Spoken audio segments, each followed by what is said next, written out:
of the St. Louis Cardinals. And out come the rally caps for the Minnesota Twins, and rally the Minnesota Twins did in that 6th inning. There we are. Let's get things going here. One game at a time. God created the Twins in the 7th game, and here we go with Greg Gagne. Everybody is safe on this play with the bases loaded, and Gags just beats it out. He's been struggling at the plate, and fortunately came through with that base hit. He's hustled the whole ball game. Whitey Herzog starting to chew the gum a little more rapidly, starting to worry. Tom Bernansky scores. The Twins are up for the first time in the game. 2 out. Gagne's infield hit there, and that made it 3-2. And the Twins added to their 1-run lead in the 8th inning off Todd Worrell. Dan Gladden with a 2-out double. Scored Loudner, and it made it 4-2. Here comes Gladden right here. Base hit. I'll tell you what, this guy, Gladden, number 32, has hit safely. The only player in either team to hit safely in both games. Now watch the play at the plate. We had a number of plays at the plate tonight. And I have to believe that the Gaetti play where he bowled over the catcher had to set that play up. He could have been a little timid there. You're right. Steve Wake missed the ball, but I think he looked up on the play. I don't think he saw the ball. I don't think he saw the ball against that background.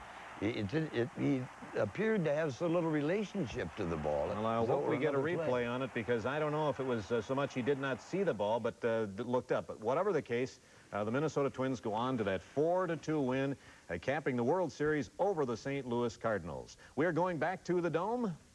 We are going back to Alan Cox at this time. Alan. Ralph, I'm on Hennepin Avenue. Now I'm between 5th and 6th Streets, and there's a scene just out of our camera range, the intersection of Hennepin and 6th. About 24 people have hopped on an MTC bus that's become stranded in a crowd of several hundred people. There are a couple of police cars in the middle of this. They are being rocked by the crowd. There's quite a bit of shouting going on. Here, just about to come down Hennepin Avenue is a truck that just made it clear it's a City of Minneapolis truck, and they've got barricades they're getting out of here. They don't seem too upset. They're giving high fives to the people in the way. As you can see in front of me, people continue to pour down here toward 6th Street, away from 5th Street. There's just an incredible roar. Let me see if you can hear it. Just an unbelievable scene down here in Minneapolis of happiness, and with some of the bouncing. I'd say there are 36 people on this bus now with all the bouncing going on. I think we may be close to the point of some damage. Let's hope not serious. Ralph? All right, Alan, that's downtown Minneapolis. It is mayhem, and as we said, it's going to take some time to get out of there. Your reaction as to the pitching of Frank Viola tonight. After losing in Game 4, winning Game 1, losing Game 4, said, I just want one more chance. Just think, had they not won Game 6, he wouldn't have had this opportunity tonight. Were you a little nervous when he faltered there in the beginning? Well, as is his habit. Second inning, he had a little problem there, a little control problem for a bit, and probably was trying just to be a little bit too fine. But actually, he came out of the inning very, very good, I thought. And then from that point on, the rest of his ball game, he pitched it he had control of the game. He took control of the game, and that's what's important with at that point. Does anyone care at this point to speculate on a most valuable player in this World Series? It has to be a Minnesota Twin, but it could be a number. It was Viola, we're told. How about that? That's their MVP. Just, well, I guess it would be just. I think there would have been a couple of Violas out of our group. Although I think it was obvious in so many points where Kelly outmanaged Herzog. Evident that he did not pull Viola, and now we can also second guess, did Herzog pull McGreen too fast? Pull him in the 5th inning after 1 out and 1 runner on base. Bob doesn't seem to think so. I don't think so at all, because at this point you're in the 7th game, and you're not going for the long haul. You're here. You're at 0 day. McGreen appeared so and you got to make it happen. Though. Yeah, well, I know he did, but he was still he was struggling at that point. He started to get behind the hitters. And when you get behind the hitters, that worries the manager. And when you've only got, what, 4 innings left? Right. That is very bothersome. We're going right out to Don and Pat once again at the Dome. Come on in, gang. All right, thank you very much. I'd be interested to see what they say about who would be named the most valuable player of this World Series. Certainly, I think it has to be a twin. If it is a twin, I think it's a toss-up. I have a personal favorite, Tim Laudner, but I think on fact and on statistics, you'd have to give the most valuable player to Dan Gladden. Yeah. Don't you think? Absolutely. Spark plug, he's hit, as Ralph said, safely in each one of the World Series games. Nobody has done that for either team except Dan Gladden. Mike Walsher is standing by. I think he's found some fans who are not on top of an MTC bus. Mike? Right you are, Don. I tell you, we've got people in monkey suits dancing in the middle of 6th Street outside the Metrodome. And perhaps this is indicative of Minnesota finally getting the #2 monkey off of its back. What are your feelings right now?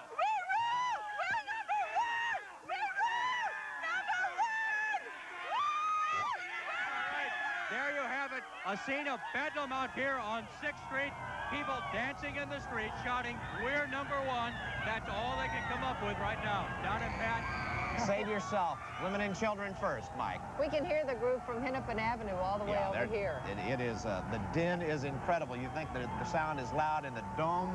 That was before the World Series was over. Now I it's don't out think here. anybody's mentioned it yet, but we broke a record tonight because we are the first team to have won the World Series by winning all home games. Right, never been done before. And we also tied a record in the number of Grand Slams hit, 2, which was also the New York Yankees. What do you become, Bob James? No, You're I watched the scoreboard and I remember this stuff. You I have like paid it. very close attention to this game. This has been a great learning experience for both of us. Colleen Needles is standing by, is she not? Outside the doors of the dome. Go ahead, Colleen. Pat, this is again a wonderful sight out here outside the Metrodome. I'm standing here with the Ouse family from Plymouth. They're one of the lucky ones that called in last week and got tickets to tonight's game. What were you thinking when you approached this weekend? Do you expect the Twins to come home and win it all? I thought they had a good chance going into Game 6. I wasn't sure, though. 5-2 in the 5th inning. I'm thinking, oh, God, but they pulled it off just like they always do. Joe, what did you think? What was it like inside there, particularly the last inning? Oh, it was just crazy. Everybody was standing up. Nobody was sitting down. Everybody was screaming at the top of their lungs. It was just great. Loved it. This is Luke. Now, what did you think going into that last inning? Were you nervous at all? Yeah, but I knew Jeff could pull through. What was it like in there for you? Did you ever think you'd get to go see a World Series game? No, I didn't think so, but it was unbelievable. Unbelievable. All righty. Well, you heard it. The AS family excited about what they saw tonight, as all these people are. And I tell you, these people aren't going to be going home for quite a long time. Back to you, Pat. All right, Colleen, thank you. We have Mark Rosen, who is standing by inside, and I can think of no one else in the world who can be happier than this young fellow who sat in 1965 in the stands for the 6th and 7th game of the World Series and watched it lost. Now he watched it won. Mark Rosen, come in.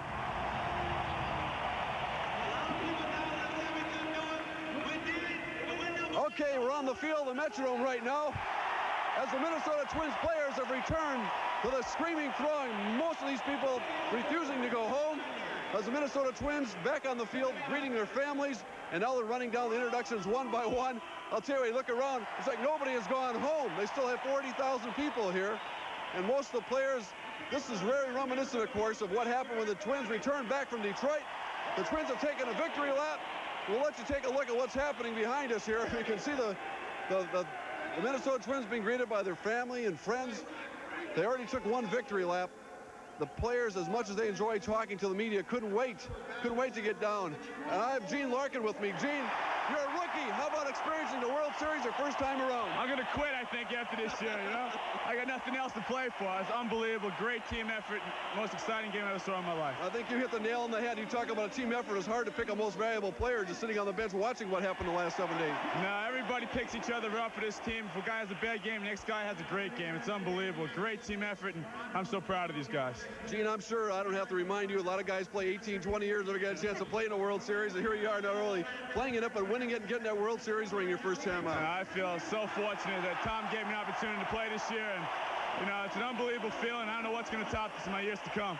Gene, thanks much for stopping by. Thank you very much. Congratulations. Thank you. Rookie Gene Larkin, one of a number of rookies who, of course, played a major role in the Minnesota Twins this year and their climb. You'll be hearing a lot from him. His biggest drawback, he plays first base. Number 14 also plays that position. That's probably why Larkin won't be heard from for a couple of years as far as playing on a regular basis. Don and Pat, if you can take it back to you, we'll try to get some more players as soon as we can back here in the Dome. All right, we'll do our best back here, but we do want to get back to you. And you know what? I have to be very honest with you and with the fans watching. I want to be in there. Yeah. I want to be in there real bad. I'd love to just break out of here and go inside and celebrate with the folks. And the fact is the fans haven't left there yet, so we'll be back in just a moment. Well, I'm still standing on the field there where it is still bedlam. The Minnesota Twins, some of them returning back to the dugout. Not many of the fans wanting to go home. Frank Viola, his wife Kathy, being surrounded by all sorts of Twins fans and well-wishers here at the Dome. I'm going to go try to talk to Carl Polad, the Twins owner. Carl. Well, there's Greg Gagne. Greg Gagne's here. Greg, congratulations. Unbelievable play hitting out the infield hit. Yeah, when I hit it, you know, I seen him dive for the ball, and I just wanted to run as fast as I could to first base. What, is this ever going to sink in? Do you ever want it to end? I don't know. I think in the off-season, tomorrow will finally sink in, and I'll look back and appreciate what happened this year and be thankful and really enjoy it more, I think. Right now, it's a little bit, I'm on cloud 9, I guess, you know? Well, cloud 9 may be up there for quite a while. What about these fans that don't want you to go home? Great. They're great, you know.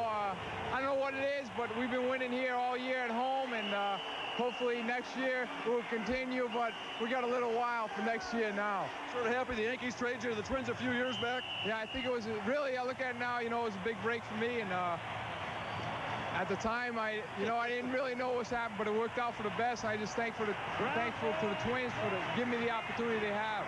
Greg, congratulations on your World Championship. Thank you very much. All right, shortstop Greg Gagne. Of course, we had the big play of the game, beating out that infield hit.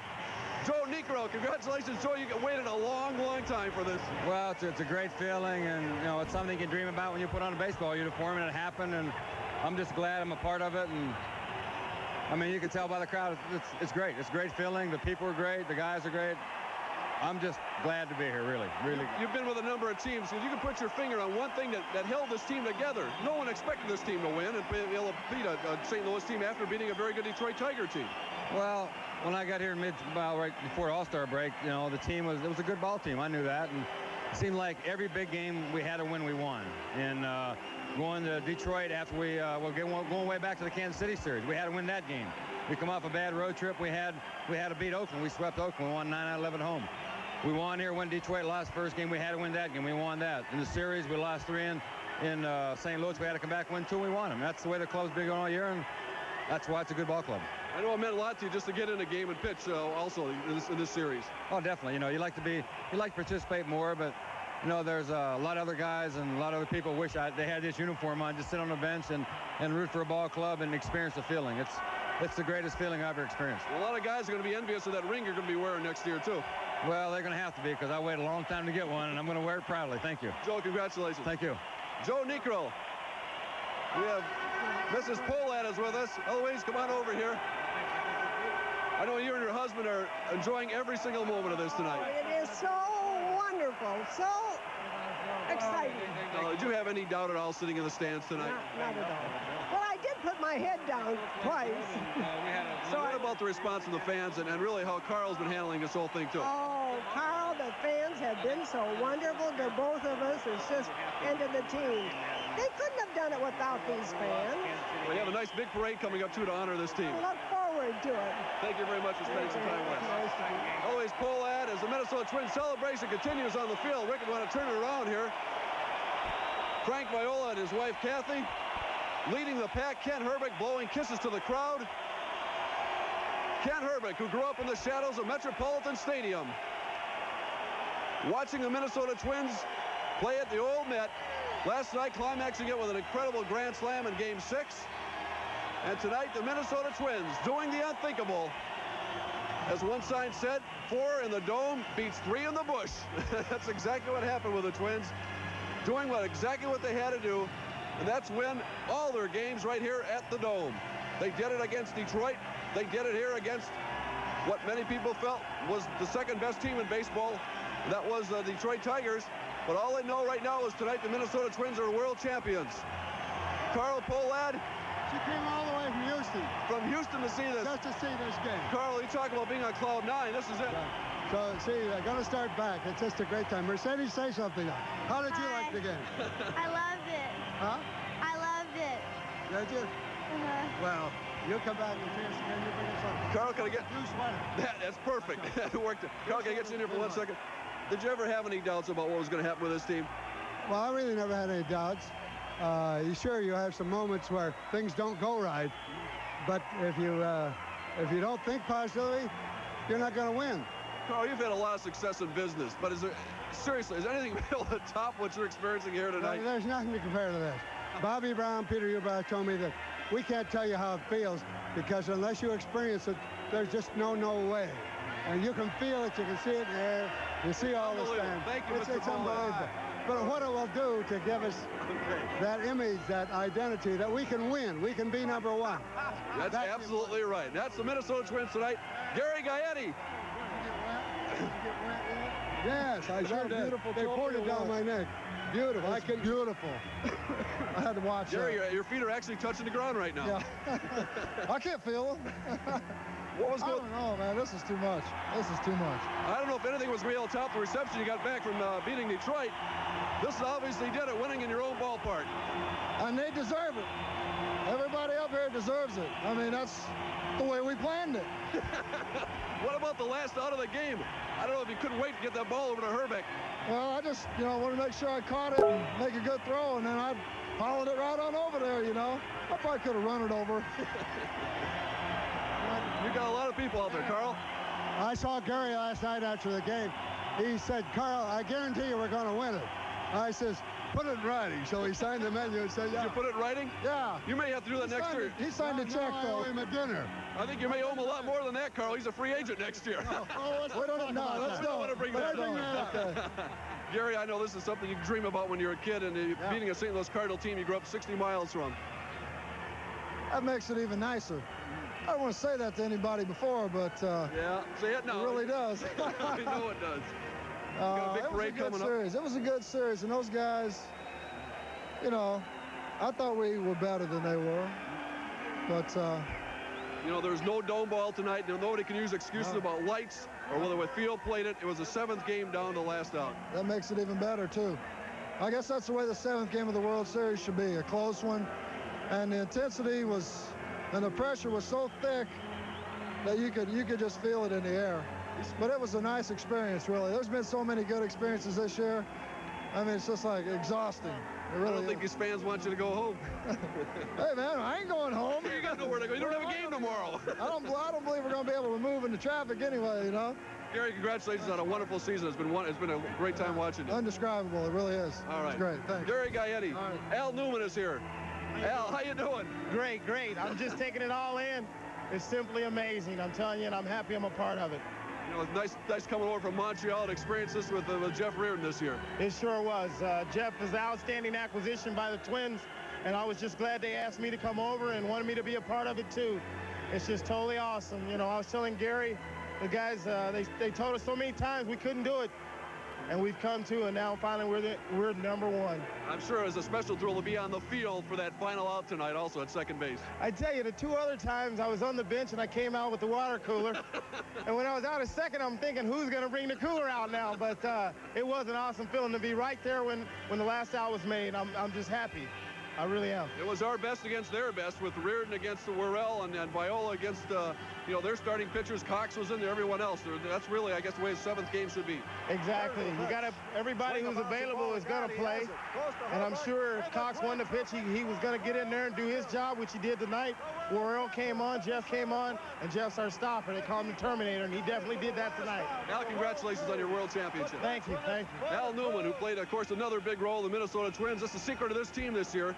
This team from top to bottom had role players that came through. It was very difficult to pick a most valuable player tonight.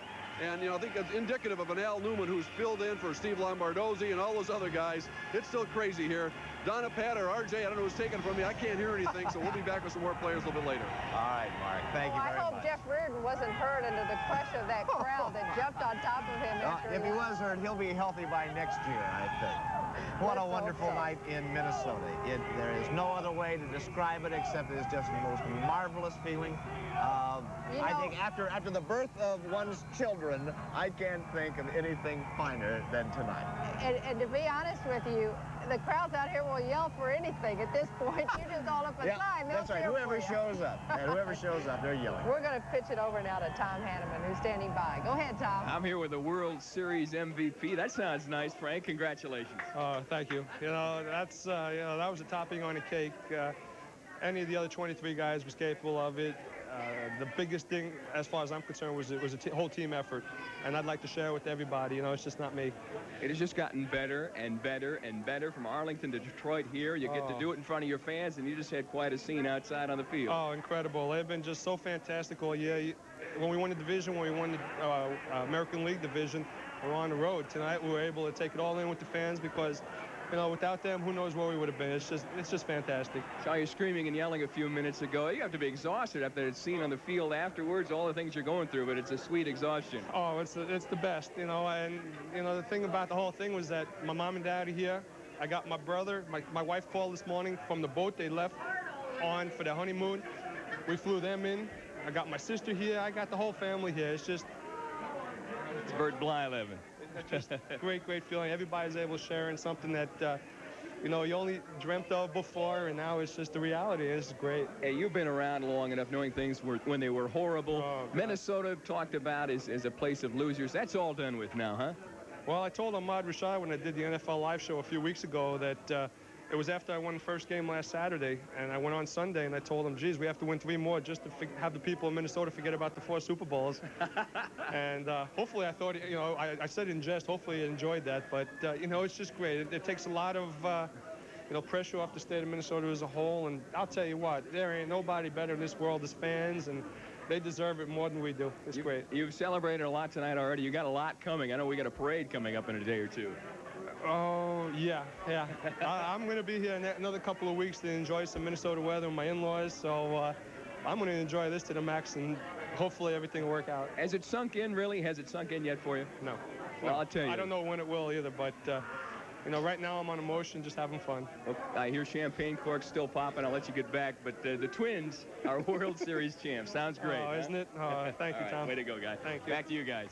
What a terrific, terrific honor for him. And did he ever pitch a game tonight? Oh, my goodness. To come back from that second inning, the kind of trouble that he got into down in St. Louis, it felt the same, it looked the same, it looked like it was going to happen again, and the way that you described it best, he said, this is not going to happen. And it did not happen. I'm going to take And he control. pitched a terrific game. Yeah. And so many of the players really came through. All of the games that Kirby Puckett went through, that Ken Herbig went through without hits, and finally, when they got home and they got in the Metrodome. When it was necessary. Now, you just saw a shot of the crowd. People still have not left the Metrodome. Yeah, you have to understand that all the crowds that we have shown you from the beginning of this show, the thousands and thousands of people who are crowding downtown, and all the fans who are outside, the inside of the dome is not emptied yet. Mark said a few moments ago there's 40,000, probably about 20,000 people still left inside. And Colleen Needles has managed to catch up with a few who will stand still long enough to be interviewed. Colleen? Okay. Thanks, Todd. You know, a lot of people have been carrying signs here tonight pledging their allegiance. Well, these folks from Plymouth are wearing their allegiance on their face. This is Andrea from Plymouth. Tell me what, how did you ever think of painting your face like that? To be faithful to the #1 team, the Minnesota Twins. All righty, now, this is Lisa, and this was Lisa's birthday present tonight to come here. How does it rank as a birthday present? It's the greatest. Were you nervous at all coming into tonight's game? Yeah, a little bit, but I knew they'd win. All righty. All right, Rob, why don't you show us what you've got on your hat? Dead Cardinal! Well, we have seen people all over here tonight. They have been chanting, we're #1. People are carrying signs, Homer hankies. I don't think we're going to see the end of this for many, many, many months to come. These folks are excited. Back to you guys. You are looking right now at a shot from our chopper in the sky. This is a shot over the Metrodome, and you can see the hundreds of thousands, I guess, people who poured out onto the to the streets here. The building on the left is Hubert's, a bar right across the street, bar and restaurant right across the street. The sign is dead center if you look at your screen from left to right. The street going to the top is Chicago. Right across diagonally the bottom is 6th Street, and there you see the dome over on the right-hand side. And in the middle of all that mess stands our man in the field, Mr. Mike Walsh. Here, Mike. Right you are, Don. We're witnessing the most fantastic celebration you can imagine in downtown Minneapolis. I'm going to get out of the way so you can see what really counts. Those are these fantastic Twins fans who have blocked off 6th Street and Chicago Avenue. Tens of thousands of fans pouring out of the Metrodome. They are now marching west on 6th Street all the way down towards downtown Minneapolis. The fans shouting, "We're number one, we're number one." People being lifted up on others' shoulders, being held up. I tried to stand on a van a short while ago, a CCO radio van, and the crowd almost rocked the vehicle over. I'm now on top of Hubert's across from the Metrodome as the crowd launches a spontaneous parade, a spontaneous march west on 6th Street. And I can't help but think back to the comments we heard from Carl Pohlad just moments ago. I went back in our files and saw some of our tape, our interviews of him in 1984. And at that time, he said his only goal was winning the World Series. That was the only bottom line he had back when he bought the club in '84. And now he's achieved that in a short time. That's the scene here, Don and Pat. Thanks, Mike. Now to the man of the hour, Jeff Reardon, who's standing by with Tom Hanneman in the locker room. He sure is. The Terminator did it again tonight. Jeff, congratulations. Incredible finish to a great World Series. Oh, it was a great feeling, you know, to get in that ball game and be world champions. It's hard to put it in words. I really don't know what to say. It is hard for the fans to put in words what they saw out there as the final out came to be. And Minnesota now thought to be the land of the losers at one time. The Twins are world champs, and quite a scene on the field just a few minutes ago. This is quite a love affair between the Twins and their fans. It's been going on all year. Yeah, I think the fans have played a big part, you know, in our year this year. You know, we play great at home. Everybody asks why we play bad on the road. And the only thing you can say is it's got to be the fans. They pump us up and get us going, and we never die because we know the fans are going to stay in the ballpark. I know you like to talk in team terms, but personally, to be able to come in this year and do the job and really be one of the keys in making the difference in the Twins this year as opposed to other years must give you great personal pride, Jeff.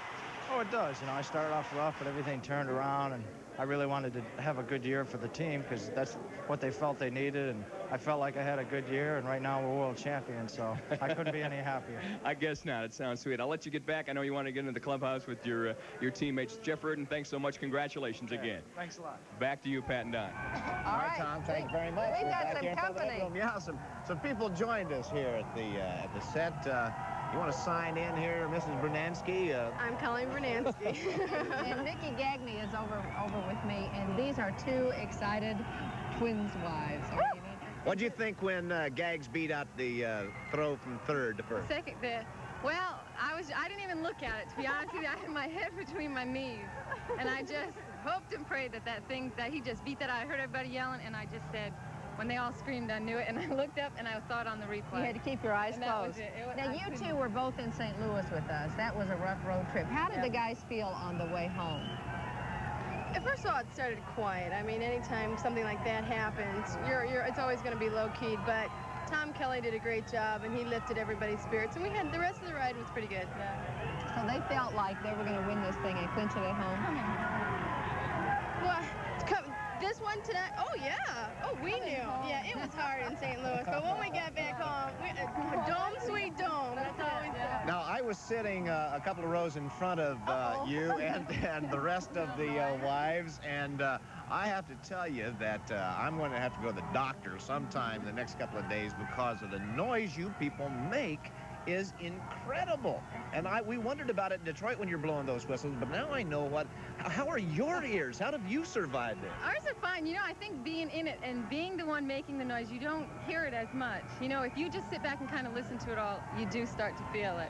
But we did have earplugs for people who wanted. Oh, you did? Yes, But I'll tell you, too, not only are you involved in making some noise, but when the Metrodome goes wild with its rock and roll music, you guys get right into it. You party. We have to get everybody going. Not that they needed it tonight, but it's nice for us to keep us up, to keep the guys up. And it seemed like every time we were up there on those chairs rocking out, the guys did something great.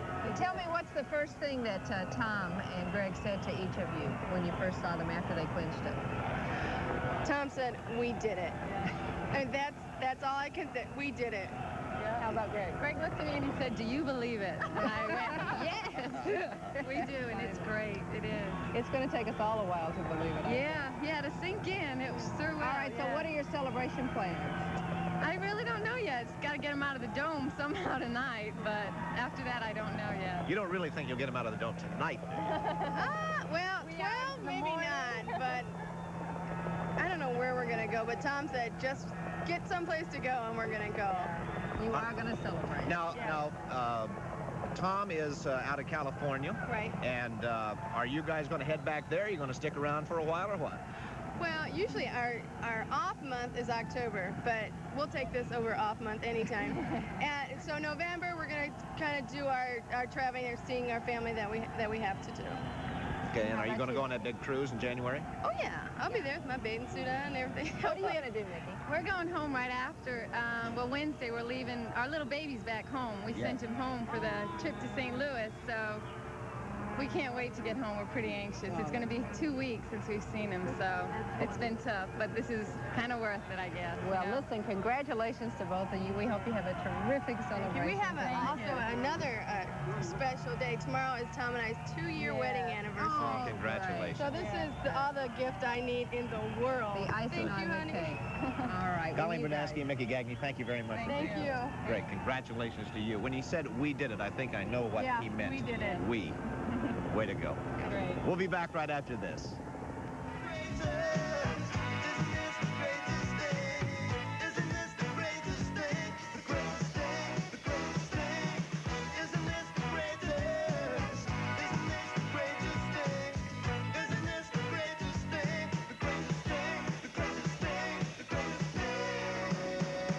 Champaign, as is his normal chore when we clinched the West and won the pennant, and now the World Series. He just loves this stuff. He's with Mr. Brunansky. You can tell him, Tom, if you will, that Mrs. Brunansky says it was a team effort, including her. And happy anniversary. Yes, happy anniversary or tomorrow. I'm sorry I'm having trouble hearing, as you can imagine, but Tom, the Twins are world champions. I guess that says it all. It sure does. All you have to do is just take a look outside the dome, and you know how everybody feels inside the dome. I mean, the people are going crazy and ecstatic out in the streets, and just that's the same feeling we have here in the clubhouse, and everybody's enjoying this in 5 states around the dome. And we love it because it's for you. It really is. You're not having much fun tonight, though, huh? You've been running around bathing everybody in champagne and beer and whatnot. It's a good time. This is a dream. It's a dream. A young kid, you know, growing up in California, it was my dream to be in the World Series and to win it, and I don't think it hasn't sunk in yet.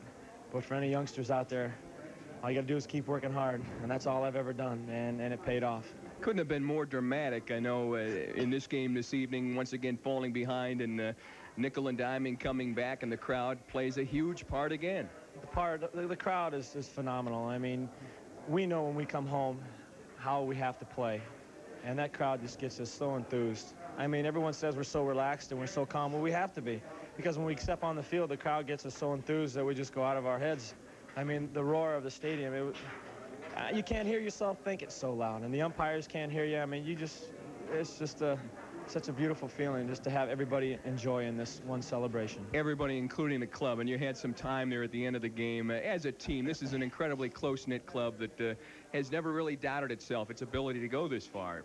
That's for sure. We never have. We knew from day one what we could do.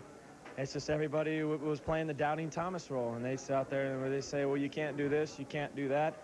You know, they'd put it on the papers and put it across the wire and such like that. But, you know, it didn't bother us because we knew we fed off that because we wanted to prove everybody wrong. Well, you have. We sure did. You have. World champion Minnesota Twins. Right. Congratulations. Back to you, Don and Pat. Thanks very much. All right, and he didn't hear us, but it's his anniversary tomorrow, Mark. We just kind of... Mark Rosen, by the way, has just joined us. Boy, that champagne tastes great. Is that what's happening in your hair? Oh, it was wonderful. There was some time ago, Mark Rosen went to eat by himself. It was after the pennant clinch.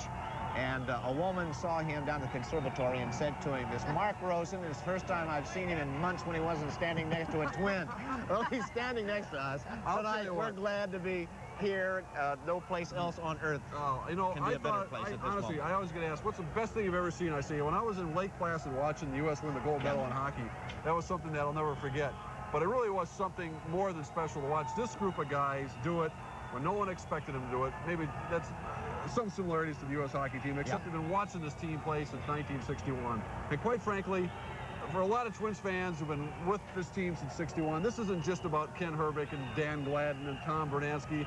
This is about sitting out there in rainouts and waiting for the game to be resumed and watching Willie Norwood and Bombo Rivera and Mike Cubbage. And I think of a guy like a John Castino tonight who would give anything to have been a part of this thing.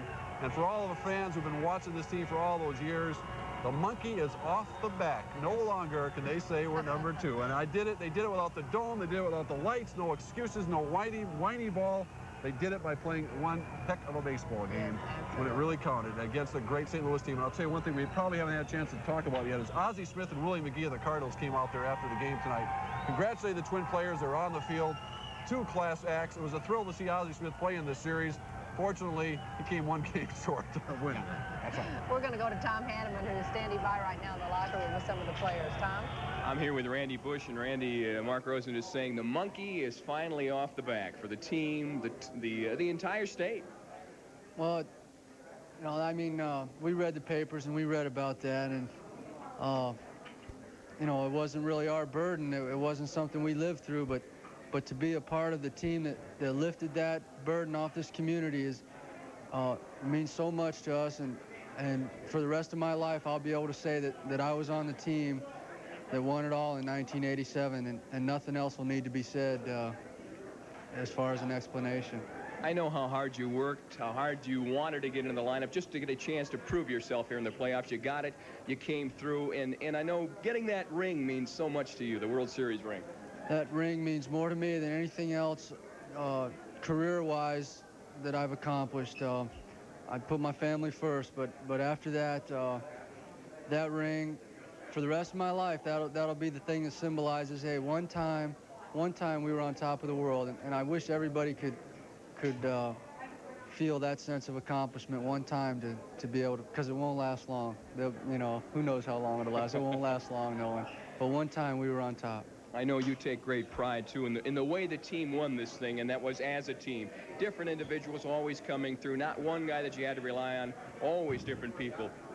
Well, it makes it all so much more special. We never depended on any one guy, and every night, I mean, the World Series was a microcosm of our season, because every night in the World Series we had 2 or 3 different guys coming through, and you know, that just says a lot for this team. And like I said, we really have to savor it, because we get to be on top for 4 or 5 months, and then the world will soon forget. But right now, it feels great. All right, Randy, congratulations. Okay, We're all proud of you. Back to Don and Pat. Hey, speaking of that, Mark, when do they get their rings? Probably maybe by opening day. That's all those guys talk about. And then Randy Bush, I couldn't get a chance to hear his interview, so I didn't have my earpiece in, but I mean, he's yapping about the ring. That's all those guys want. These guys play 15, 20 years.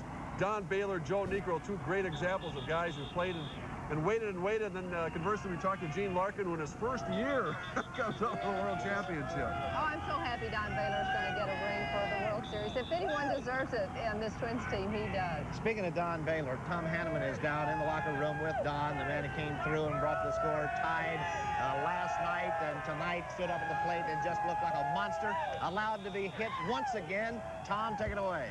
All right, I'm here with Don Baylor. Don, you've been involved with baseball a long time, but this has to be the highlight. This is the proudest moment of my career. Yesterday was the proudest moment. Yesterday, you hit a home run that helped the team come from behind, but today surpasses that by leaps and bounds. And I was on the other side last year after losing Game 6 and 7. I tell you that when I first came to this town about a month and a half ago, I could walk the streets, and not too many people knew who I was. And all of a sudden, we start winning, getting to the playoffs and the World Series, and this town has been tremendous. I don't think I felt that the entire year like playing in Boston, but the fans here have just been behind us all the way. I don't think we could have done it without fans. Game 6 and 7. I've never heard anything. This is my 17th year in the American League. I've never heard anything like this. It has become a baseball city, cities actually, huh? Well, there's no doubt about it. It's just everywhere you go. I saw a guy today with a motorcycle. He had 3 Homer hankies on it, and I thought it was tremendous. I mean, it's just one of those things that everybody was involved in. I don't care if you live in Minneapolis, St. Paul, or anywhere in Minnesota. I mean, it was just totally amazing that everybody got behind this team, and with the support that we had, it was just unbelievable. When you came on board the Twins Express train here, you were an outsider, but it didn't take long for that club to embrace you, accept you, and you coming through became a huge part of it. Well, when you contribute a few base hits and you feel like you're a part of the ball club, you can talk about leadership and all those things, but you have to lead with the bat sometimes, and that's what I had to do over here. And the guys here have been tremendous. It seems like I've known these guys for my entire career now. When you go through a gut-wrenching experience like this, you really become very close to players. Tom Kelly has indicated he wants you back. I get the feeling you want to come back as well. No doubt about it. I hope that's the impression that I left. I'd like to come back here and play. Well, the Twin Cities can hardly wait to embrace you guys again during the victory parade coming up. I tell you, we're going to savor this one for a long time. I know last year it took me months to get over a loss, but I tell you, I'm going to enjoy this one all the way up until spring training. Thanks, Don. Appreciate it. Don Baylor, who played such a key role in the Twins World Series championship this year. Don and Pat and Mark. Oh, did he ever. Hey, here it is, folks. This was the second out in the ninth inning, top of the ninth. What I want to know is where's the ball from third out? This one's signed by Carl Colad. One of the fans brought it by to show us, so we think. I think that was actually a foul ball, the second foul ball, but that's all right. That's the official World Series ball. You're talking about Don Baylor. Scuffed it just a little bit.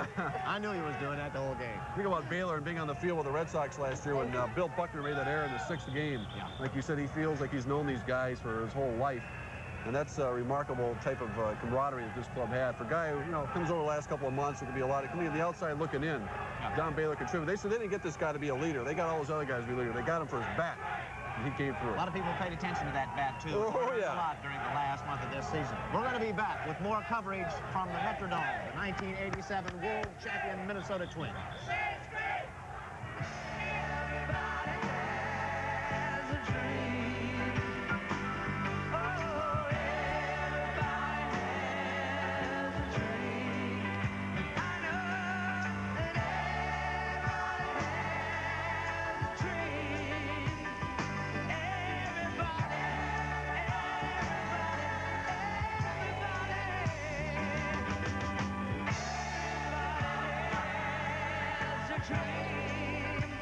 That tomorrow may be the most productive day in work history in Minnesota. We're going back out somewhere downtown Minneapolis. Alan Cox, where are you, Alan? I'm on Hennepin Avenue, just above 6th Street. There have been incredible scenes here the last 45 minutes. About a half hour ago, we watched 200 people climb onto an MTC bus. It headed south on Hennepin Avenue. As far as I know, they're still on it, and they're somewhere around Lake of the Isles at this point. Quite a scene. People crawling on top of traffic signals. At one point, the police appeared to spray a group of the people on the signals with some sort of chemical to get them to come down, but others replaced them. There must be, just in this one intersection, about 3,000 people. Aren't you worried being out here in this crowd? No, I'm not. The Twins won and we're happy. It's time to party!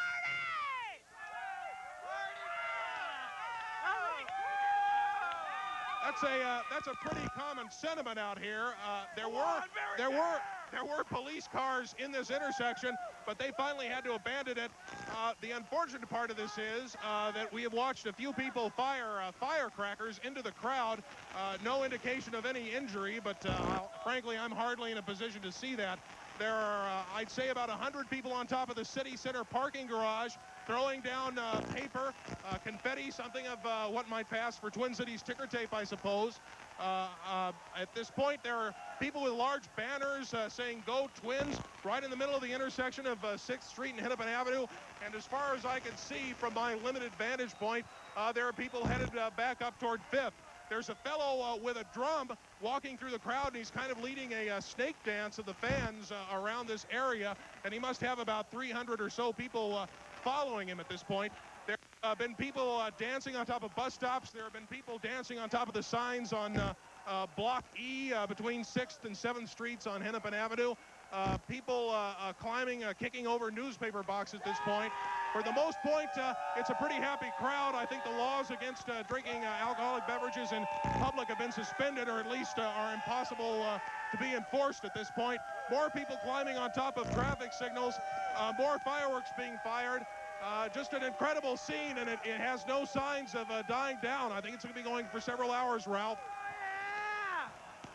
All right, Alan, it appears as though the victory parade has begun a couple of days early. We were told that there was going to be a victory parade from downtown Minneapolis to the state capitol on Tuesday. We'll have to get official confirmation on that because we earlier had a report that the Twins, the winning team in the World Series, in this case the Twins, would be going to Washington, D.C. to meet President Reagan. Well, there you go again, Twins, doing the unexpected. And they win the World Series 4-2. We'll have more confirmation on that a bit later. Right now, we're going back to Tom Hanneman. Thomas. I'm here with the man that we've called the man with the $1 million smile. It's got to be worth at least that right now, huh, Al Newman? It definitely is. I tell you, it's a great feeling. I'm just happy I'm a part of it. Just thank the Lord, and it's a great team, and I was right there with him. Now, there's talk that President Reagan might invite you guys to the White House. Did he call tonight? They say he called, but I missed it. I definitely wanted to talk to him, to tell him we were #1, but I missed him, and maybe next time, maybe next week, I'll see him. Well, maybe before the end of the night, we can hook up something live with him at your locker. I hope so. I tell you, it'd be a great honor just to speak to him, if not to see him next week, but we're #1, and no one can take that away from us. It's a great feeling, I'm telling you. No one can, and it was, as we've said before, as always, a team victory again, and that's been the trademark of this club. Yeah, it's been awesome. Ever since spring training, I can remember coming to the new ball club and TK giving us the talk saying, one game at a time, one day at a time, and do your very best day in and day out. And everybody contributes when they feel like they're a part of the team. And when it's been like that, you're at ease, no pressure whatsoever. You call getting to the World Series a dream. What is winning the World Series? A nightmare that came true. I tell you. For the Cardinals. Yeah, exactly. You always want to win it, but it's amazing when you do because the odds are so much against you that when you finally win it, it's unbelievable. It took me about 10, 15 minutes to actually believe we were #1. So it's what you expected, Al. Everything and much more, much more. I'm going to sleep good this winter. I guess. Al Newman, another important member of the Minnesota Twins, 1987 World Champions. Doesn't that sound nice? It sure does. We're #1. We'll send it back outside. Thank you very much, Tom. We're taking a look outside the Metrodome as we see the crowds that are still gathered outside. As you can see this vantage point from Hubert's across the street from the Metrodome right there at Chicago and 6th Street. What we're going to also do now is sort of show you a scene somewhat different, as seen through the eyes of one of our reporters who stayed behind in the river city of St. Louis, where tonight Darryl Savage is finding the Cardinal fans not quite so convinced of their own team's ability. Darryl? Don, I don't have to tell you the attitude is much more subdued here. We're in the Hooligans Bar and Grill here in St. Louis in Union Station. Now, this area was packed just a couple of hours ago with people watching the game. Now you can see that most of the people have left. Most of the people are going home because for the second time in 3 years, St. Louis has lost the World Series. Now, a lot of people here didn't have very much respect for the Twins before the season started. Now they do, whether they want to or not. Here's what some of those St. Louis fans had to say when the game was over. Well, I think it was a great series, you know, and I think that it basically was even. Minnesota won because they had one more home game. It's just a shame they lost. I don't know. I took it hard this year because I followed the game so closely, and it's just, I don't know. We're planning on really celebrating right now.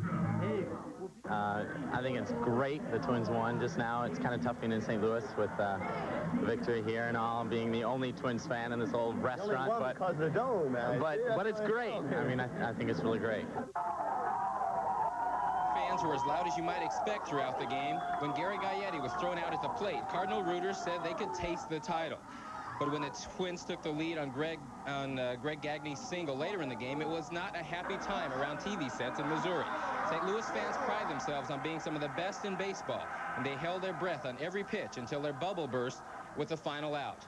Now, Don and Pat, the Twins are the world champions of baseball, and nobody knows that better than the people here in St. Louis. All right, Darryl. Thanks, Darryl. What we just witnessed here were the buses with the Cardinal the teams leaving on the buses. We saw that in St. Louis, and it was a sad sight. They were yelling at the Twins as they got on their buses, and after having lost. So I know how we felt. We weren't even part of the team, but it must be a horrible thing. You know, Darryl was just talking about the fans in St. Louis saying that they think that they're among the greatest, if not the greatest, baseball fans in the country. A word ought to be said here. They may be one of the very best groups of fans in the United States. You can't take it away from these people in St. Louis. They know a great deal about baseball. They love the game. Yes, and they're good to the teams that they play against who are playing better baseball. The fans really do understand the game well. Not to say that this town doesn't, but they've been playing it a long time, and they've been in a lot of World Series, and they've won them and lost them. And that's the longest sentence I've ever heard in my life. Trying to make up for some lost No.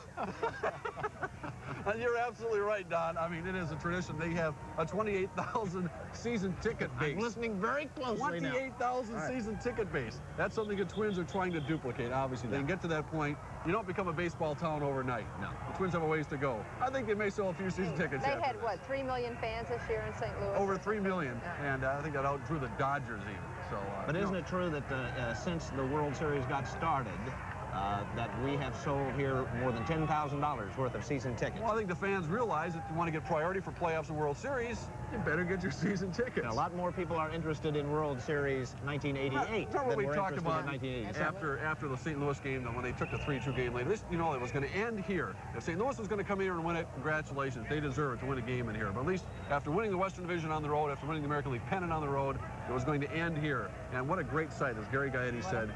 This is where it should have ended. Oh, absolutely. We're going to take a quick break. We'll be back in just a minute. It was a long sentence, Don.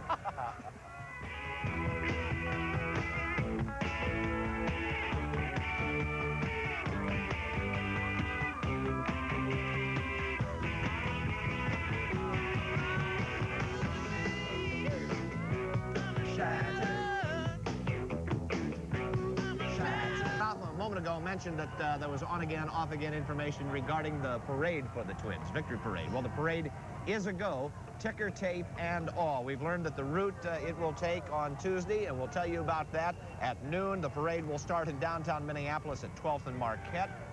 The route takes the parade down Marquette to 5th Street, over 6th Street, and out to Interstate 94. From there, the parade goes to 7th and Kellogg in St. Paul, traveling up Wabasha, ending with a rally at the state capitol. WCCO TV will have live parade coverage beginning at noon and ending at 2 p.m. Tuesday afternoon after the rally. If you can't be there in person, you can join us here on Channel 4 TV, and we will continue with our coverage of these wonderful Twins. As you look outside and see the crowd, people climb high atop the street lights and anything that can place them above the roar of the crowd. Safe in the confines of our studio back in the Twin Cities, of course, is Ralph John Fritz. RJ. And who was Mark talking about? Mike Cubbage and all these other players from years gone by. He didn't mention guys like Chance, Carew, Rod Carew, Harmon Killebrew, and a guy by the name of Bob Allison, who is also with us. We're going to talk with him in just a second. Right now, we have Kent Herbig standing by with Tom Hanneman, I believe. Thomas, are you there? Not too bad. I'm here with one of the men in the hour. You wanted to say hi to RJ, didn't you? Hi, RJ. How you doing there, Kent? You can hear me. We did it, baby. All right, nice going, Kent. Nice going, kid. We love you, Kent. Fun tonight because we're going to have some fun tonight. Hopefully they tear this place apart because we finally did it. They're tearing outside apart right now. Crowds, it's been an unbelievable night, and I know just looking at you, you've been through an awful lot already this evening. I tell you what, Tom, I was shot after the 8th inning was over with. I mean, the adrenaline had gone through your body and out already, and it just tired. I mean, it was hard to go after a ball. I mean, there was a foul ball hit up in the crowd, and you just kind of looked at it and went, should I go chase it, or should I just kind of watch the fall in the crowd, or what, make it look good, or what? But everybody, Gary and Gaetti, talked to a couple guys. It was just unbelievable how drained everybody was. It was hard to jump on a pile of people out there in the field because they were so tired. It's gotten better and better and better since Arlington, then Detroit, now this. It's got to top it all. And I know you've talked about what it meant to you to be on this Twins team and finally break through and have the Twins win the World Series. I think it's a culmination of all things that you just said. It's especially for the people in Minnesota, never having to say we're number one. I mean, we might be number one in getting snowfall and stuff like that or what have you, but we're number one as far as baseball teams go right now, and I hope everybody out there that's listening goes out and celebrates and have a good time. Don't get hurt, whatever you do. Let's go out and have good, clean fun and have a good time. Well, of course, you couldn't have done it without those crowds, huh?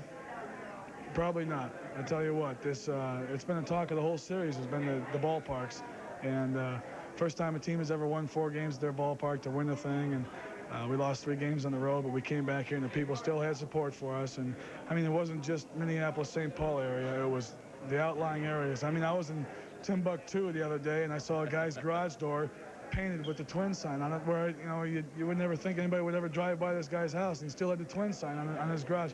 People are just, they're going crazy. The people where I live in Excelsior had signs all over my house congratulating me and the team itself, and I'm just so happy for the people of Minnesota. Hey, Don Shelby, I understand you have a question for Herbie.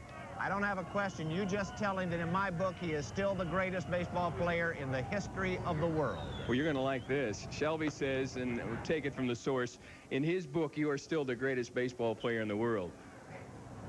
I hope so. He was overwhelmed by it, Don. Just overwhelmed by it. You're one of the best bass fishermen, too, Don, as you well know. Because I took you and RJ on one day, and we beat you, me and Timmy Laudner. And we won't ever forget that, and we won't ever forget this night like the rest of Minnesota won. That's right. You got some heavy-duty celebrating ahead, Ken. Yes, I do. You're losing your voice. Congratulations. I'm Ralph, back to you. We're done here. Wrap it up, Ralph. Make that the best in the civilized world and the universe. Great kid, Kent Herbig, and we couldn't be happier for him. Number 14, he wasn't about to let us down. Well, just like yesterday, the Cardinals grabbed an early lead tonight. Their outburst came off Frank Viola in the 2nd inning, and it was looking a little shabby at that time. Made it 2-0. Tony Pena, RBI single, made it 1-0. 3rd straight hit there, 4 singles. Bob Allison will bring you into play here. 4 singles in that inning, and things are looking a little shaky for Frank Viola. Well, again, Frank was having this little bit of problem with control there. Unlikely hero here again at this point is Steve Lake, the catcher, who singles. That scored McGee, and that made it 2-0.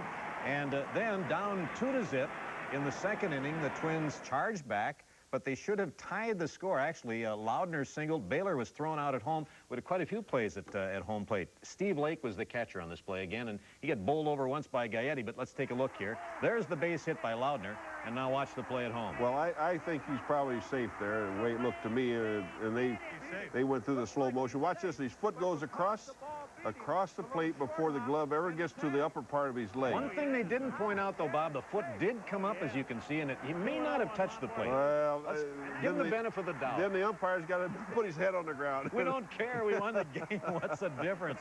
With 2 out, then Lombo singles to score Brunansky, and there is a run.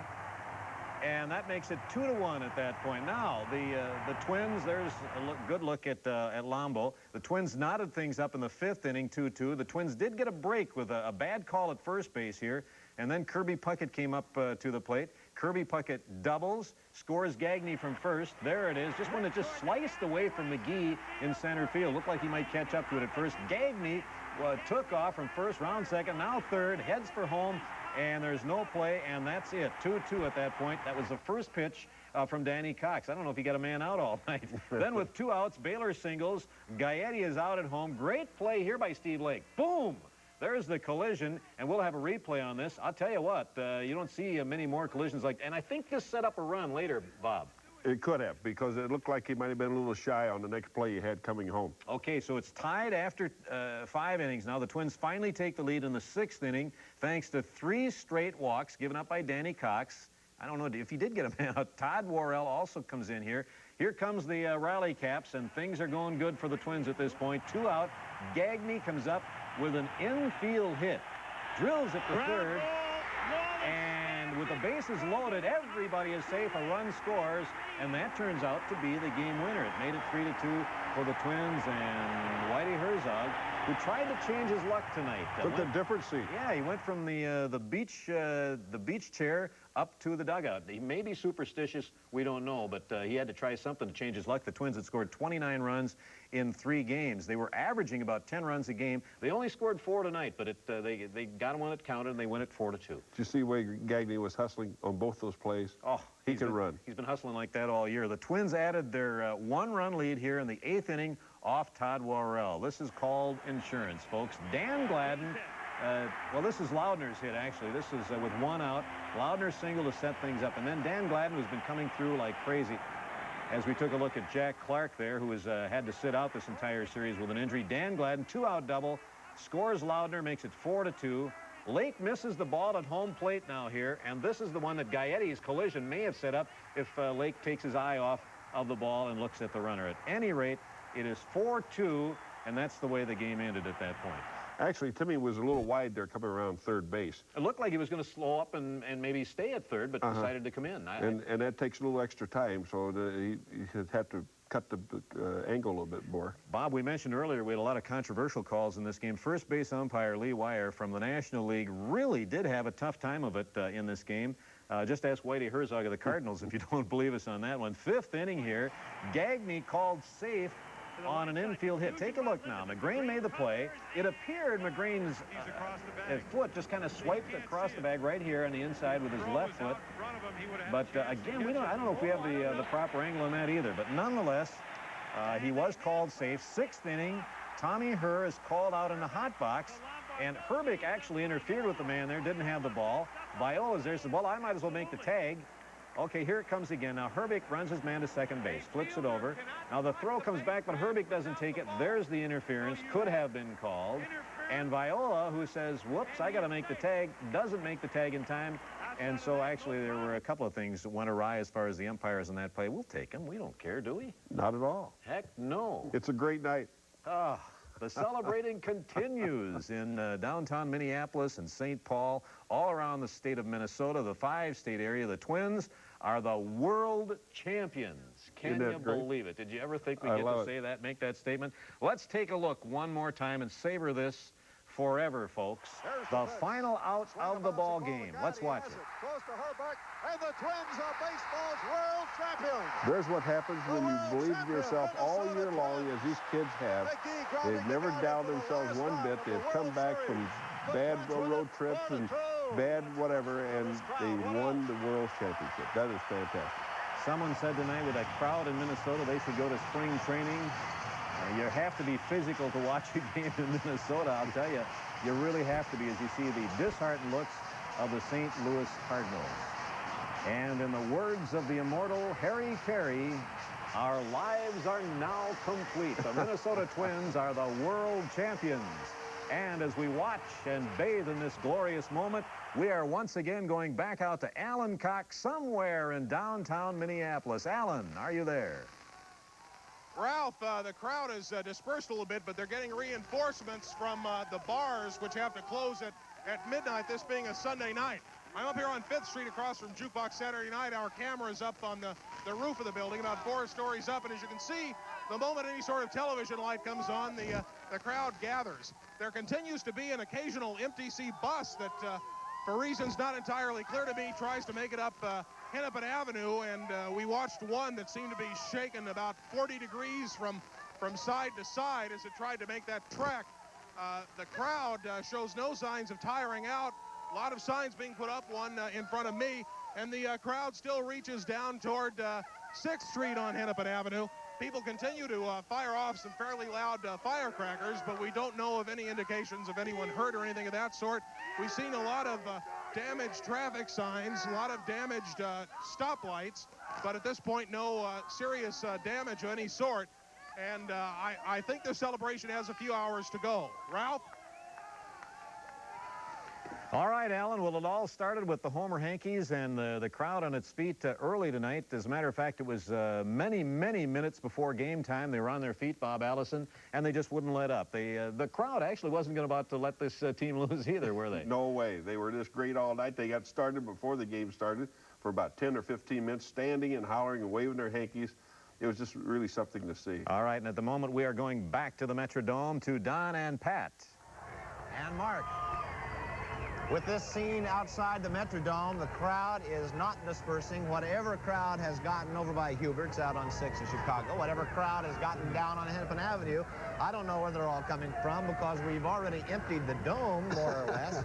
But they're all out here behind us. I think they are hoping to get a glimpse of some of the Twins as they're leaving, absolutely. because they are lined up right along the driveway that goes into the stadium. It's going to be a while, too. It definitely is going to be a while. I think so, too. They don't appear to be at all ready to go home, though, do they? Why should they? What's to go home for? I mean, Mark Rosen told us privately last night, he said, if and when the Twins come back and win this thing, I'm celebrating. I am celebrating, and that is... There goes the morning edition of the... the Star Tribune is trying to get through a sea of humanity down there. Look at that. So if your newspaper is late in the morning, now you're going to know why. But I think you'll know what the headline will read. Oh, my goodness. Let's try to pick it. Do you believe the Twins in 7, 1987 World Champions? Well, but this driver appreciates this.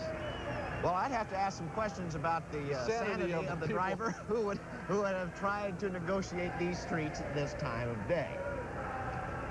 They've been singing "Take Me Out to the Ballpark" here, standing along the lining the driveway, waiting for some of the Twins to come out of the Metrodome.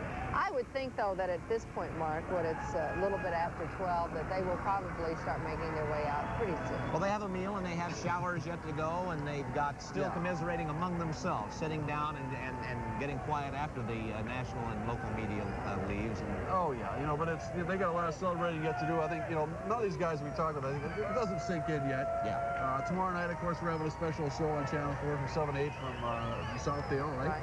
And then, of course, the big parade on Tuesday. And that's really, I think, where it'll sink in. It'll give everyone a chance to sail out of these guys. There's a lot to go. But, you know, Ken Herbig said, and I know it's true because we saw so many of them in the hotel following the games in St. Louis, they really are exhausted after these games. I think that people don't really factor that in. You know, think about that Detroit series, how exhausting just the ALCS was.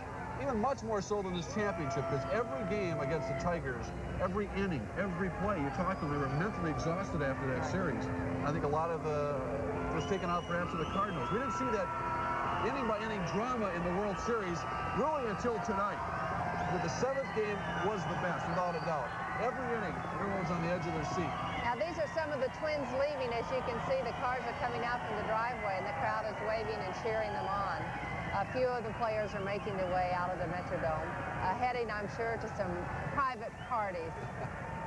Well, I guess it doesn't take a psychologist to say why people have so much fun in a night like this. All their pent-up frustrations, for whatever reason, come out in a night like this and give everyone a nice reason to go out and celebrate. And fortunately, it'll all be in good fun. Apparently, some of our news cameras have caught some of the craziness as it has been happening out on Hennepin Avenue, where some of the crowds, not a part of the Metrodome crowds, I would presume, but crowds actually who had emptied out of some of the establishments, some of the restaurants which have closed, I'm sure, by this point. Well, yeah, last call passed a little while ago on Sunday night. But what they have is some what we call in the news business some actuality on tape here. Let's take a look at that. This is tape now that you're watching.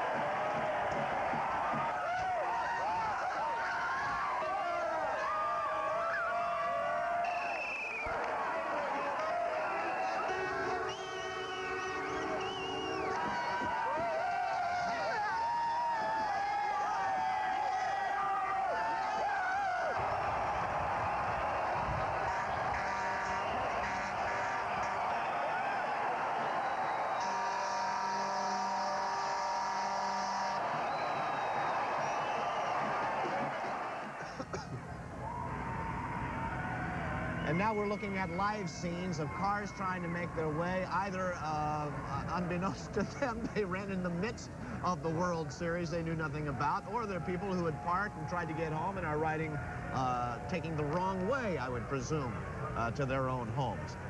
The crowd's getting a little bit raucous there. That's not too good on the shock absorbers. I hope no one's being upset inside there. Sometimes they participate, though. The crowd, the people with those cars driving. How would you like to be driving through the Twin Cities tonight, unaware of what was going on? Yeah, you're from Sheboygan and you're on the way to see Grandma or something. You got an 8 o'clock convention you're attending tomorrow, Ward. You've never heard of Major League Baseball. Yes. Oh, it'd be interesting. What I would hope, though, is that and I have my fingers crossed because I'm just a hometown lad, I hope the crowds behave themselves. I hope they have a heck of a lot of fun, but I'd hate to have to go in the morning and have to report that there had been some sort of untoward behavior out there. I suppose I'm naive to suspect that it won't happen, but because one presumes that it will in a situation like this where you take so many fans and you couple it with some drinking behavior, not as much as you might expect. But the bars are closed. Maybe it is a blessing that the bars did close at midnight tonight, and that there were more than 350 police officers, street patrol, stationed on each street corner. They called in off-duty people. They called in people from all of the surrounding suburbs to join forces with the Minneapolis and St. Paul police departments to handle traffic and supervision of crowds tonight. And it seems that they have done, apparently, a pretty good job, except that one tape scene was sort of interesting. That one MTC bus with all those people hanging off of it looked like sort of the queen bee with all of the workers there. Well, their slogan is "Ride with us," isn't it? Yeah. Hey, tell us about the special we're going to have on the air. I have the information right here. We're going to celebrate tomorrow night. We want you all to join us at Channel 4 for a special tribute to the Twins. Now, at 7 o'clock tomorrow evening, we will broadcast a 1-hour-long special called Champions, a Twin Celebration. This will be broadcast live from Southdale Shopping Center in Edina. We invite you to join us there or tune in to WCCO Channel 4. That's tomorrow beginning at 7 p.m. We hope to have some of the Twins with us. And we're also going to be covering the parade on Tuesday live, and that begins at noon and will run until 2 o'clock. Now, Rosie, that was a pretty long sentence she just said, and you didn't get on her. Oh, it wasn't nearly as long as yours. They got the taste great, less filling slogan going on behind us here. I've never heard 100,000 people say that before. It seems like the voices of 100,000 people. What we have here, let's take a guess. We probably do have about 6,000 or 7,000 people standing out here just on the ramp of the Metrodome, where it does go underground. And again, we can tell you we're in the same area that we were the night of the celebration when the Twins brought home the pennant. That is the ramp you're looking at right now, where the satellite trucks are parked, where the team bus arrived. Now it is where they are awaiting the team to leave, but that's not going to happen for a long time, and they will not leave on a bus. They're probably going to leave all privately and individually. We're going to be back with more coverage of the 1987 World Championship Minnesota Twins live from the Hubert H. Humphrey Metrodome in just a moment. Little boy, they all said, well, he's just an excitable boy.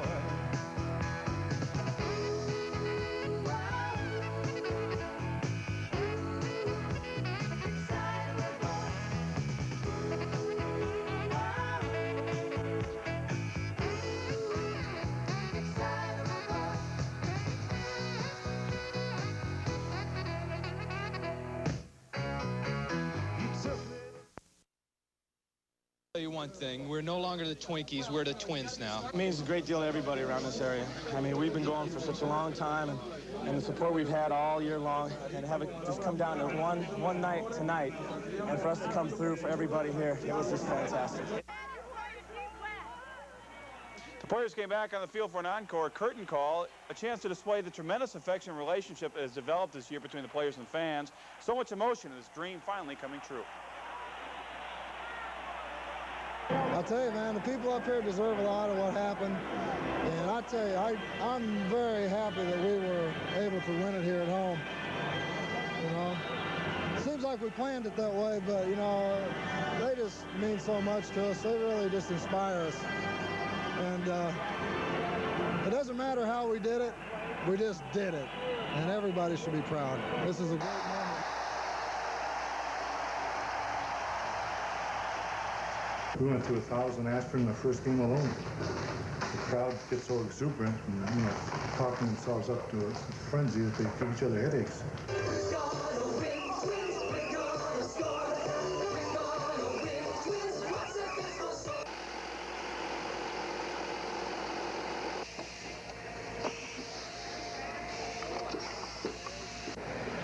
Feel a little more enthusiasm because your home team is in there and you're just plugging away for them too. I feel like I'm right there with those fans. I mean, we're making the stuff, they're buying it, and it makes the work very enjoying.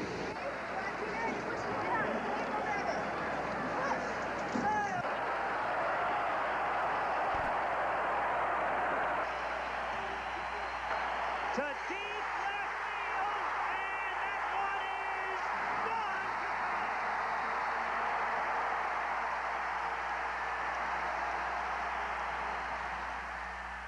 Bases loaded, 2 out, bottom of the 6th. Twins lead by 1. And Herbeck hits a high drive to deep center field. Mickey goes back, grand slam.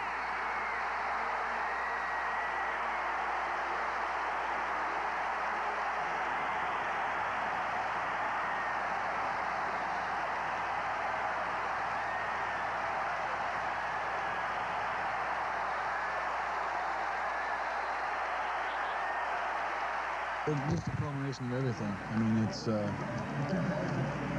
doing it in your hometown in the World Series, struggling at the plate, giving us a lead, keeping us in the series. You know, just all those things. It was great. I told everybody I would like to run around 2 times. You know, I don't know if they let you do that or not. What is Game 7 like? What can you tell these guys here tomorrow that Game 7 is all about? Not to get too carried away with like Game 7. Make the plays that we've made all year long. Don't try to rush throwing guys out because they have great speed. When they hit ground ball to you, you know, field it, throw it over, and get the guys out. But once you start rushing it and thinking about the importance of the ball game, then you're going to make mistakes. So hopefully, I think the guys have been through some of the rough spots, but it's not too many guys have been in here and been involved in Game 7. Better. That was his #1 fastball. 1 out.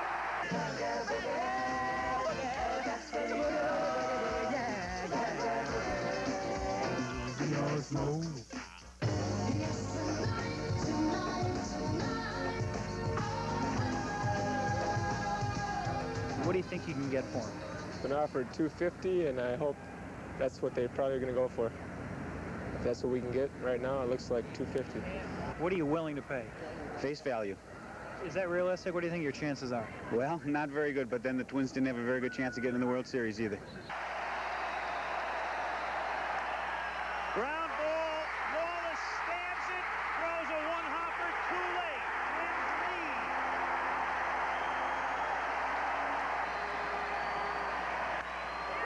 Toward the gap in right center field and up the alley. Laudner is being waved in by Reddick. Here comes a relay from her, and they can't handle it. 4-2.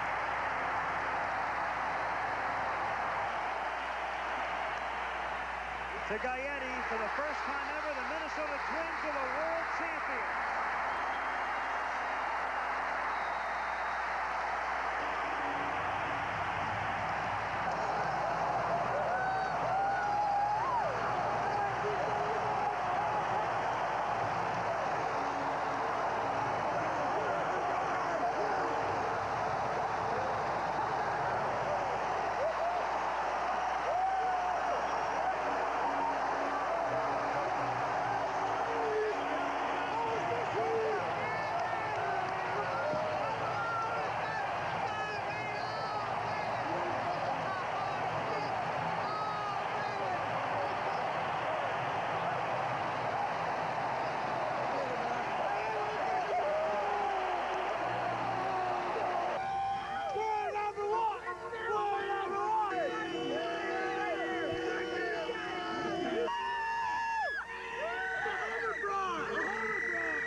Oh, it's unbelievable. Like I said, I don't know how to put it in words. Right now, it's the happiest I've ever been. #1, buddy. #1. I'm sorry I messed your hair up. Oh. beautiful. It's sweet. Isn't it sweet? I'll tell you what, if it's a better feeling in the world, I like to feel it. But right now, man, I'm just on a high, man, and it's unbelievable, man. We've come a long way. Overwhelming feeling. Just incredible. So happy for my teammates and for the fans of Minnesota. They've just been incredible all year long, and it's a credit to them.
It was hard to find a place to park, and his wife, Debbie.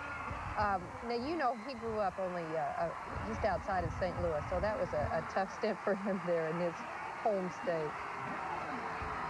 How far is Centralia, Illinois from? Well, I think it's about 60 miles away from St. Louis. But he was, as you know, a big Cardinals fan for most of the years when he was growing up as a young boy.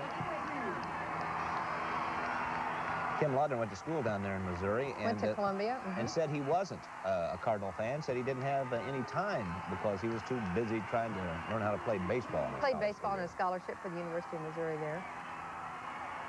Tough to get a look at that individual who's bundled up and also has a hat on. Well, I tell you what, if it's a police officer's hat, it could be Tom Brunansky. Could be. I heard he had one in his locker the other day. Well, they're estimating what? How many thousands of people will show up for today's Well, I don't think it matters. Minneapolis and St. Louis. I don't think it matters. I think they're going to be wrong, whatever they estimated. We've heard estimates, unofficial estimates from some of our own staff who've been around here for years. Stan Wolfson said 1 million people expecting. We can always trust You know, Stan. that almost has to be Juan Berenguer with that hat on. He's famous for his hats that he wears, and he wears them not only in parades and after the celebrations, he wears them all the time. We saw him in his hat in St. Louis. And that looks like Schatzeder. Yeah, Dan Schatzeder and his wife. Nice lady. Nancy Schatzeder. These are the, what they call the 10th player on the Twins team. All of the fans today who are celebrating with this special World Series parade as the Twins drive by. Boy, do they love these guys, huh? Al and Sophia Newman.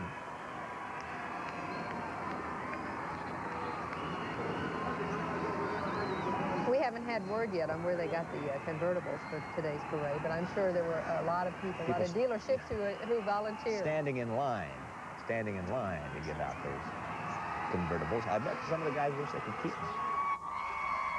Now we change our, now just get an idea. This is a ticker tape parade and a toilet paper parade too, which has become another symbol of the Dome and our victories and great plays. Sort of the 1980s streamer, if you will. They talked about a lot of the old buildings in downtown Minneapolis and St. Paul. Buildings like the Fauché Tower where the windows at the top haven't been opened in, 50 years. And they encourage those people today to open those windows, unbolt them for the first time in who knows how long, and throw some confetti out of the windows, and they're doing it. People standing in the middle of Marquette there. There you go. Unbeknownst to them, just a few blocks away, only about 1 block away now from the shot that we had where all those people were amassed in the midst of Marquette. There, as you see. They'll be moved back by what might serve as sort of the old version of a cow catcher on the old locomotives. What is that? This is a busload full of dignitaries, and it looks as if, although I can't really see that clearly, it looks as if Carl Pohlad may be aboard that vehicle. That looks like Harvey McKay. There's George Latimer, as you can see, the mayor of St. Paul. Looks to be Harvey McKay in the red coat. I'm going to have to get glasses, I think, though. Either that or we're going to have to get a bigger screen. These are all of the dignitaries. These are all of the people who at the games were sitting in the front row, in case you didn't notice. They had the expensive seats. They had the good seats because these are the people who made it happen through the years. I'm sure Carl Pohlad and his wife Eloise are on board. Howard Fox. Jerry Bell. Jerry Bell. I wonder if Andy McPhail was in one of those first. I'm sure he is. I'm sure he is. Well, we're going to take a quick break, and we will be back in just a moment, so stay with us for the World Champions, the Twins celebration.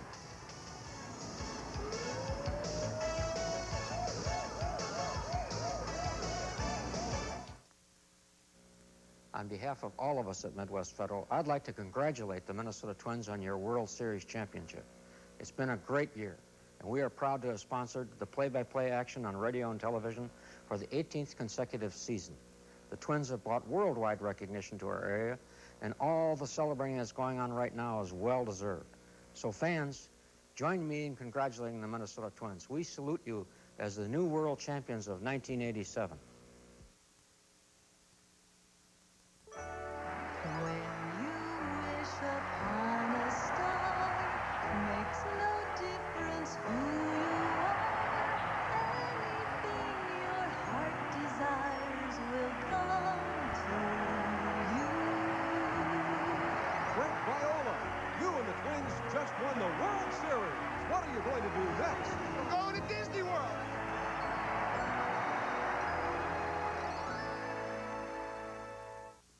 This is the start of an eye exam 2000, the computerized vision test.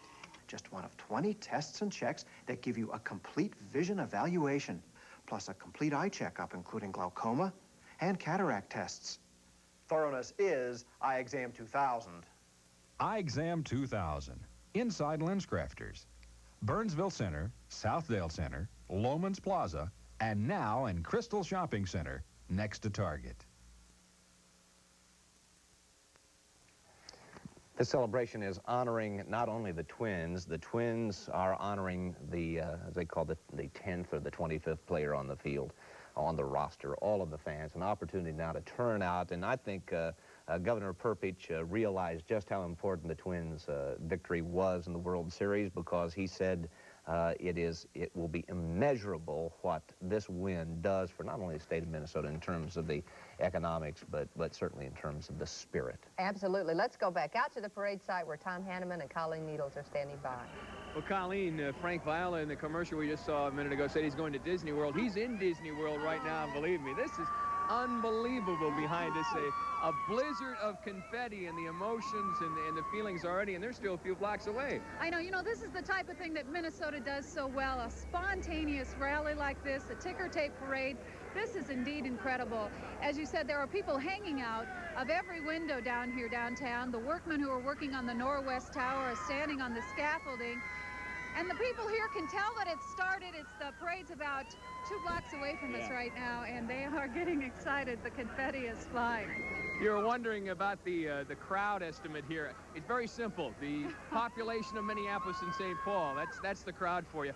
Mike Walsher is in the midst of all this confetti and fans. And Michael, can you hear us? We'll send it out to you. Okay, thank you, Tom. This is not a sea of humanity. This is an ocean of humanity. It is bumper-to-bumper people out here in the middle of Marquette Avenue, and still the parade is quite a ways down. We'll talk to some of the... Oh, we've been out here about 4 or 5 hours since this morning. You getting cold? No, not now. Why is that? Oh, look at all these people out here. All these bodies just filling you up. This fever. Did you ever think you'd see something like this in Minnesota? No, never. Born and raised in Minnesota. All our lives, we've always had second place. From Fritz Mondale, the Vikings, and now we're on top. We're the champs. All right. We've got a lot of people, families here. Hey, excuse me, let me talk to this lady over here. Excuse me. You brought baseball fan? Yeah. Mean to you? Oh, there'll be never nothing like us in Park. Wait. There'll be nothing like this again. Okay, very good. The confetti is already falling down. Hey, save some of that for the Twins, will you? We'll turn it back now to Colleen. Okay. What a job. You know, that is incredible. That's hard work. I got to tell you, we were looking at and talking to some policemen just a little earlier, and they were shrugging their shoulders when they looked at this crowd like, we don't know what to do. How do you keep... You know, this is a great crowd, though. Oh, it's, well, we're not going to see any violence today. You can guess it. We're going to see a lot of love and affection. And the person right now who may have the best view is Debbie Ely in the Live Eye in the Sky. Debbie? Tom, we've been having a good time up here watching this crowd of people. The crowd has actually mobbed the cars as they're going by, and you can really see that from the helicopter here. We've also enjoyed, gotten into the spirit of things. We got a bag of confetti before we took off, and we've been dropping confetti from the helicopter here. Got special permission from the FAA to do so. The crowd has enveloped these cars, as you can see, and the cars seem to be moving at a very slow pace. I know the police had told me earlier that if the crowd got too out of hand and tried to mob these vehicles, that they would try to pick up the pace and move them out of the downtown area a little bit quicker. But it seems that the cars are actually moving slower than perhaps the police had hoped. But the crowd is certainly getting a good view of them. Is it, Back to you. Yes or no? Hardwired good. There you can see, I've never seen that many people except for the night that they won the series, and even then maybe there weren't as many people. No, I didn't see that many. There was only room for a little over 55,000 people in the Metrodome, and this has got to be a much larger crowd than that. If there is one thing in Minnesota that we know how to do, it is put on a parade. That's absolutely true. So it is an absolute fitting into this whole celebration that we are having a parade through the two downtowns of Minneapolis and St. Paul. How terrific. They are literally, not often do we get away with saying the word literally, they are swamped out there by people. Well, you wonder how the cars are even going to get through the streets there. It does look... well, this is going to be something that in 30, 40 years we're going to sit back and tell our kids about because they're not going to remember this. No, that is presuming that we don't make a habit out of winning the World Series. You wonder whether we come back next year and win the World Series, will it mean the same? I'm going to say I don't think so. There have been very few teams that have ever done it. I can't think of... the Yankees used to do it, the right? Dodgers used to do it, but not in the modern World Series. Not I don't think since the 70s there's been many repeaters. Well, we were the 10th team in the 10th year to win. I mean, it's the 10th different team to win. So there has been a different team for the last 10 years. And, well, maybe we'll break another tradition next year. You never know. Yes, and but I think you hit upon it when we were broadcasting from the Metrodome tonight that the victory was clinched for the World Championship. It means a great deal more than just the World Series, because I'll guarantee you that about 1 out of 10 of those people out there right now are inveterate baseball fans. The rest of them are people who love the state and love what the Twins have done for this state and love the idea that they're part of a winning team and that the eyes of the nation are turned on their hometowns and on their home state right now. This does mean much more than a baseball victory. Well, this is all people have been living for, and this is a happening that is going on in Minneapolis, St. Paul today. This is a happening the likes of which we've never seen before and may never see again.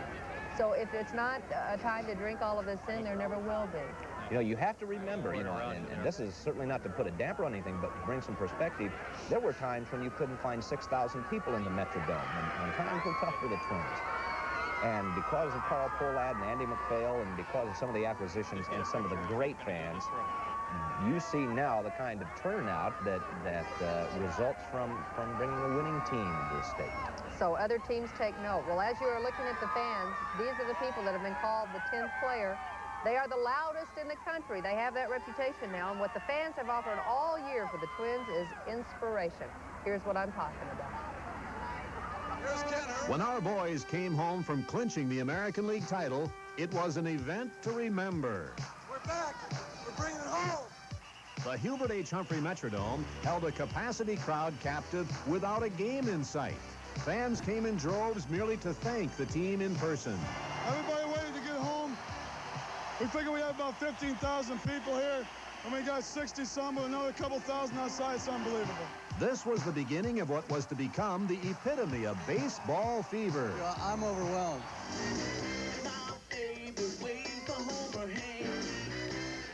Fans were willing to stand in mile-long lines to get a piece of Twins history, and they sacrificed their daily lives to camp out for series tickets. I'm from London, Ontario.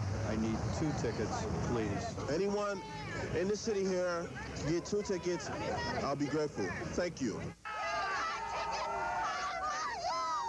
And the lucky few who found themselves inside the stadium made the most of it. Yes, we love the Twins. They like us, and we like them, and it makes for good games for us. But that's not to say that those outside the games didn't cheer just as loud. All right, Twins! Your parents always tell you to be quiet, and then your friends don't. From little leaguers to old-timers, the enthusiasm roared. We're all children at heart. Go, go, go. Even the elementary students found ways to incorporate baseball into their schoolwork. Dear Cougars, can anyone play baseball in St. Louis? A loyal Twins fan, Lori Hertzey. Twins fever has had no boundaries either. Fans as far away as Castleton, North Dakota echoed their support. We're just a little ways from the Twin Cities. They're part of us, and we're part of them. Cheer for the Minnesota Twins today.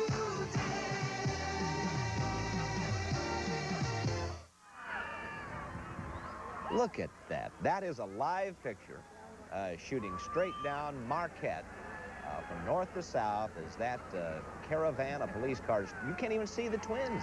The Twins are lost. I'm waiting to watch.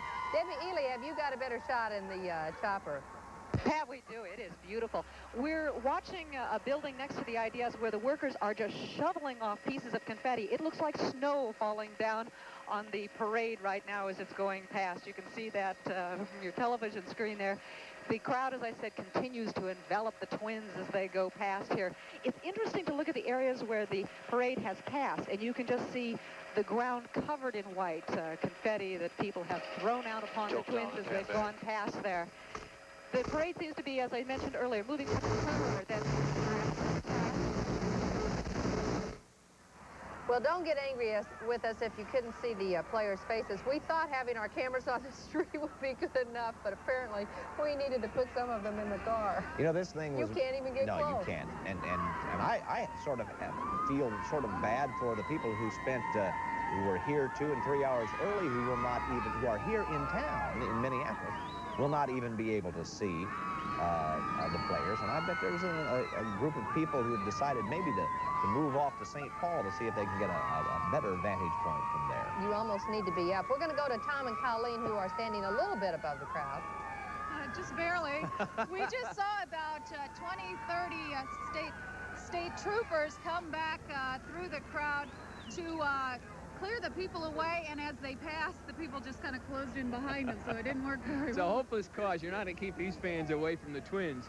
You know, the people in St. Paul love the Twins just as much as the people here in Minneapolis, but I'll tell you, folks, it's going to be a while. This is a 2-hour parade plan. We may be here all day. It's going slow. People are engulfing the motorcade and showing a great outpouring of love and affection. So if you're watching in St. Paul and you're sad because you didn't have time to make it the parade, you got a lot of time to get out to St. Paul. Yeah. It may be a little while. It's going to take forever just to get to the point we are. They're still about 2 blocks away. I think when we last talked to you, that's how far away they were. The crowd has surrounded the cars. I don't think they're really able to make too much progress yet through the crowd. I'm not sure what's going to happen when they get down to this point because there are just as many people. We're only 6 blocks into the parade as well, so a lot of confetti, a lot of fun. We're having a good time down in Pat. Back to you. Well, you might think that the fans would get cold standing out there, but they are so crowded and so close together, they're keeping each other warm. We're going to take break. We'll be back in just a moment.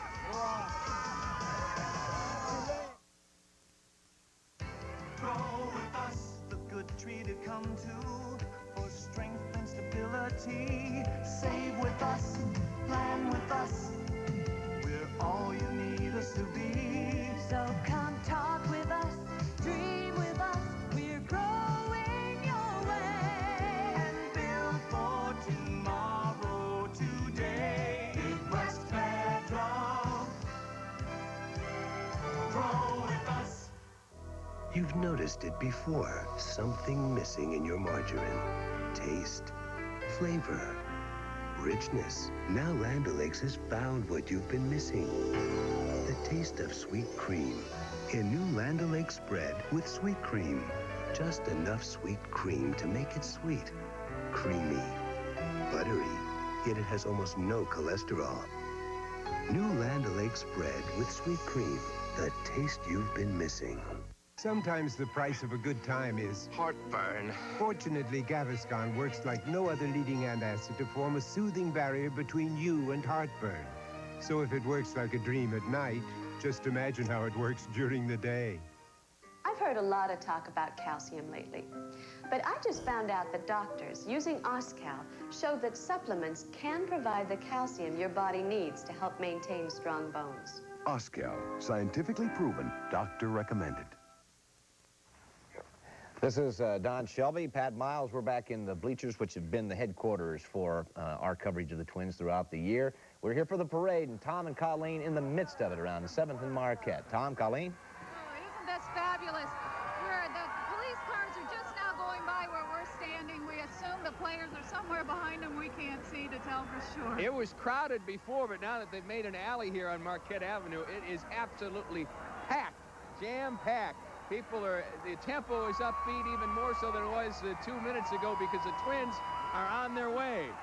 And within a few seconds, we hope to be talking or looking at them. Mike Walsher, can you hear us?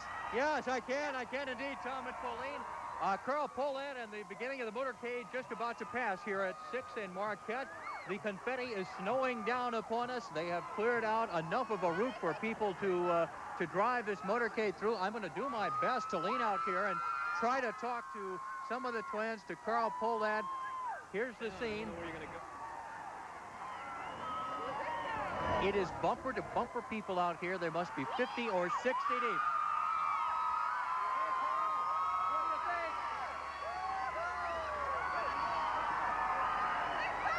And here comes manager Tom Kelly.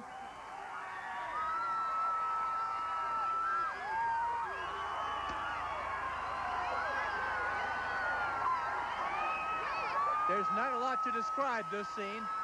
We'll simply let the pictures tell you. Don Baylor coming up now. The police have locked their arms here to hold people back from jumping out in the way of the vehicles. Juan Berenguer. People are reaching out to do high fives with members of the Twins as they go by in their motorcade.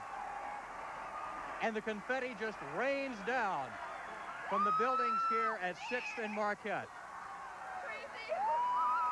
Here's Bert Blyleven.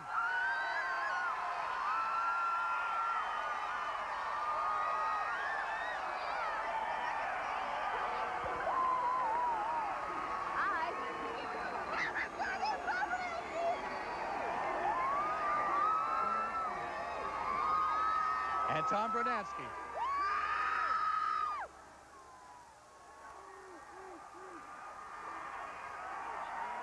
Randy Bush.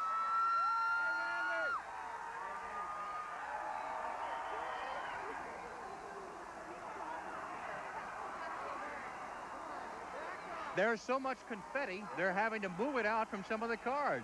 It's like snow. An officer up there having to move the confetti out because the car is sliding on it as on ice.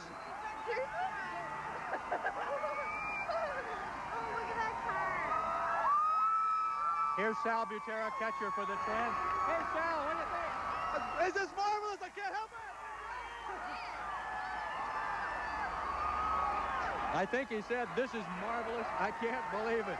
I don't believe anyone can. I'll talk to some of the fans in the crowd. What do you think of this? This is great. I've never seen so much confetti in fun. You all from school today? Yeah, of course. Mom let me stay home. How long are you going to remember this scene? Probably forever. Until we win again. Until we win again. That'll be next year. All right. How about you? That's great, man. It was great. The Twins won it. He seems like he's holding up a sign, though, Don. I can't see what it says. I can see it has a Homer hanky on the back side of it.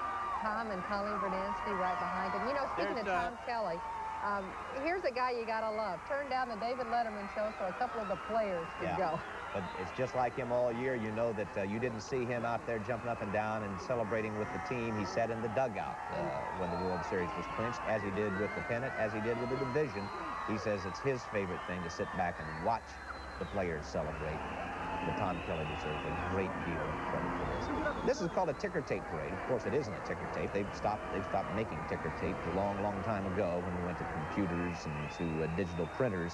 But what suffices as the ticker tape now is just about anything you can tear up. Any piece of paper, any of the shredded business work that you have, it's headed south right now, from the top down toward Marquette. This is a typical female reaction, but who's going to clean it up? I don't know how typically female it is. I know Dave Moore and I spend a lot of time on our hands and knees with the fellows in NAPTA cleaning up the linoleum, so maybe it's just the typical reaction. Tom and Colleen are standing by out there. There's Gary Gaetti, Debbie, his wife, and family. Tom, Colleen, how's your vantage point now? What do you see? This is a fabulous vantage point. We are having a blast out here. The confetti is flying. We just saw a few of the players go by, and then the parade stopped for a moment as it's waiting to catch up with everyone else. We've got a second wave of players. There's a little break just to give the fans a breather to get their confetti ready to throw again, and the second wave is approaching us at this point. This is indescribable. It is, well, the pictures have told the story. I don't need to. We just saw Dan Gladden and his wife go by, and their child, and she's expecting another child in the near future. Child's name is Ashley. It's easy for me to remember. This looks like... Mark Davidson now approaching us. Mark, the reserve outfielder that saw some action in the World Series, one of the outfielders of the future for the Minnesota Twins. He's eating it up. There he is.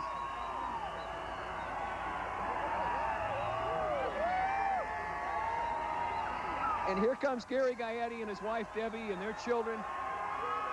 And what a time for Gary and his family.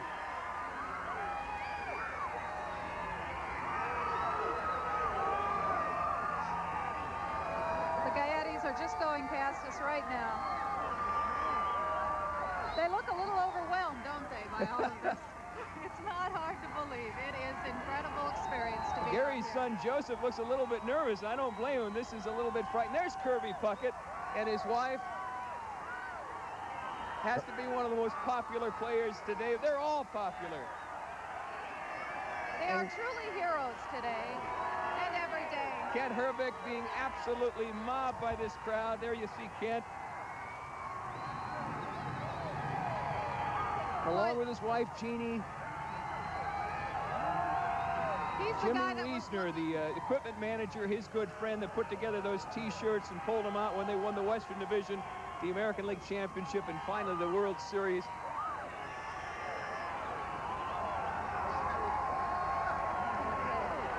Joe Niekro now approaching. You can see the scene down here. The confetti is still flying, and it's still coming out of the windows.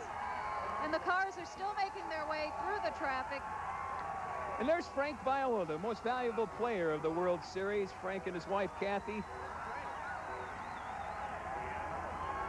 The police still trying to do what they can to keep the people back. But these people love these players too much to stay away. There's Joe Niekro and his son, Lance. And what a moment it has to be for the children of these players to share in their dad's and mom's delight and the whole Twin Cities. This is no longer the Twin Cities. This is a baseball town all of a sudden here. Here's Kirby Puckett again as he goes by. That's a hat Gary.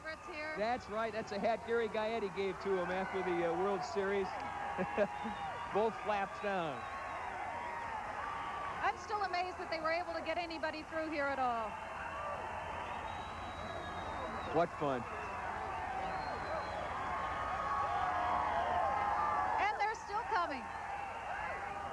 There's Roy Smalley and his wife, Christine, their son Jeffrey, and their identical twin daughters.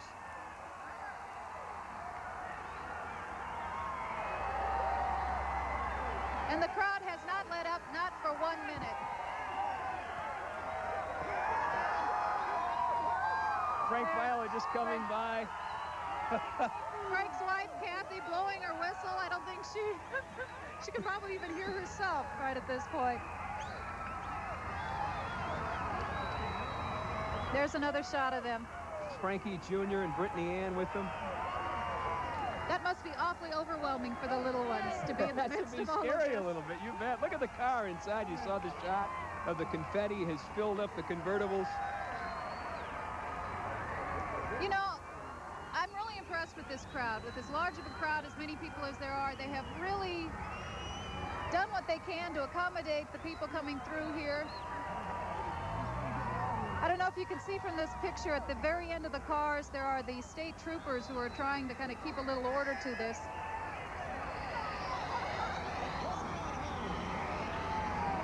We're kind of at a disadvantage. We're not able to see much further down the street than where we are right now to know if there are others coming or if this But we can feel the sound, as they say, and the excitement. And Debbie Ely, describe what you're seeing right now.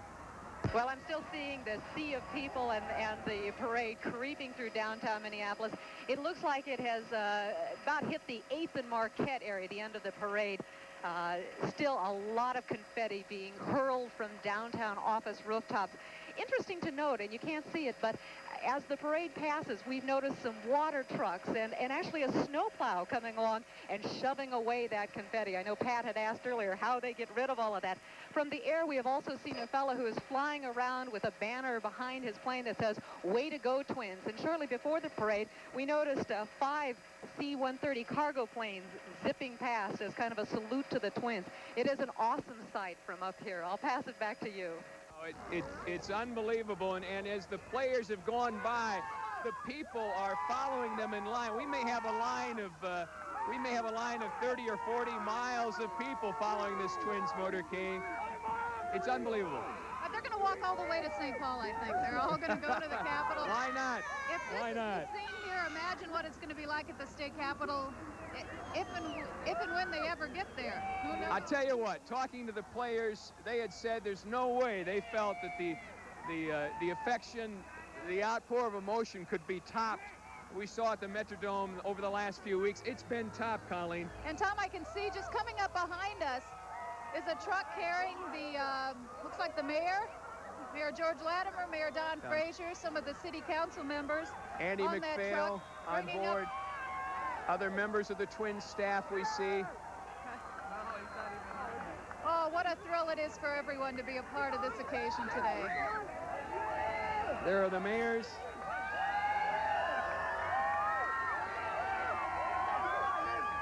You know, everybody's a hero today.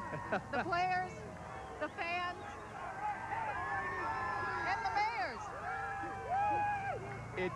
Words, as we say, can't describe it. The pictures have done an adequate job, but being here, this has been the highlight of the year, and that includes winning the World Series.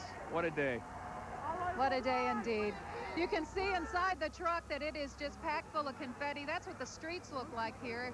It is, in some places, it's knee-deep in confetti around here. It has been coming out of the windows downtown just as fast as it can. It is still, the wind is really gusty down here, so it's being carried up and down by the wind. So we're really in a rainstorm of paper down here. And the final people in this motorcade, other than the police that will follow, at the back of the bus, Howard Fox, who played an important role, and Jerry Bell, the president of the Twins.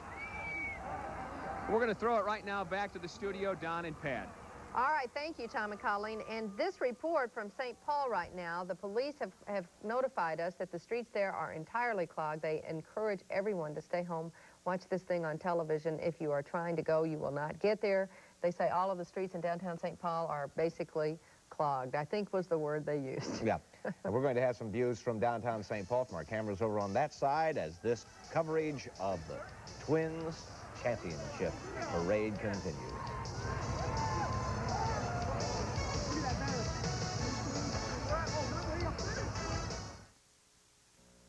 On behalf of all of us at Midwest Federal, I'd like to congratulate the Minnesota Twins on your World Series championship. It's been a great year, and we are proud to have sponsored the play-by-play action on radio and television for the 18th consecutive season. The Twins have brought worldwide recognition to our area, and all the celebrating that's going on right now is well-deserved.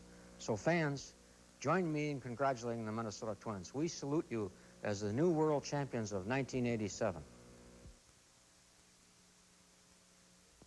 Thursday, Friday, Saturday, and Sunday is Plywood, Minnesota's wallpaper and houseware sale. You betcha, Ken. In-stock wallpaper is sale price from $1, $2, and $3. Yep, Thursday through Sunday, wallpaper is on sale from $1, $2, and $3. At Plywood, Minnesota, this 24-piece glass set is just $6.88. Crystal stemware from $1.99 a glass. This 40-piece dinnerware set is just $29.99. Plywood, Minnesota's great wallpaper and houseware sale. See our newest store in Burnsville. Out of more than 4,000 physicians in the Twin Cities, how do you pick just one? Call 874-4444 for Medformation. He's so matter-of-fact. You mean impish. You mean Pat Sajak? He's a funny guy. She's hot. You mean beautiful. You mean Vanna White. Oh, and look at that. And the game. So simple. So fun. I'm a wheel watcher. Go for it. Weeknights at 6:30. Be a wheel watcher. Weeknights. And Saturdays. On Channel 4. Well, we have been told in St. Paul it is just a madhouse, that all of the streets are clogged. The fans in Minneapolis, in the meantime, are going to have to figure out a way to get home. Mike Walsh is standing by now with some of them who had a chance to not only see, but I guess touch some of the players, Mike, huh? Right, Pat, it is pandemonium out here. The Twins have gone now, but the party continues. I want to talk to a couple of fans here. Hi, how long have you been waiting for? About an hour and a half. Drove all the way from Ceylon, Minnesota this morning. 180 miles. Was it worth it? You bet. It's great. I love it. Did you ever think you'd see this in Minnesota? You bet. I waited 23 years for this, and it's fantastic. All right. How long you got to remember this? Forever. All right, great. I've got confetti in my mouth. I can't talk anymore. Back to, I believe, to Colleen or back to the studio. All right. He's gonna get calm back. Story of this day, Colleen, the fans and the excitement and the memories that have occurred here in Minneapolis and will be occurring in a few minutes in St. Paul. Oh, and what a show this town has put on for the fans and for the players. The parade has passed us by at this point, but the fun continues down here as people continue to throw confetti. There's a line of at least a mile of people behind the motorcade that are following the Twins and may do so to St. Paul. And as you can tell behind us, the fans, they're not too excited about what's going on. Ralph and Cindy Savas, take it away. All right, you know, you mentioned earlier about the congestion here in downtown St. Paul. I can vouch for that. It took me I was an hour late getting here, I believe. And the Vulcan crew just went by a short time ago. That's a little traffic moving. The crowd here has been entertaining itself with the taste great, less filling chant back and forth. I think they should change that to Twins great, top billing or something of that nature. With they're hanging from the rafters over on the parking lot across from us here at 4th and Wabasha. The parade is supposedly going to be moving from 6 to 8 miles per hour. It looks a little slower than that at the moment, but people here are still anxiously awaiting the Twins' arrival in St. Paul, but that could be some time away. Cindy Hilger is standing by and has a guest for us. Cindy, are you there? Well, Ralph, I'm behind you a few feet, and the people have been out here since about 9 this morning. A lot of the people that are here right now are kids. We gathered a group here. Where are you guys from? South St. Paul, is that right? Yeah. St. John. How come you guys came out here early this morning to watch this? Had to see the Twins. Now, if the Twins would happen to stop and talk to you guys, what would you say to them? We'd congratulate them and thank them for winning so we can come out here. How about you? Tell them they're awesome. Tell them they're awesome. How about you? What would you say? If like Kirby Puckett stopped, what would you say to Kirby Puckett? Tell him he had a great series and he showed the Cardinals. Ken Herbeck, what would you say to Ken Herbeck? I'd tell him that he's the best. He's the best. I think we all agree about that. The Twins are the best. For anybody thinking about coming downtown St. Paul, I'd suggest you stay home. It is absolutely mobbed right now. Traffic is being stopped. The people here are cheering for the meter maids as they're coming up and down Wabasha. We're going to go back to Tom and Colleen now in Minneapolis. Back to you guys. Yay! I'll tell you. It's incredible. Have an incredible time out here. Everybody is just having a wonderful time. I will never forget this. The parade is over, but believe me, nobody wants to leave. They want to soak this up as long as they can. And hello, we're having a good time, as you can tell as well. And look at the folks behind us. Everybody here really having a wonderful time. We're gonna send it back before we're engulfed in this crowd. Mike, I'll send it to you if you can break away. Right, Colleen and Tom, it was a world-class parade for world champions of baseball. And let's hear a shout. Who's number one? Who's number one? All right, that's the scene here on Marquette Avenue.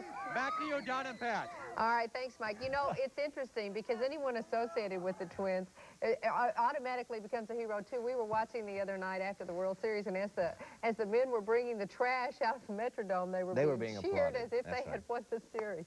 We are in the safe confines of the studio here at WCCO TV. The parade passed about 60 feet from this doorway, and we didn't have to be out in it. But the reason is we survived St. Louis, so we're letting the other people take it tonight. Hey, I just want to say thanks to a lot of people who wrote us about the Twins, but Pat Cotnor sent a poem, and I have to read the last paragraph to you. All right.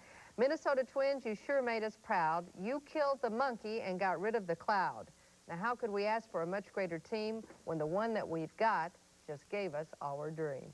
Very nice. After my words, exactly. You think we ought to throw some of this around? I think it's some.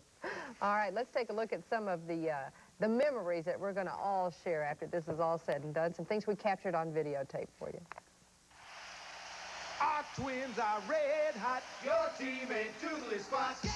Our Twins are red hot. Your team ain't doodly squat. Well, they made it to the playoffs because they really won a lot. Frankfurt and Reardon stepping up to the mound. They're getting ready to mow them down. Our Twins are red hot. Your team ain't doodly squat. Yeah! Our Twins are red hot. Your team ain't doodly squat. Yeah, they're going to win the pennant because they give it all they got. Back up!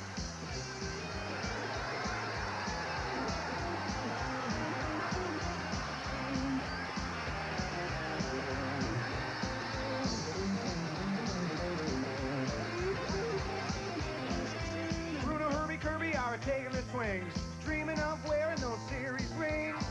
Our Twins are red hot. Your team ain't doodly squat. Yeah! Our Twins are red hot. Your team ain't doodly squat. Well, we're going to the series, then we'll show them what we got. Touch them all, Gary Gaetti!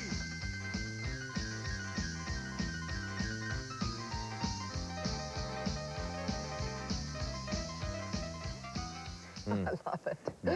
Great times.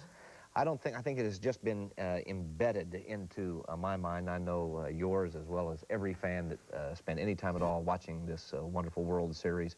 Every one of those moments are moments to remember, and I don't know if I'll ever shake what well, we're this going to has have all fun felt putting like. all that video together after this is all over, and in a year's time look back on this and remember, because it's hard, I think, when you're in the midst of it to really appreciate all that is going on. Even the players have said that this is not going to really come home to them for at least a couple of weeks when they're gone and on vacation and sit back and think about what's happened, because it's hard to really grasp it all right Did you now. notice how many young people were in the crowd, the parade crowd, and in the celebration following the Twins' victories and also the party? That's great news for the Twins. Oh, It's yeah. great news for the Twin Cities and for the state of Minnesota. And we should mention the That's their Dakotas and Iowa future, as well. obviously. That's right. One of the things that I noticed in St. Louis and thought it was a terrific idea is that these kids in St. Louis, for example, grow up with their baseball team. They have a whole section in Busch Stadium that's dedicated just to children where you can go and take your kids. Now, that's a way to develop future fans, and You that's bet. what we're starting to do in Minnesota, so it's going to be great. We're going to be back with more coverage of this parade on the St. Paul side after this trip down 94 in just a moment.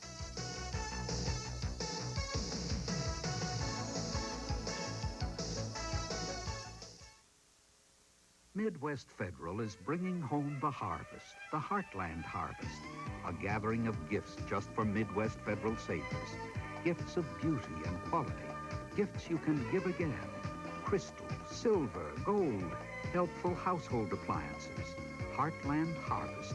Come see the gathering of gifts now. You can harvest your favorite when you make a qualifying deposit at Midwest Federal, your good tree to come to since 1891. Halloween is such a festive time. Best Buy is celebrating with spectacular savings. Free candy for the kiddies on Halloween. Free Scotch-Light reflective tape for safety. And scary costume contests for all ages with prizes that are to die for. Like color TVs, compact disc players, etc. So shop Best Buy for spectacular savings. Igor, employees cannot enter the contest. It's a rule.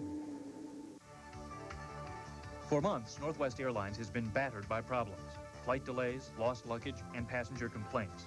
But now there are new questions about maintenance. Is Northwest Airlines fixing their planes promptly and properly, or are they flying some planes with too many broken parts? The I-Team asked the national expert. There's a time to fix and a time to fly, and they should have fixed this one before they flew. Join us for a special I-Team report, beginning Tuesday on the 10 p.m. report, Channel 4. We want to welcome you back now to our live coverage of the parade going on. They are on their way, by the way, right now. They're on 94, and they're on their way to St. Paul, where a huge and enormous crowd is waiting for them. This is the scene at the Capitol right now, where a rally is planned for just about 2 o'clock when the parade should end, and they will all gather at the state capitol, which, by the way, if you're planning to attend, it may be too late at this point. This is downtown St. Paul, so as you can see, you won't be able to get through in a car.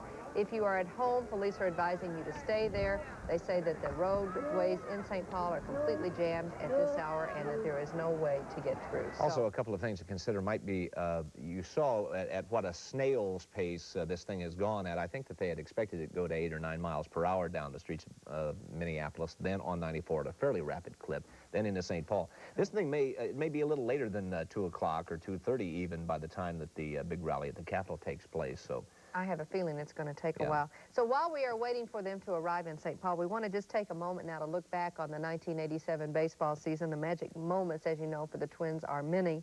It all began on April 7th with a rookie manager who told us he had the jitters.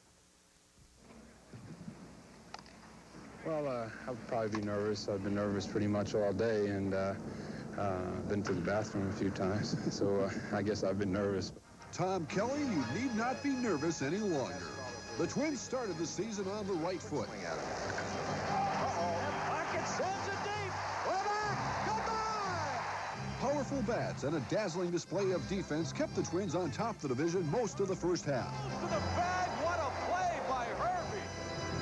On 3-2. Out into short right field. Lombardozzi on the run. Oh. What a catch by Lombardozzi. That's Carey. Curry got it. Oh, there were those moments best forgotten. McDowell's trying to score. They got a play on him, and he's safe. But nothing that couldn't be remedied by some good dome cooking. That's hit deep to right field. And the ball game is over. Fly ball belted deep to right. Kingery looks up there. This will fly away. Big home run in their victory yesterday and sends a towering deep drive to center. Moses to the warning track, to the wall, fly away! The Twins kept pace throughout August and into September. The new additions to the 1987 team helped give them the edge. Left side, and he gets it through that little hole on the left side. Late in September, the Twins found themselves playing for the division title. It's deep, it's deep, it's gone! Gaetti tries one to deep center. Wilson going back, and this one is gone! Way back, and gone! They tied for the title against Kansas City, then clinched it in Texas.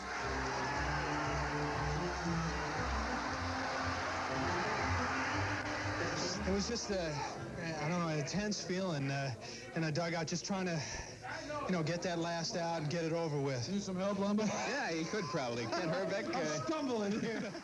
Onward to the playoffs and a date with Detroit.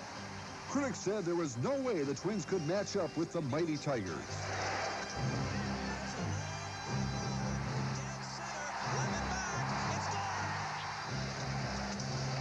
Broken bat. Gaetti goes to one knee, hustles up, and Herbeck with an extraordinary play. Sheridan tries one to deep right.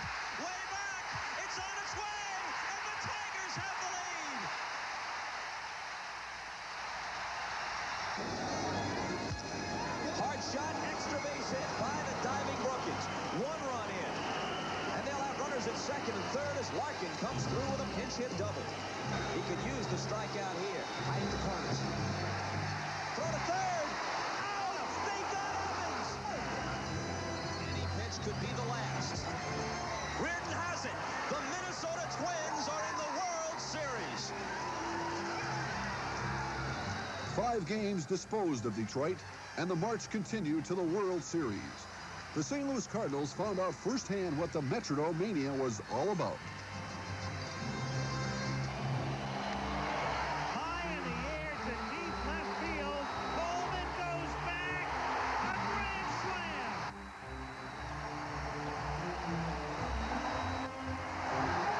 To center and deep. And McGee goes back, and it's gone. A 2-game lead was just what the doctor ordered. But a 3-game trip to St. Louis brought back memories of the road trip blues. High drive to deep left field. Gladden goes all the way back at the fence. It's off. It's gone. The Twins were down 3 games to 2, but the cure was simple. Bring it back to the Dome. To deep left field. And that one is gone. Bases loaded. 2 out. Bottom of the 6th. Twins lead by 1. And Herbeck gets a high drive to deep center field. McGee goes back. Grand slam.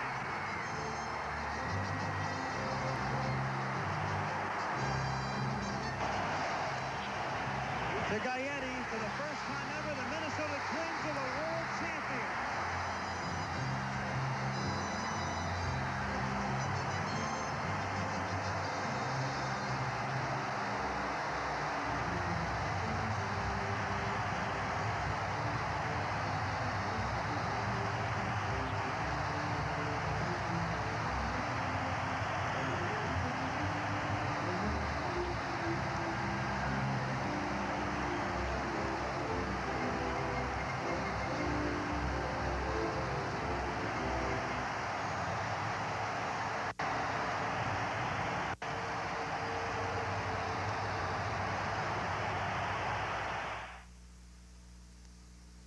You have to wonder, will victory ever taste that sweet again? My.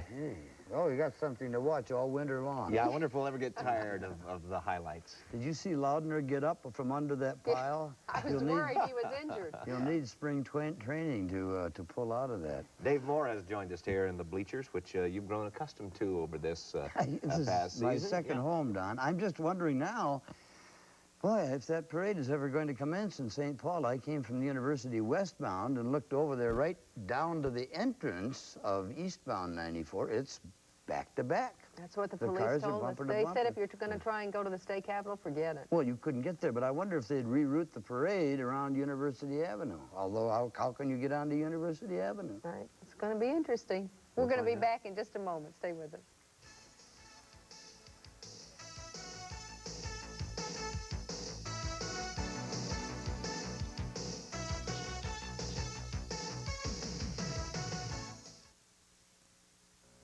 On behalf of all of us at Midwest Federal, I'd like to congratulate the Minnesota Twins on your World Series championship. It's been a great year, and we are proud to have sponsored the play-by-play action on radio and television for the 18th consecutive season. The Twins have brought worldwide recognition to our area, and all the celebrating that's going on right now is well-deserved. So fans, join me in congratulating the Minnesota Twins. We salute you as the new world champions of 1987.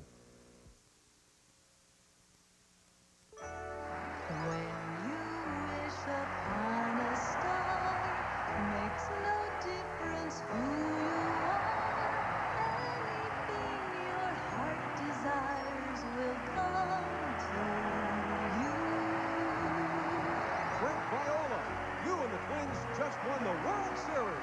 What are you going to do next? We're going to Disney World.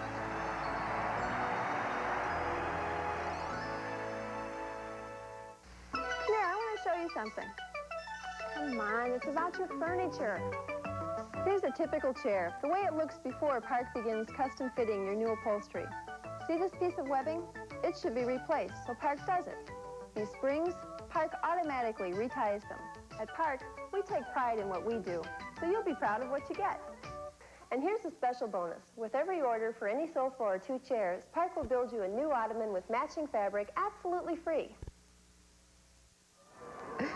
We want to welcome you back, and in case you just joined us, this is Champions, a twin celebration brought to you in part by Midwest Federal, your #1 sports fan and good tree to come to for shelter since 1891. We're going to throw it to Debbie Ely now, who is in the helicopter high above the area just on I-94 going towards St. Paul. Debbie? Pat, in the last minute or so, it looks as though the parade has finally broken loose of the Minneapolis crowd. We're looking at a scene that's about 2 blocks east of the Metrodome, right as you prepare to get onto I-94. There's a big bus station there, and I can only assume that what's going to happen is that perhaps some of the players will be getting into that bus and making the ride over to St. Paul, excuse me, where they will meet at the staging area of Wabasha and Kellogg, right down there near the Civic Center, where they will begin the parade through downtown St. Paul. My watch says that it's 2 minutes after 1 right now. They were supposed to be over there at 12:45, so you can see they're about 17 minutes late. I'm told that the drive they're expecting to be about 10 minutes, so they may be about 25 minutes late to their date in St. Paul. Back to you. I think you're exactly right, Debbie, and that was a good observation. They would not in this weather, traverse 94, the 10 miles it takes to go between Minneapolis and St. Paul in those open convertibles, especially some of them with their children with them, so that they will park those cars there, get on the bus, drive the cars over individually, and then get off and restage around Wabasha and Kellogg. I don't think anybody expected this thing to be on time anyway, did they, Dave? It's a lot of trouble to win a World Series, isn't it?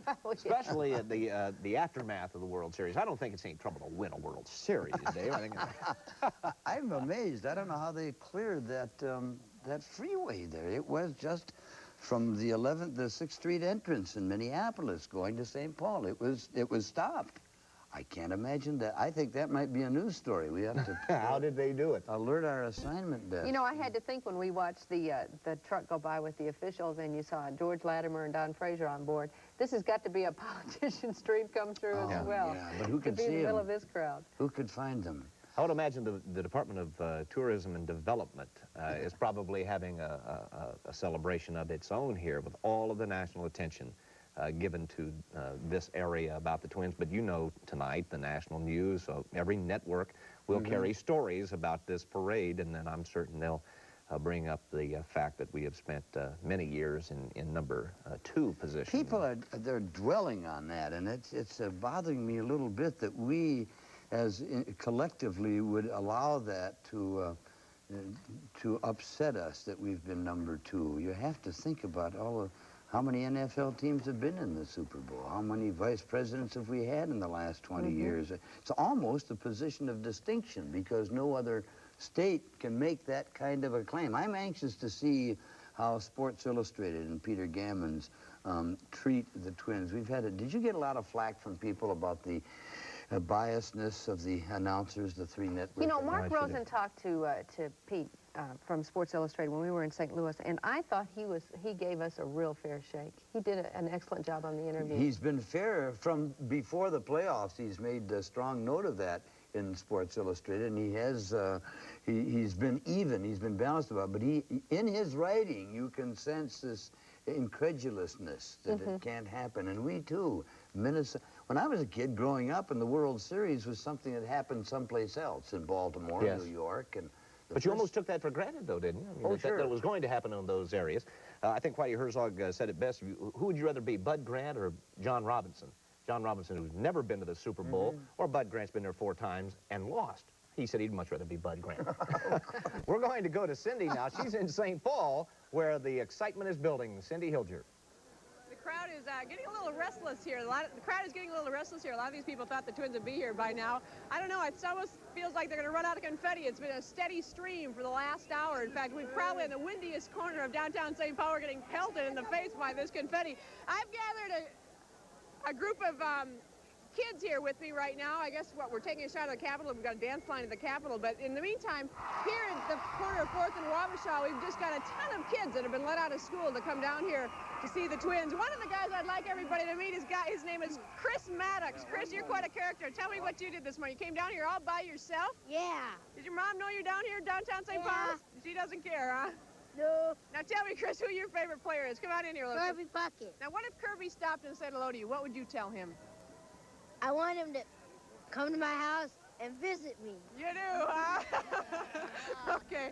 Some of these other people that are not from St. Paul, you guys came all the way from Wayzata, right? Yeah, How come you came all the way downtown from Wayzata? to see the Twins play. Also, you got another stop. Get right? out of school, yeah. That seems to be the big reason here in St. Paul. Now, what are you going to do after the Twins come by here?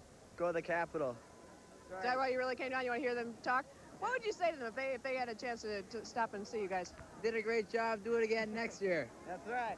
All right, sounds good. We're going to throw it back to Don and Pat now. We're waiting anxiously for this motorcade to come down. All right, Cindy, thank you very much.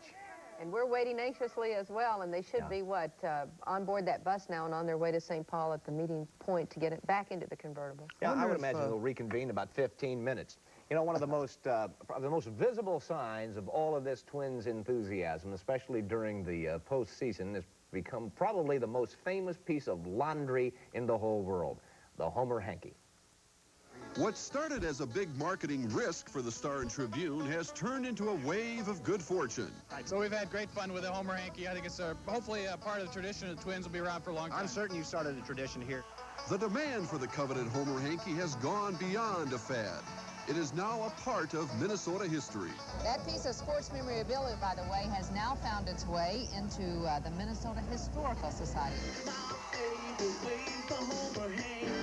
A song has been written in its honor, and the folks in Minnesota organized a special hanky rally to show appreciation for this piece of golden fleece. Even the Cardinals found magic in the idea and took it upon themselves to start a linen war. See, we're not like an exploding team. Every time the Cardinals get a rally going, we just stand up and wave them around and go around. Their rally hank is more or less. It's the Twins' idea, and I think that's great. And then the Cards had to go copy it and then give it out to all their fans. No copy. No copy. And as most fans know by now, there are many reasons to wave the heralded hanky. I believe this is a home run. Just like this, and they're going to do that and get a home run, right? This is the base hit. And in the bad call, you can always cover your eyes. It gives the G-Man incredible power to, like, slam home runs. And it waves easier off a hat, as you can clearly see. See the Twins, too, right through that hanky. And, of course, wearing the hanky as an accessory has become quite the trend as well. I'm wearing my Homer hanky around my neck because I guess I just don't want it to get lost. It's quite easy. The Twins are the top of the league, and therefore one should wear your symbol of excellence at the top. Also, in this brisk weather, it does help to keep it a little bit warmer. Yes, the Homer hanky is everywhere. And if the greatest compliment is to be imitated, then by Jove, Homer hankies, you have arrived. Boy, what a marketing ploy that was. We've got to find out when this is all said and done how the Star and Tribune ended up on that Homer hanky. Well, I wonder if they have, I'm certain they have rights to the thing. But I didn't see too many pirated copies of the Homer hanky, but I saw a lot of homemade Homer hankies. Right. People with and a little those red work just magic as well, marker. didn't they? But you know, it's been just such a marketing boon for so many of these souvenir givers. But somebody said what they were selling these Homer hankies for, what, $2, something like that, and they cost 17 cents to make. So. It was the creation of one particular lady, and I'm sorry, I don't have her name in mind, in the promotion marketing department at the Right, and Tom Culligan's division over there. It's just a propitious timing. Anybody, I suppose, you could have come up with something else. I don't know, a pen or a pencil, but you can't do anything with pens or pencils. Oh, it was a perfect symbol, a perfect one. I still carry mine. I think I'll probably carry mine the rest of my life. Well, while Don gets his Homer hanky out, we're going to go over to St. Paul, where they are standing by, Marcia Fleur and Mark Rosen, waiting for the Twins to arrive. That's right, Pat. Marcia and I are standing here on the steps, actually about 15 feet above the steps.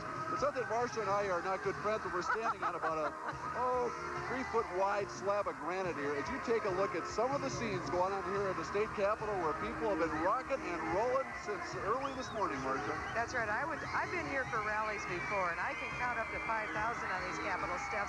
I think right now, Mark, we have over 30,000 people out here waiting. And a very well-behaved crowd at that. I mean, people have been very, very patient. There are a number of young kids up in the front row here who have been waiting since early this morning, and everyone has taken their time, staying back. I think they're aware now that it's going to be a while before the Twins actually get here to talk to the crowd here at the steps of the state capitol. Some of the great signs we've seen out here. Is this great or what? This is not Minnesota. I've never seen anything like it since ticker tape parades in New York City. You know, Mark, what really impresses me is that they knew there would be a big crowd out here, and they've had bands, and they've had various cheerleading squads, and they've been playing Twins music. And I think the only people out here who are cold are us, because we're up on this platform alone. Everybody down there is fresh. We had the opportunity to watch the Minneapolis celebration in our production truck, and I think Marcia and I feel the same way. We felt like we were watching this from another city. This can't be happening here in the Twin Cities after all these years, but it really is, and everyone is enjoying it, even though they've been waiting for quite a few hours. No one seems to mind. I don't think anybody anticipated this. I think if they had anticipated the crush of the crowds in the streets of Minneapolis, that everybody probably, the police probably would have put up the same kind of barricade they do for the Aquatennial. They expected a few thousand people, of course, and a lot of cheering and yelling, but not the crushes. Let's go see what Cindy and Ralph are doing in downtown St. Paul. Marcia, we're waiting. We're not freezing, I'll tell you No, that. it's really nice. It has clouded over a lot, though, and the wind, that's what's surprising me. We've got a windy corner here. This confetti's whipping around like crazy.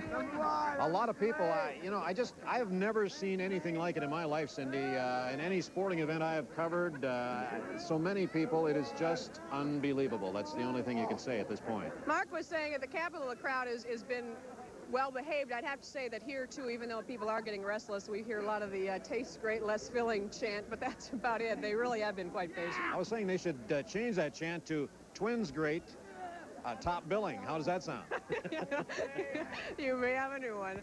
I think we're going to try to head back up to the chopper to just try to find out. Oh, I guess we're going to go back to Don and Pat. Back to you guys. Well, as a matter of fact, Cindy, we did go back to the chopper. You can see right now the view from the air, looking over the interstate system there on the way to St. Paul. We are assuming that the Twins now are aboard that bus and on their way. Yeah, those are the empty convertibles going right there. Right. Empty, save a driver. And they will meet the bus then at the Wabasha pickup point, where the Twins will then get into the cars again, into the convertibles, and take off for the parade. Well, we're going to be back with more coverage of the Twins championship season, a parade and a celebration, right after this.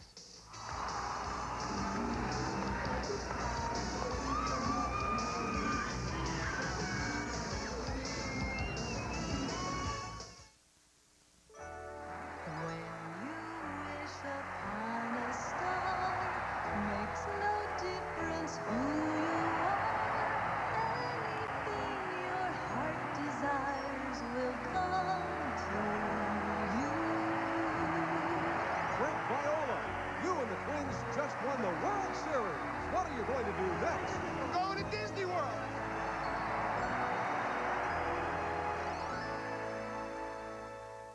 Halloween is such a festive time. Best Buy is celebrating with spectacular savings.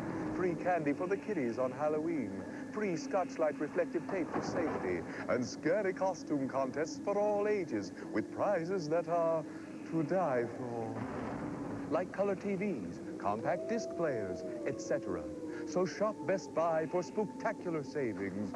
Igor, employees cannot enter the contest. It's a rule.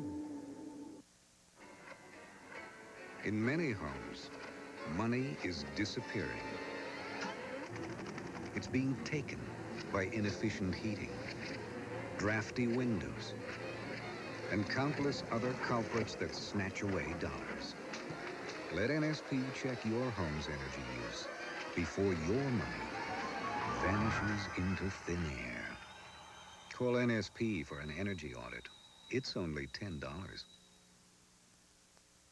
Welcome back to our coverage of this wonderful Twins parade. Just millions and millions of people downtown, it seems like. I know that's an overstatement, but maybe 1 million showed up for this thing. Who knows? Well, you know, things are bound to happen, too, when it gets this crowded. And we are told that during the parade through Minneapolis, Salbuteros, so much confetti got into the car that the engine started the paper on fire. They had to evacuate the car, although the fire department did put everything out. Nobody hurt. And as safe.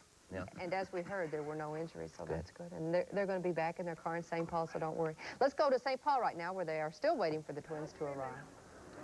All right, Pat and company, we are here downtown St. Paul at 4th and Wabasha, and we're about a block away from where the parade will begin in downtown St. Paul and head up Wabasha and then head for the state capitol. The crowd is just a huge one here, and they've been very patient waiting for the Minnesota Twins, and I'm told that The Twins motorcade coming from Minneapolis to St. Paul is now on I-94. They finally did make it. I guess Kent Herbick's car was simply mobbed. No injuries there, we're happy to report. And right now we have Cindy Hilger standing by with some folks here in the St. Paul crowd. Cindy? You know, Ralph, I keep talking to kids, but to be honest with you, that's all I'm finding out here. There are just thousands and thousands of school kids that have taken the day off and come down here to take a look to see the Twins. Where are you guys all from? Inver Grove. What time did you get out here this morning? About 11:30. 11:30. How'd you ever think it would take this long to see the Twins, or are you getting impatient? Yeah. How about you? Who do you hope to see out here today? I hope to see them all. Ken Herbeck, Kirby Puckett, the whole team. When the season began, did any of you guys think that they'd make it this far? Not even close. Not even close? How come? Because they stunk last year. That's one way to put it, I guess. How about you? I thought they had a good chance. I knew they had a lot of talent, but they needed a few good pitchers. All right. Who'd you guys come out here to see? Are y'all from Inver Grove, too? No, we're not from St. Paul, Hiram Park. Who are you hoping to see out here today? Anyone, any twin, Kirby I guess. Puckett, Kirby Puckett. What would you say to Kirby if he stopped and said hello to you? Good game, good game. Great game. Great game. I think the sentiment here is the same. Everybody just wants to see the Twins. We're going to go back over to Mark and Marcia now at the state capitol. You know, I have seen the Capitol in a lot of various forms of decoration over the years, but I have never seen it look as beautiful as it does today. Absolutely right, Marcia, and everyone is just can't wait for the Minnesota Twins to arrive. Unfortunately, they're going to have to wait a little bit longer because, as we've seen already, they haven't started the parade route yet in St. Paul. Marcia, at a time like this, a lot of things going through everyone's mind. I think back to certainly sitting on the third base photo loft with you at Old Met Stadium, right. Watching Bobo Rivera and Willie Norwood play outfield for the Minnesota Twins, thinking, would we ever be able to experience anything like this as fans? You know, I think perhaps my fondest old memory was watching poor Willie Norwood try to throw to home plate. He threw the biggest hook I ever saw. He could get it from right field to third base faster than anybody I ever knew. We're talking about parades too, Marcia. As you know, we got to take part in the Aquatennial Torchlight Parade. And it was a nice summer night in July, and Marcia and I were on the float along with a lot of other CCO personalities. And I turned over to Marcia and I said, the Twins just beat the Yankees. And I said, you know what? This would be nice to be in another parade at the end of October. Would it not? Going through the streets, never thinking that was really going to happen. I thought you'd really jinxed it at that point. Yeah, I know. I probably did. But this is really something. As you know, it never happened. I think all of us who really love the Twins and have been following for years kept our fingers crossed more about this team. There was the feeling that that old class of 82, if they couldn't do it this year, maybe they never could. You know, when I was in school, we called that TPing the tree, right? That's just one big tree in front of the state capitol that has the toilet paper all over it. You know, it's going to be like a hangover over here tomorrow. The governor's going to look out his window and see that tree and wonder what in the world he's created. We're seeing now over 30,000 people here in front of the state capitol. And one guy who's familiar with the state capitol is Pat Kessler. Pat, take it away. Well, I got to tell you, Mark, they just announced that the Twins are on Interstate 94. That was a big cheer you heard. What you're looking at now is old Governor Knute Nelson. Yeah, I wonder what he's thinking now.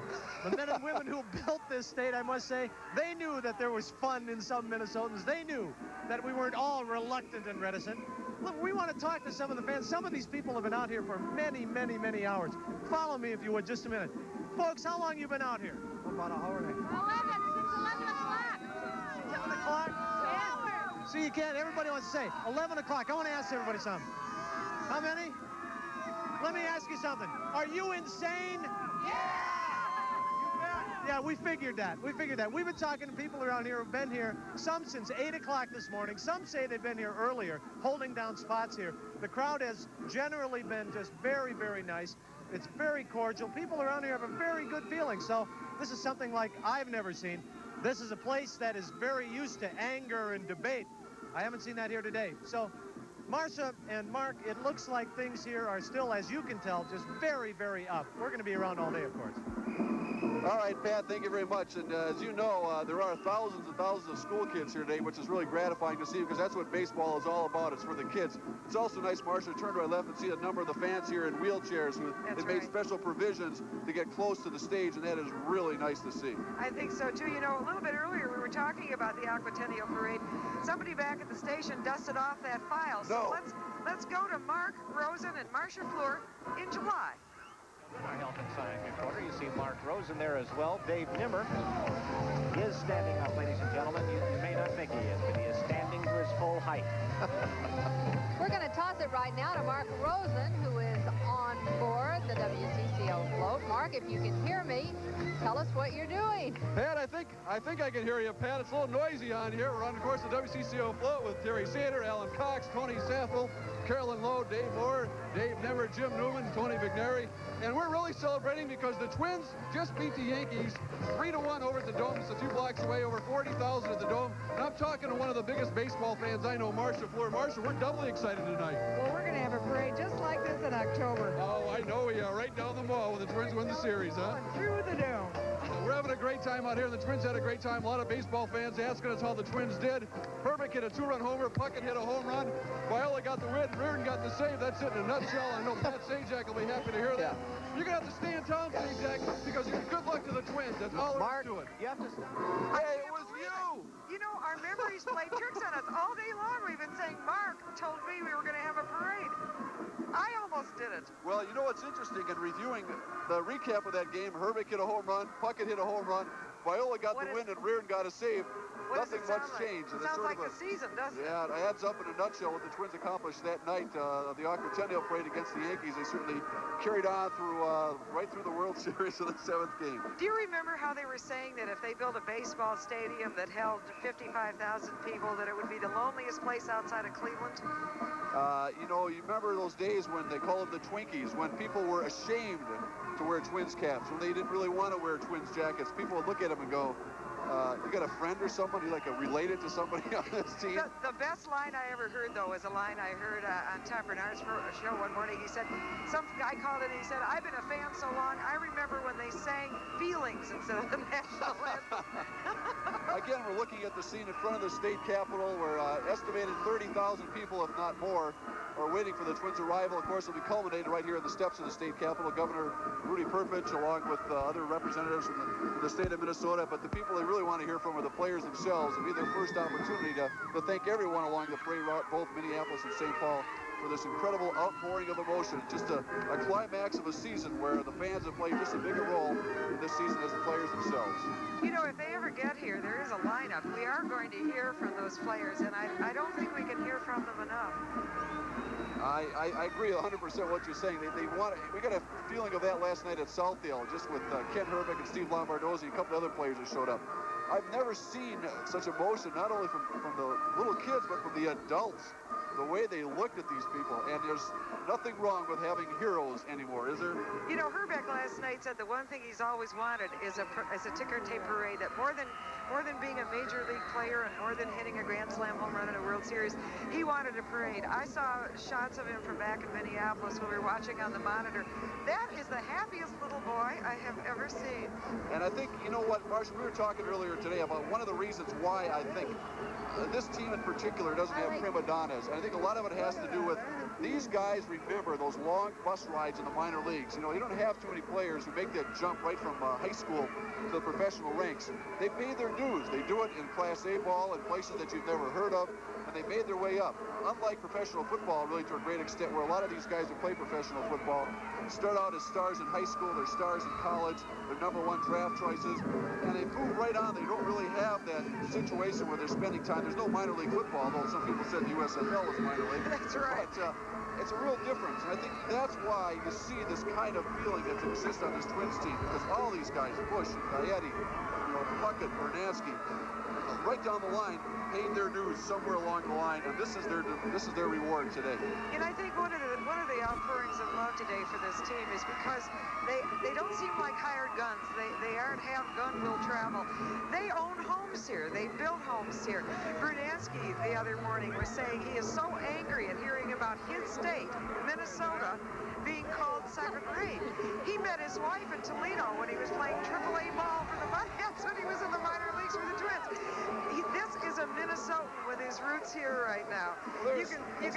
marketing to Herbie and Kirby right now in front of the Capitol. Actually, this is downtown St. Paul now, I believe. Is anybody doing any work today?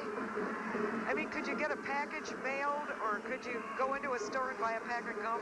I wonder if the people who did have to go to work today, what it's going to be like for them to even try to get out of downtown Minneapolis or St. Paul, if this celebration is just going to continue into the night, and I think it'd probably be the latter. Let's take a look at what does it look from up there, Deb? Well, when you say 35,000, I think you're being very conservative. The crowd looks much more like 50,000. As you can see, just people packed into that park there in front of the state capitol. We've been watching the parade as it's moving along. It looks like it has just passed the area around Dale. We can see a flashing light, and it's starting to move toward the state capitol.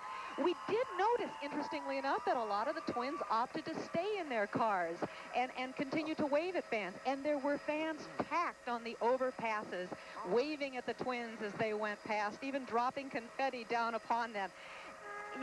You might not be able to get a good view of the traffic here, but we have noticed that cars have backed up on the Marion Avenue exit and gone over to the side, and people have actually, I don't know if they've left those cars and parked on the side there, or are still in their cars in hopes of being able to see the Twins as they come past.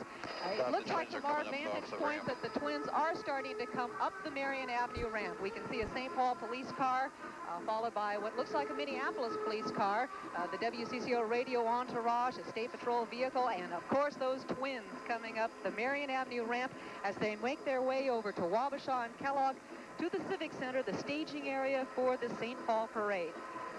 Back to you, Marcia. That's absolutely incredible. You know, I've always waited for the day when the Marion Street exit near the Capitol was turned into a parking lot. Talking about crowd estimates, you're probably right. As I look beyond us here on top of our granite platform, this looks more like Taste of Minnesota back on the 4th of July than anything else that's ever taken place in front of the state capitol. That's right. Continue to look at the traffic as the Twins make their way into St. Paul area. But, you know, we had, what, 100,000 people out here for the Taste of Minnesota, I think, in one given night, Marcia. They may get close to that today. You know, I think they probably will, because I think a lot of people from Minneapolis, when the parade went past them, simply somehow got over here.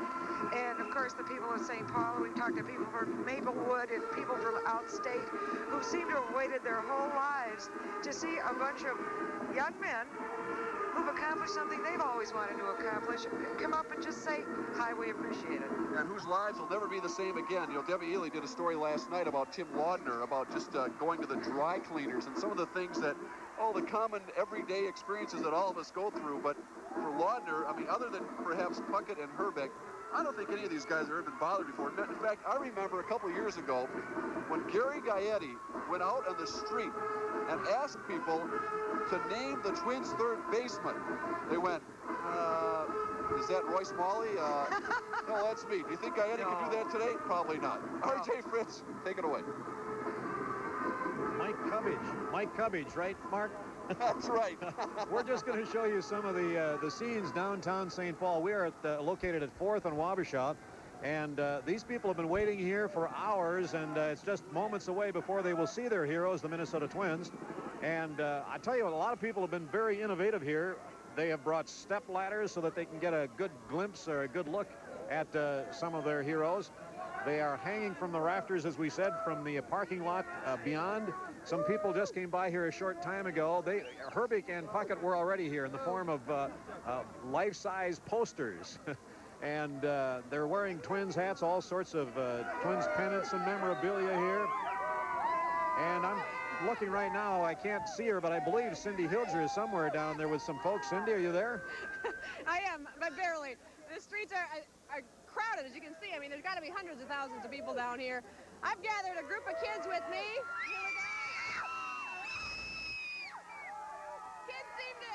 It's Kids Day in downtown St. Paul. We got thousands that have gotten out of school. You girls, where are you from? We're Hopkins. John Norton School. Hi, Carolyn. Why'd you come all the way from Hopkins to downtown St. Paul? We love the Twins. Yeah, we love the Twins. Now, you could have watched this on TV. Is this a lot more fun? Yeah. I can't get a question, and these kids are pretty excited. I understand the Twins are almost downtown St. Paul. They can't get here too soon. We're going to go back to Don, Pat, and Thanks, Cindy. Cindy's the only one not adorned in cardinal red. How do you explain that? I noticed Ralph, Marcia, Mark out on the field. Well, the way I explain it... This is not cardinal red. Yeah, the way I explain it is that, that red is part of the Twins' uniform colors. Part of their official. Look behind you. You see that thing? Was it And Twins? not Is that only, red or what? And the Homer hanky. And not only that, Dave, but my blue sweater's dirty. Yeah, we've worn out all of our bright stuff.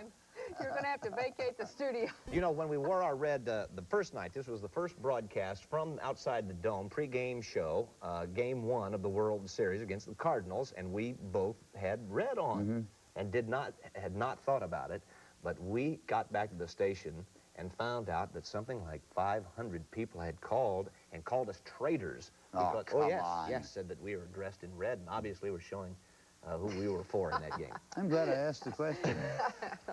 We're going to take a quick break. We'll be back in just a moment.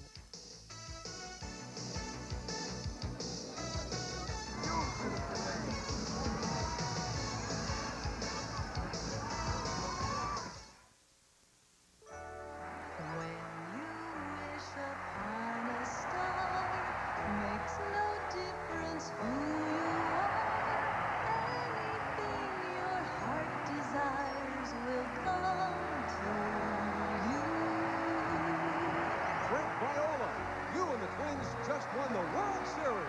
What are you going to do next? We're going to Disney World.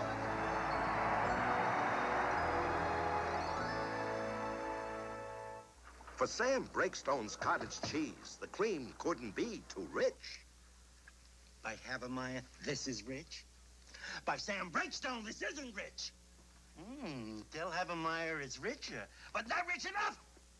Tell Havemeyer it took him long enough. Because Sam was so demanding then, his all-natural cottage cheese is so smooth, rich, and creamy now. And tell Havemeyer, you make a nice, rich cream. In regular and low-fat styles. A brand new phone service called Livewire is bringing people together every day. Livewire is like an old-fashioned party line that allows you to talk to a lot of people at the same time. It's a great way to exchange ideas, and Livewire is so easy to use. Just call the number and talk. That's how I met Bill, and I couldn't be happier. Livewire is your conversation connection. Why not try it and start making new friends today? Call 1-976-5050. Livewire is only 69 cents a minute. We want to welcome you back. You know, when you look at the crowds out there, especially in St. Paul right now waiting, was it Garrison Keillor who said if the Minnesota Twins lose the World Series, Minnesotans will think it was their fault? Yeah, Keillor's fault. Right. But look at these people now. They are waiting just as the Twins are arriving in St. Paul. There's the Capitol you see in the background. The Homer They've got the carpet rolled out, and there's Mark Rosen and Marshall Fluid. Marshall's added another layer here. It's getting a little colder. By the time we're done, I'm going to borrow Dan Gladden's fur coat. We should point out to you, Dave Moore, that these are still the Twin colors, too. They're red and blue. Remember that, Dave. And we've got this world champion shirt that I borrowed from Mary back at the station. That's right. God, it looks like one great big traffic Kessler is accident, getting ready doesn't it? below the steps where we are here on top of the state capitol with some of the interviews. Tom, Pat, take it away. Well, I got to tell you, Mark, the highway patrol folks and all the security folks who are here are saying they've had no problems whatsoever. They're estimating now that they've got at least 250,000 people, 250,000 people, and they say there are tens of thousands more people coming down here. Now, I've been at the Capitol for 10 years covering politics here. I've never, of course, seen a crowd this big. And, of course, I've never seen a crowd this big that wasn't angry about something here at the Capitol. One of the politicians came down the steps here earlier and said, my gosh, look at all these voters. I couldn't believe that either. I'm going to go down here for a second. Is anybody here who is not from the Twin Cities? Who came from out of town? Where are you from? Rochester. Rochester. You came up for this. Where are you from? Is it worth it? Yeah. It's hard to talk to these folks, of course. We can talk, go in and out of the crowd.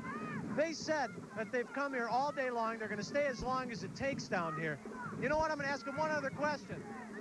No, I don't think I will. Let me tell you, I was driving here, and I saw 100,000 people driving up here, and I don't think I saw one person park at a yellow line. I think that has something to say about Minnesota.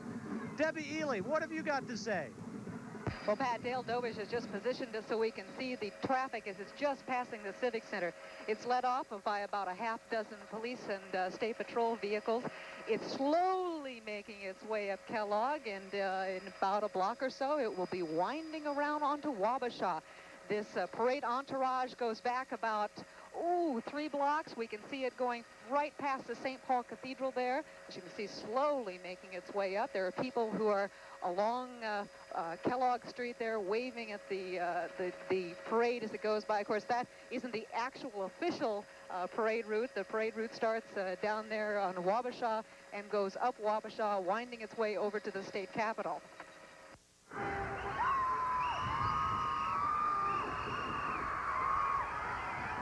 You know, I don't think I've ever been down here before when I've seen so many happy people. And they seem to be willing to stay here all day, which seems to be about what they're going to have to do at the rate this parade is going. Well, I know one thing, Marcia, another strong gust of wind, and we're going to end up in the middle of this crowd. It's a little blustery up here. Yeah, it is, but you know, the crowd is warm down there, and there were a lot of very unrealistic people. When we first came over here, it was about 11:30, there were people sitting on blankets with picnic baskets and little chairs thinking they were going to have a nice time all to themselves. Pretty soon, you know, it's like, move it, buddy. I mean, I'm nice and I'm polite, but move it. This is a real crowd. Absolutely. I'm also thinking about this Minnesota Twins team, what happens after this parade. Not so much thinking about next year. Who cares about that right now in terms of the baseball team? We want to savor this for as long as possible, but will there be a temptation to sit back and write those books and do all the promotions that are going to come up that every champion is usually gets that opportunity? You know, I think a number of the Twins will become very marketable after this season, Marcia. Yes, but I don't know what kind of a book you can write. People want controversy in a baseball book. They want to hear the behind the scenes and how so-and-so really couldn't stand so-and-so and how he was really trying to undercut him all during the season. The one thing the Detroit Free Press said, I think, was the truest thing said during the playoffs in the World Series. They had never seen a team that liked each other as much as this team.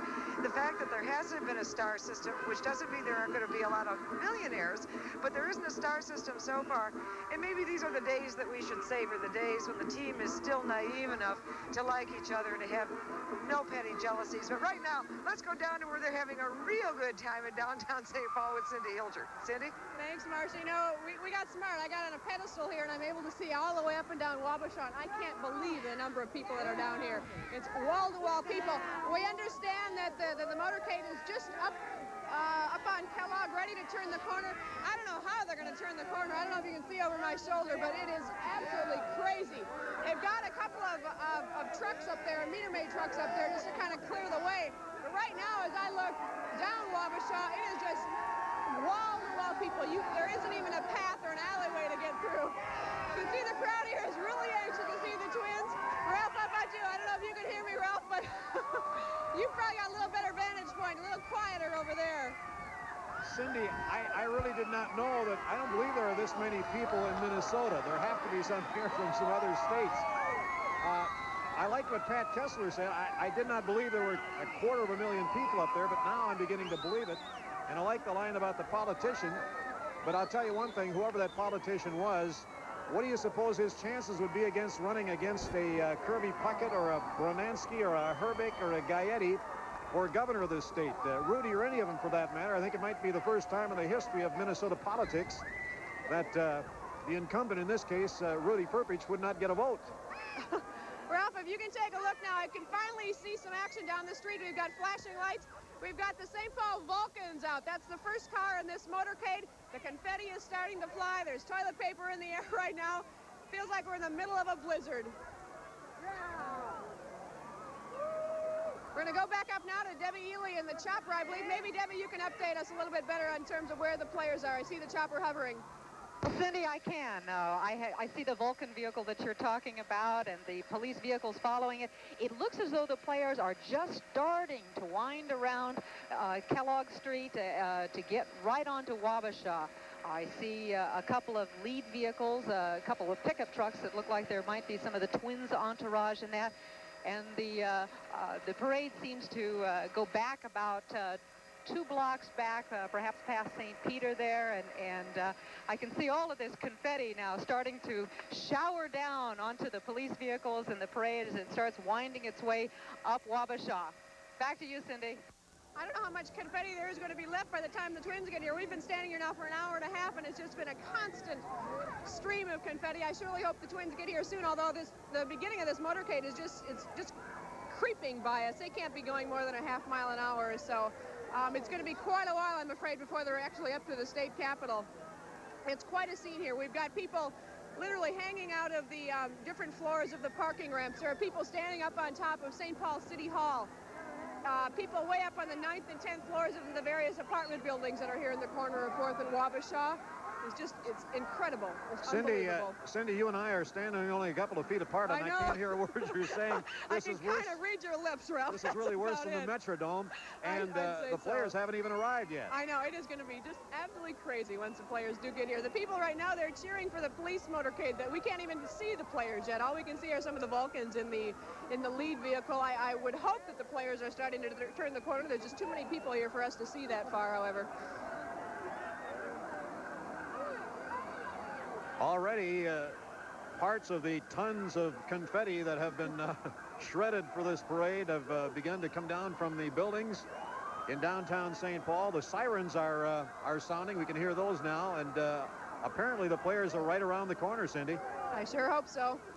I think we're going to try to get an aerial view. Maybe that'll give us a little bit better picture in terms of where the players actually are. As we've said, all we can see from where we are standing is the motorcade, the Vulcans, and some of the police vehicles. We're going to go back up into that chopper now where Debbie Ely is standing by. Deb? Well, Cindy, you know, it's hard for me to see their faces. I see some pickup trucks, and I can only assume that that is part of the Twins entourage. It looks as though the convertibles containing the players are perhaps about a half track away from Wabasha. I'll throw it back to you, Cindy. All right, we had a little bit of trouble hearing you. I think you said that they're about a half a block away from making the corner. I certainly hope so. The people here are just anxiously awaiting. A lot of the people have been down here since 9 o'clock this morning. They came to St. Paul because they wanted to see the motorcade. And then a lot of these people are going to be headed up to the state capitol to hear from the Twins, although as we listen to Mark and Marcia, I don't know that there's going to be much room for these people if they do try to head up the street. The motorcade moving very slowly. It's not going more than, I'd say, 3 or 4 feet every few minutes. It's virtually stopped here in the corner of 4th and Wabasha. And we're going to try to go back up to Debbie Ely right now. We hopefully have our audio problems figured out. Deb?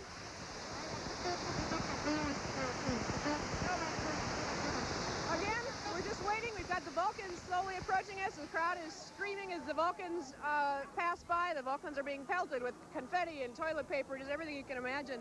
Ralph, what do you see from back there? Well, I don't see much more than you do. You know, I was just thinking, but nothing but people, Cindy, and I was just thinking, I'm supposed to go over to the state capitol after the parade passes here. Good luck, right? Not a chance. Unless I can spread wings, or Dale Dobish and the chopper can drop a rope down for me and swing me over that way. I don't know. They're almost an hour behind schedule right now. I'm not sure when the state capitol rally was supposed to begin, but I think it's going to take them at least an hour to wind or make their way up Wabasha. There isn't even a pathway right now. That's what these motorcade, the police vehicles are trying to do, just clear a path, but it's almost impossible. That's why they're moving so slowly. I mean, it could be another 10 or 15 minutes before we actually see any players here. So we said the Vulcan vehicle is still a good 100 to 200 yards away from us, and it has only moved probably that distance in the last 10 minutes. It is just creeping, I think, is the best word that you can use to describe the progress of this motorcade right now.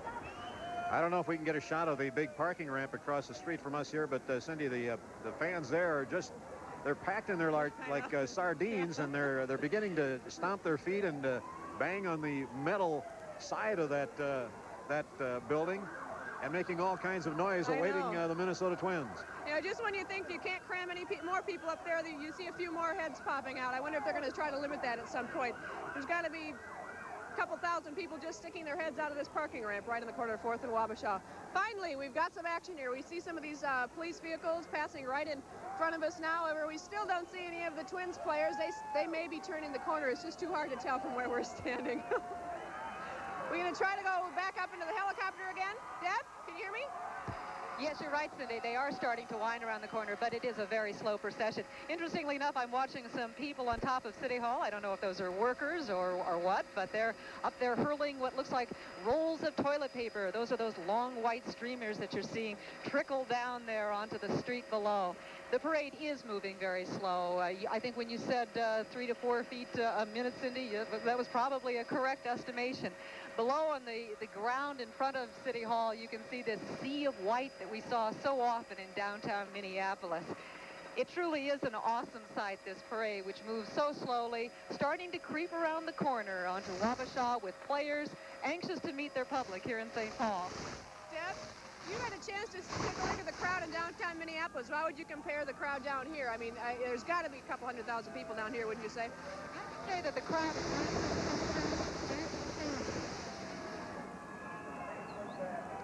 As you can see now, we are at the corner of Wabasha and 4th right now, just rounding the corner of Kellogg in St. Paul, Wabasha and 4th.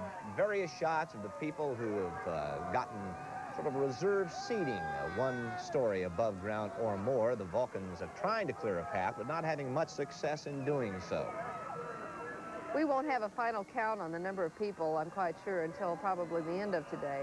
But you have to say that a good guess would be somewhere in the range of 200 to 250,000 people just at around the state capitol itself. Another 150 to 200,000 there. And it just my guess, and I suppose all we can do is guess. What do you think? Between 250 and 500,000. I think the original estimate of 1 million is not outrageous. And that would be hard to believe. Now, we are getting a view right here of some of the players as they're just rounding the corner. Tom Kelly right in front. Tom Kelly leading off the parade. Relief pitcher Keith Atherton and his wife Christy. I bet Keith is warm. I bet he's one of the players who thought ahead. Is that a mink coat that Keith has on there? A lot of the players opted not to take the bus and rode in the convertibles on 94 over to St. Paul. So you have to imagine that. And you can tell the wind is really blowing out there today because just by the way the confetti is falling. It is a windy, cold day. I mean, at least the sun is bright and shiny, but it is cold out there. It doesn't appear that they're going to move very fast at all through St. Paul. Not that they did in Minneapolis either, but they are at a virtual standstill at this point. And as you can see, people lining the buildings and lining the streets and getting their first glimpse right now of some of the players.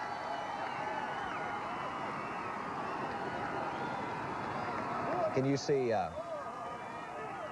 Keith Atherton, his wife Christine. And then Don Baylor and his fiancée. Right behind Becky Giles. And behind him, Juan Berenguer. And they put them in alphabetical order, which I suppose was the best way to do it. But if you just go down the list of players, Berenguer, Blyleven, Bernansky, Bush, Butera, Davidson, you can get an idea, if you know the players and their last names, exactly how it's going to stack up here.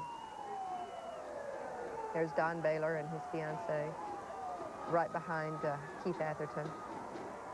One of the things the fans really want to do is just shake the hand or somehow touch the players. The St. Paul police, by the way, say they have absolutely no idea how many people are downtown. And not only do they have no idea, but they have no idea how they're going to get them out of downtown when this thing is all over. There's Juan Berenguer in the sunglasses. People just want to touch these. These Twins players are heroes. And can you imagine for the children who are at this parade, who will remember this for years and years to come, that they were there, that they touched them, that they somehow got near Tom Bernansky and Juan Berenguer and all of them. It's going to be a childhood memory forever. You see, Colleen Bernansky has not taken that whistle out of her mouth since Game 1 in Detroit.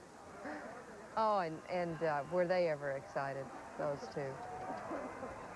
They've been married, she said, for 2 years and had their anniversary not too long ago. So this was quite a thrill. And yesterday, was it? Well, I think it was day before, actually. We're going to bring Cindy and Ralph back in. They're standing by, as you know, out on the streets in St. Paul. Although we don't see them, if they can hear us, go ahead. We're here. This motorcade now is finally picking up again. It came to a complete stop, or halt for about 4 or 5 minutes. Let's just take a listen to the crowd if we can.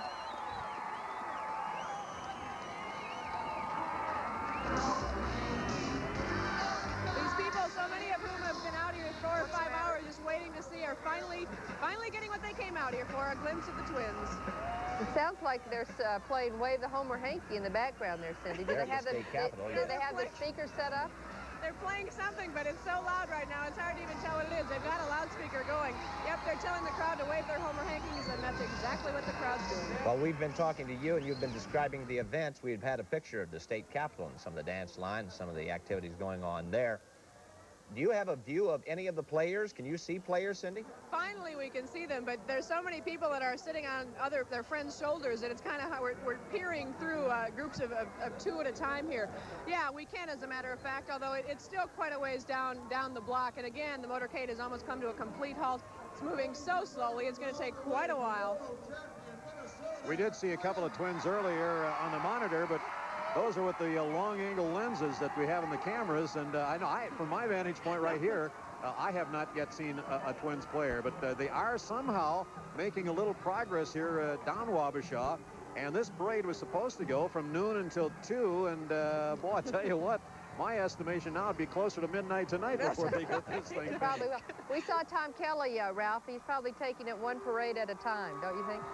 Here we go. Now you can see Tom Kelly. He's standing up, waving. He's got a big smile on his face, waving his Homer Hanky. You see the man in the white hat and the blue M jacket. Yep. That's the #1 twin. That's Carl Pohlad. That's the team owner. Oh, wait a minute. Then I'm looking at the wrong person here. I'm sorry. It's really hard to tell who's who. There's Don Baylor and Juan Berenguer behind him. I wonder if Don Berenguer's youngest or second youngest child is with him. I think I see his daughter. Right, sitting next to him. He has a baby who looked to be not more than 7 or 8 weeks old that was in St. Louis. And then a child is just now starting to walk, and at the game on Sunday, the child was dressed in a miniature Juan Berenguer outfit, complete with name and number 40 on his back. Right behind Juan is Patty Blyleven. And there's Carl Pohlad. Looks like he's signing a few autographs. He's got his Minnesota Twins jacket on and his hat. This is a man who's been thrust into the limelight like nobody has ever been rocketed into public view before. And who would have thought he would have taken to it as well as he has? There we go. Now we're getting a good view of some of these people. You're right. There's Carl Pohlad standing up in the car, waving a Homer Hanky, saying hello to the crowd. He had sat down for a few minutes to sign some autographs. He's back up. The crowd's loving it. We can step back a couple of steps for a little plug behind us. Thank you very much. But don't worry, the Twins are on their way. Don't worry, the Twins are on their way. We've got the microphone telling the crowd they can't come too soon. There's a good look at Carl Pohlad. And, you know, Cindy, we talk about people like Kent Herbeck saying that he has dreamed of this all his life, being in a parade like this. And I think it's a broadcaster's dream, too, when you go into a sports broadcasting. This is unbelievable. It really is. It's just unbelievable. It's our first to do, and we hope it's certainly not the last. You see some of the old newsreels from New York City when the Yankees used to win. This is nothing short of that. There's Mr. Pohlad greeting some of the kids that have come out to say hello, signing some autographs.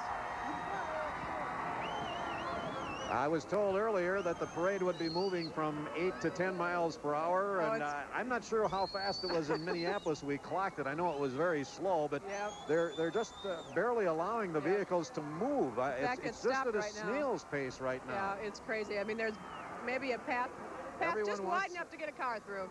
Everyone wants to just get up there and either touch the vehicle, if not the twin that's in the car. It's just, it's mayhem. This is crazy. There's Carl Pohlad getting up in his vehicle and waving his Homer Hanky, much to the happiness, joy of this crowd. They've got to be overwhelmed by this. Ralph, if you can hear me, how is Tom Kelly going to handle all this notoriety? I mean, here's a man who loves his anonymity. I'm sorry, Pat. I think you were talking about Carl Pohlad, were you not? Tom Kelly and all Tom Kelly, yes, he does love his anonymity, but the anonymity is nowhere to be found in Minneapolis and St. Paul today. We've got a nice shot of Don Baylor right now, if you can see him. We've got Tom Kelly right in front of us. I don't know if he's cracked a smile all day. We haven't seen one since he's been here in St. Paul. He looks overwhelmed.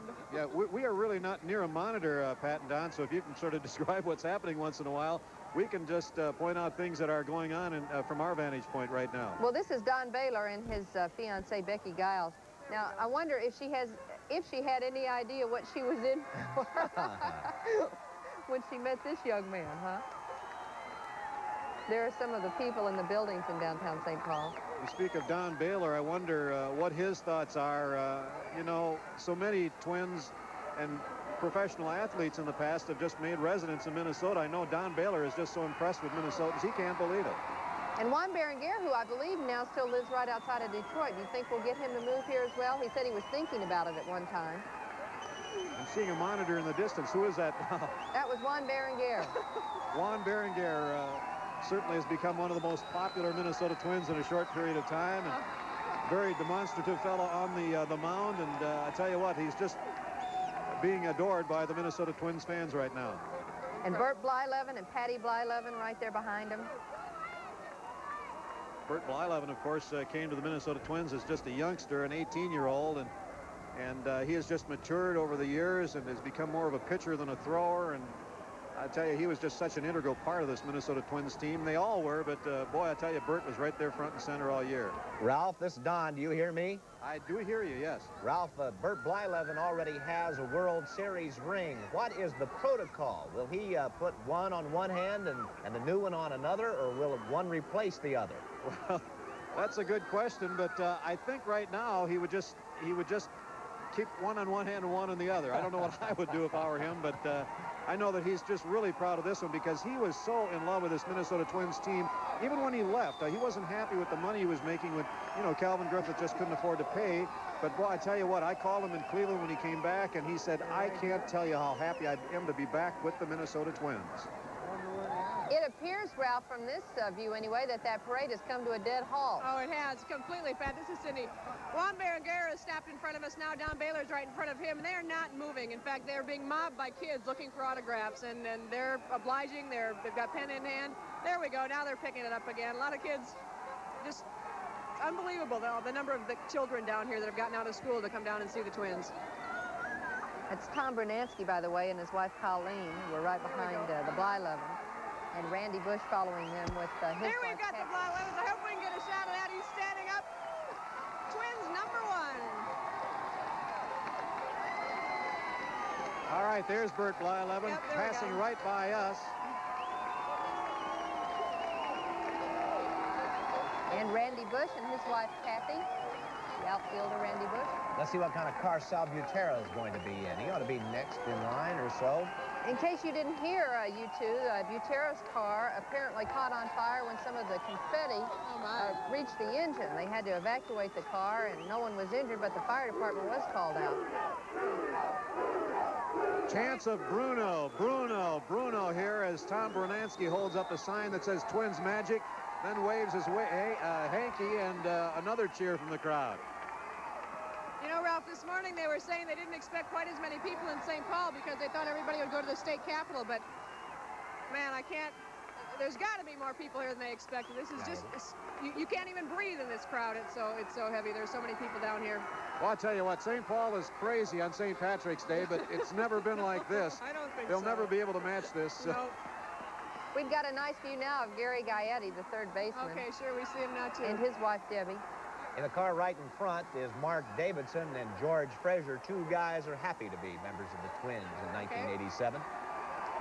Gary Gaetti, the Gold Glove winner, and really this year the man with the golden bat, hit some real key home runs early in the playoffs and just continued from there for the Twins. You know, Ralph, these people just want to touch the players, don't they? I'm sorry, Pat, I can't hear you there. They just want to touch these players, the fans. Oh, they just want to if they can just get close. I mean, they're standing hundreds deep here. They're just barely moving, and the fans won't let them continue. One thing we see that has happened between Minneapolis and St. Paul, and I guess it's understandable that Debbie Gaetti has taken the kids to safer climbs, and Gary is alone in the car now. You just saw Greg Gagne and his wife Mickey go by. And they appear to have picked up the pace a little bit. Dan and Janice Gladden and their daughter Ashley. I'm going to break in here while I hear just a little bit of a lull and tell you folks back in the studio that if you're looking for any sort of response from us, don't expect it, because the crowd noise is just building to a crescendo as the players continue. Now Kent Herbig is coming by. We've got Kent Herbig right in front of us now. It is deafening at this point. Yep, it's hard to even hear what you're saying, but the crowd really picked it up when they saw Herbig. He's standing up. He's got a big black fur coat on. A crowd pleaser.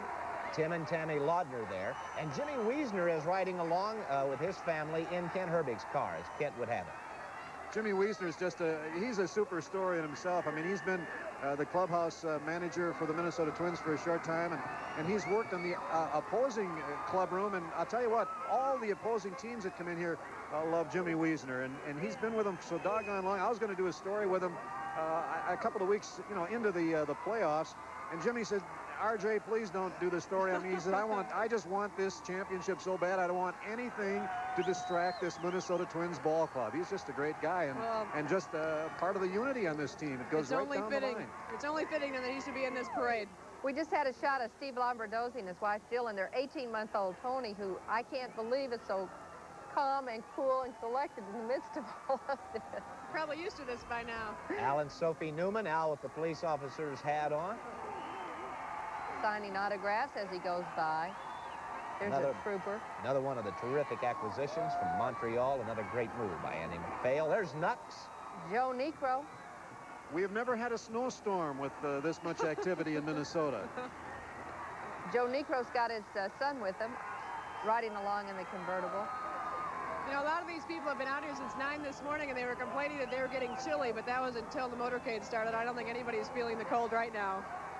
And, of course, tomorrow all of these players are on their way to Washington, D.C. to have lunch with the president. That's right. So it just keeps getting better. There's Tom Nieto and Karen, his wife. I know why this parade is taking so long. Joe Niekro has to sign so many emery boards on his way through here. Is that what he's doing? Can you guys see that? That looks like Tony Oliva. It is. It is. Here's a guy that's waited a long time. His whole family is in that. His son.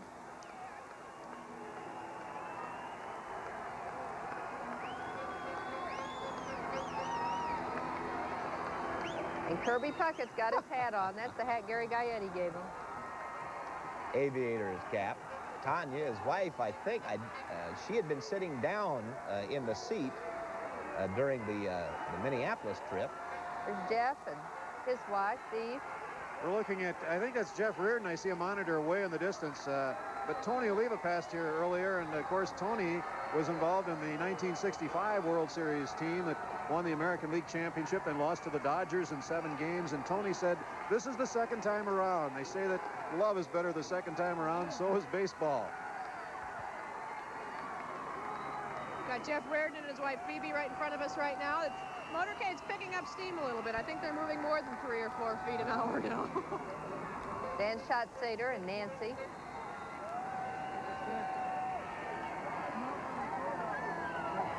And their son and son.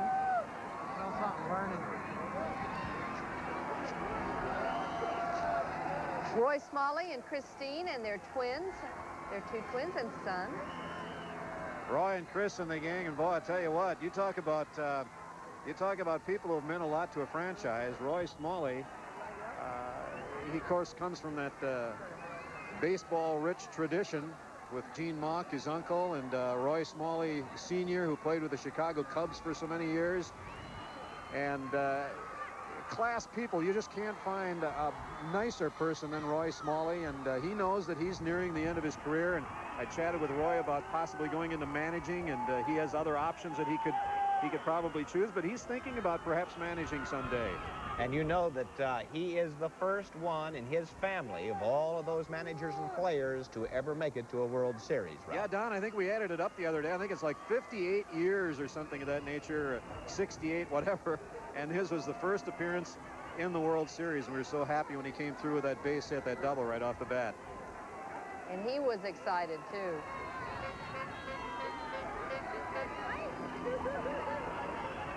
We're looking for Les Straker. He's supposed to be right behind Roy Smalley. That's Sal Butera's car, though, if you can see the sign. But that's not Sal. No, his car, that's the one that blew up, but too much confetti was thrown. Now there's Sal. Now we got a shot of him. and his wife, Gina.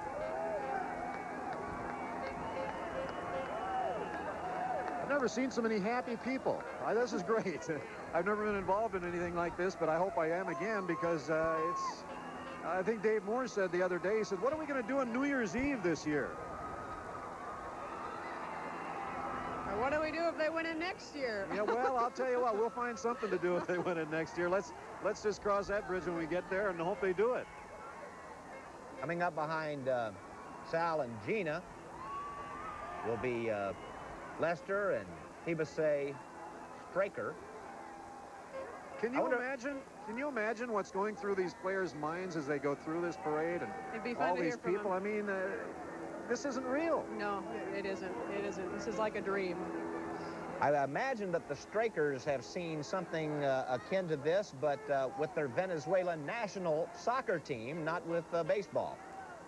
I'm sorry, Don, what was that? I said the Strakers may have seen something akin to this, but not relative to baseball, but with their Venezuelan national soccer team. Well, yeah, maybe they've been told, you know, that white stuff is snow. I don't know. It just keeps coming down. Well, I know he didn't seem to mind the cold in St. Louis. He was pitching without his T-shirt that night.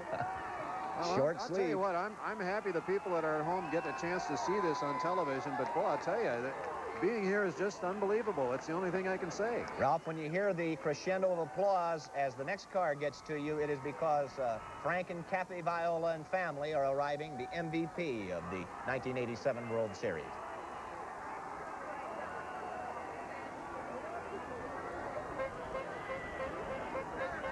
He would wear his gloves, Frank's son, Who do we have here? Is except that that he's got Viola? to suck his Who is thumb that? there. He's so nervous in that crowd. I don't blame him. Don, who are we showing here? Yeah, you're seeing Kathy and Frank Viola and their son. Most valuable player, Frank Viola. The kid with the Eastern accent who's rapidly having become a Minnesotan. We got a lot of Eastern accents on the team this year. We've got But you notice they're becoming more Midwestern all the time? Yes, that's right. We've got two from New York. I think we've got Butera and Viola, both from New York. We've got three people from Maine. Massachusetts, rather. Gagney, Reardon, and Lombardozzi. Frank Viola, I'm telling you, the guy who a couple of years ago was a good pitcher, had a lot of talent, but he got down on himself when things would go wrong. He'd get down on his teammates, and that's all behind him now as he gets a big round of applause here as he stands and waves his hat.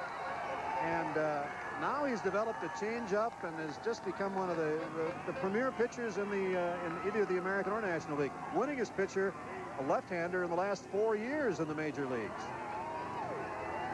His wife, Kathy, by the way, is from Minnesota, so only half his team's from the East. That's right. This is Dick Martin, by the way.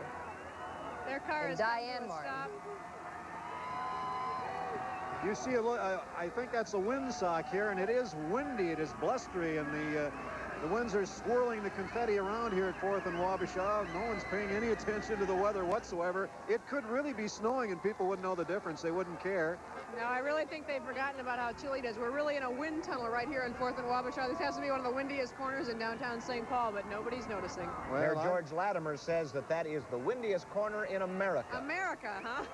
Cindy, by the way, we should point out, is wearing gloves. I'm from the Bud Grant School of Broadcasting. No gloves here, Cindy. Wayne Terwilliger and his wife, Lynn. And you saw Dick Such and Nancy Such just before then. Pitching coach. He's the guy you see run out to the mound occasionally to check on the pitchers. He runs out to the mound before Tom Kelly does. Tries to calm them down. Did he already come through? Don and Pat, what do we have next? It's really hard for us to see right here. Well, we have a shot at the state capitol, and then we're switching around to the downtown area where we have a child being held up by a proud daddy wearing a Twins sweatshirt. Now, we're going to see a lot of that in the coming months. And as the weather turns colder, that may be the official garb of the state of Minnesota come the month of November.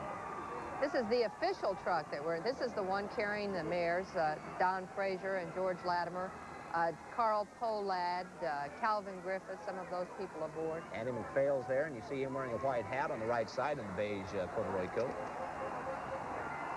Anyone who's just tuned in, maybe in a hotel or something from out of town wondering what's going on, this is just a typical Tuesday noon hour lunch break here for Minnesotans. Hey, let me tell you guys something, and tell everyone else in our audience that the Minneapolis police say they are turning everyone out of the city center in downtown Minneapolis now, and they're going to close that place down for the day. There were just so many people in there that there was no way that the police on hand and the security team on hand could handle that at all. But they are holding the people out of the city center, and it's not exactly an evacuation, but they are moving people out and closing them down. Now, I don't know that we're going to have that problem here. As I said earlier, a lot of the people that came to this area in 4th and Wabasha came here because they also want to head up to the state capitol. So I think what you're going to see as soon as this motorcade has passed by here, a lot of people walking up Wabasha and heading up to the state capitol. But I don't know what kind of a spot they're going to find up there. I think it's about as crowded there as it is down here. Well, they were afraid of structural damage in some of the buildings. They had so many people in them in Minneapolis, and I'm assuming that the same problem could occur in St. Paul. It's the parking ramps. There are people literally just hanging off the sides of parking ramps. There've got to be several thousand in the parking ramp just across the street from where we are right now. And it's really hard to tell up Wabasha. We really don't have a good view of that, but I would assume it's the same situation the further up Wabasha you go. Well, we're looking at a shot right now of some of the parking lots, and it is jammed. You betcha. I believe Rudy Perpish gave the government employees a half day off, did he not, today? That was real good. Everyone else got the whole day off. Yeah. Well, these were the non-essential employees. How do they determine that? Well, I'm still trying to figure out who the non-essential employees were, and if you are one, do you really does that bother you? That's right. You know, we talked yesterday, Dr. Joyce Brothers said that all Minnesotans are going to have a letdown one of these days, and it could happen Wednesday or Thursday, but, well, I'll tell you, we're enjoying it now. Ralph, as I said earlier, I'm amazed at all the kids that are down here. I mean, I'd estimate that 3/4 of the people that are at least standing around us on 4th and Wabasha are kids, 4th, 5th, 6th graders, a lot of whom have probably never even seen a Twins game, but they wanted to come out here and just get a glimpse of what the Twins look like. And the fans are now starting to head out of our area, headed up to the state capitol. We're going to go up in the air now where Debbie Ely is standing by in the helicopter. Debbie. Cindy, it looks like from my vantage point that what's passing you now is the very tail end of the parade. The police who are bringing up the rear. The front of the parade has passed the Dayton Skyway. The Skyway that connects Dayton is about a block past that, north of that. The one thing that impresses me from up here is what Paul Ridgway, the parade promoter, was trying to do, and that was to make it colorful. From where we're positioned, you can see so much red, white, and blue, and that's the one thing he wanted to create. He wanted people to wear red, white, and blue. He wanted them to bring their pennants and to bring those newspaper placards that were printed in the St. Paul and Minneapolis papers this morning.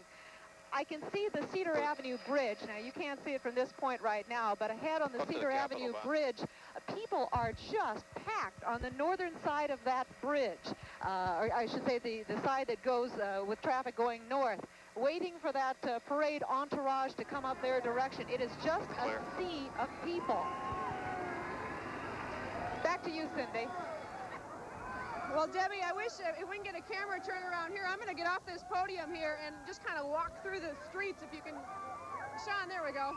You're taking your life in your own hands there, I know. Cindy. We have got confetti 5, 6, 7 inches deep here on the corner of 4th and Wabasha. I don't know who's going to clean this mess up, but they've got quite a job ahead of them. Ralph, I'm going to toss it back to you. I'm going to get out of this mess. I just said you're taking your life in your own hands, didn't I? There was a huge bus that just passed by here, one of those big cut-off buses where the top was cut off and a lot of the dignitaries in there. St. Paul Mayor George Latimer was yelling, "Hey, RJ, we're finally #1." And I saw Howard Fox in there and General Manager Andy McPhail of the Twins. So I guess the parade here at 4th and Wabasha is about complete. And at this point, I think we'll throw it back to Don and Pat. All right, Ralph, thanks. Well, you could really tell the wind is blowing out there with that confetti. Unbelievable. The crowds are just packed into the street there, just packed into Wabasha. And they've still got many turns and convolutions to make. They have to go up to 10th, they have to take a right, they have to go down to Cedar, then they have to come back up on the outside. And you saw the overpass there. Well, it's going to take a while. The rally was scheduled to begin at 2 o'clock. As you can see, we're almost up to 2:15, and they're not even close. So let's go back out to Mark and Marcia, who are standing by waiting at the Capitol. All right, Pat and Don, remember a week ago when we were standing outside of Busch Stadium and you were complaining it was a little chilly out? Oh, babe. That was a heat wave compared to what we're feeling up here. Marcia and I have been standing up here for a couple hours, standing at a place where actually I think any other day we'd probably be arrested for standing up here. You're exactly right. And we would step off into the crowd, too, but we have about 6 inches on either side of us. We'll try to get a little shot of that later. We are absolutely isolated above the crowd here. Speaking of the crowd, there's been a little bit of craziness going on. We'll probably show you the pictures later. There we are. There we are. That's us, up there. Hi there. We're the statues on top of the monument or something like that. I don't know. These people have been so patient. We're going to hear an explosion out of these folks when the Twins arrive here. I think more than we've ever heard throughout this parade, for no other reason the fact that they've been waiting the longest to finally see the Twins in person. They're real good-natured, and I like that. And also, I can't say enough about the state troopers and the St. Paul police who have been working this crowd. You can't, let's get a shot of this crowd and give you an idea. You're absolutely shoulder to shoulder. And some of the people found that after about an hour and a half of it, they really couldn't take it. They had enough. They would signal somebody who would signal somebody ahead and signal somebody ahead, and pretty soon a state patrolman would go through the crowd and get that person. A path would be cleared, and they'd bring them out. It was you can see what I'm talking about here. Try to find somebody in there who might be a little nervous or claustrophobic, but the crowd has been helping the officers find the people who are really uncomfortable and would rather be home watching it on TV. It's been handled very, very well. Yeah. Cindy and RJ, over to you. Go. I think we're back on. What do you think? I don't know. I can't even hear it's yours, guys. Cindy and Al. I tell you, there's nothing like a parade in St. Paul after winning a World Series, and let's hope we have many more to come. I want to do something here real quick just to show you how much confetti was thrown. This is just at our feet. What are you doing? All the way down Wabasha, we've got confetti this thick, and it's just been snowing confetti. I'll tell you what. Mark and Marcia, I don't know if they estimated the crowd at 250,000 or what over there, but they ain't seen nothing yet because these people are headed that way, and they're going to have 1 million people over there. It's going to be crazy. I guess we're going to say goodbye from here and let Marcia and Mark take it over. Before we get mobbed, let's throw it somewhere.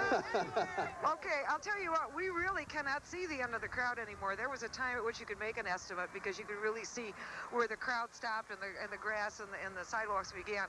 That time is absolutely gone right now. As you can see, some people are trying to get the kind of view that Mark and I have. They're using other people's shoulders, whereas we have a marble pedestal.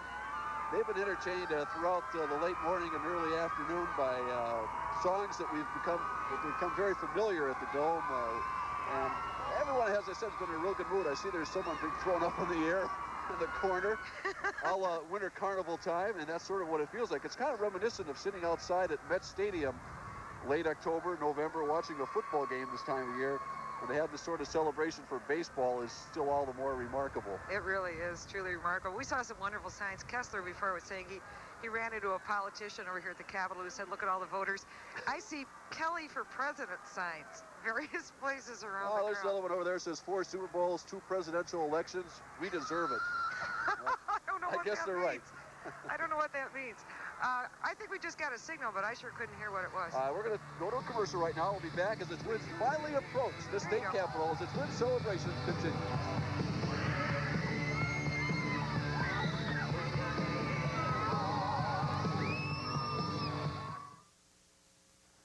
Pull, Raj! Working as a team like this reminds me of United Mortgage. Working with home buyers to pull together the best possible home loan. Pull, Raj! And because they're the home lending subsidiary of Midwest Federal, you benefit from almost a century of experience. Pull, Raj! Yeah, Charlie, you know you can rely on their strength and stability. Last time I'm going to help you move, Raj. I think this is a nice place. Let United Mortgage pull the right home loan together for you. Call them today. Pull, Raj! In many homes, money is disappearing. It's being taken by inefficient heating, drafty windows, and countless other culprits that snatch away dollars. Let NSP check your home's energy use before your money vanishes into thin air. Call NSP for an energy audit. It's only $10. When you wish upon a star,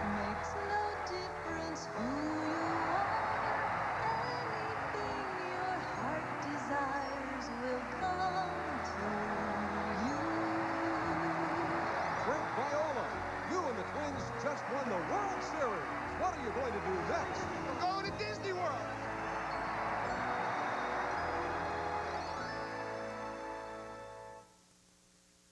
The champion, a Twins celebration. Brought to you in part by Midwest Festival, your #1 sports fan and good tree to come to for shelter since 1891. Isn't that a pretty sight? There are 2 lampposts flanking the Capitol Dome steps, and against them we have red, white, and blue balloons that are a rainbow, and I think that's what these fellas must feel like today, and their wives, as though they found the gold at the end of the rainbow. Yeah, you're right. Frank Viola, a Disney World commercial. He's on a ride right now that he'll never experience at Disney World. That's right. You know, over in Minneapolis, I noticed when they first started going through the crowd, some of the players, look at that. The cleanup has begun. The snowplows are out, folks. Doesn't that look like January? That is the happiest snowfall, though, I think I've ever seen.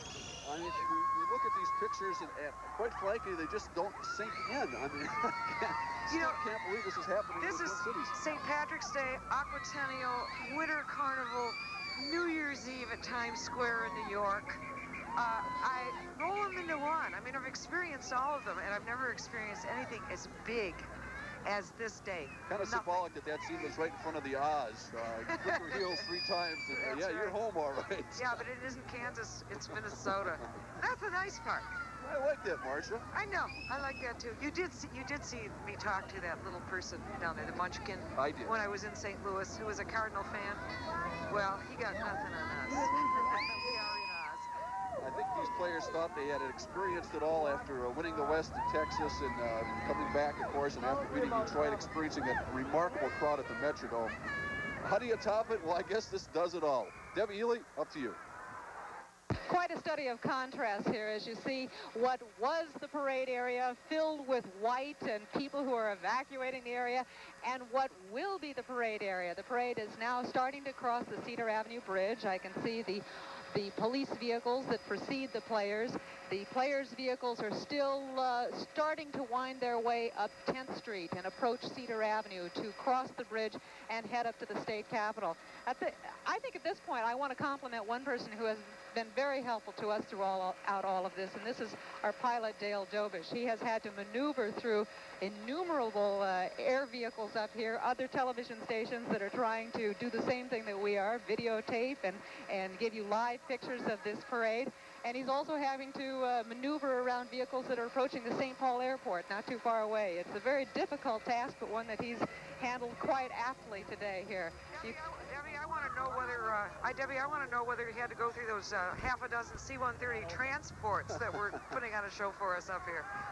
Those whizzed over us at one point when we were in Minneapolis, and we've been dodging those here this afternoon here in St. Paul.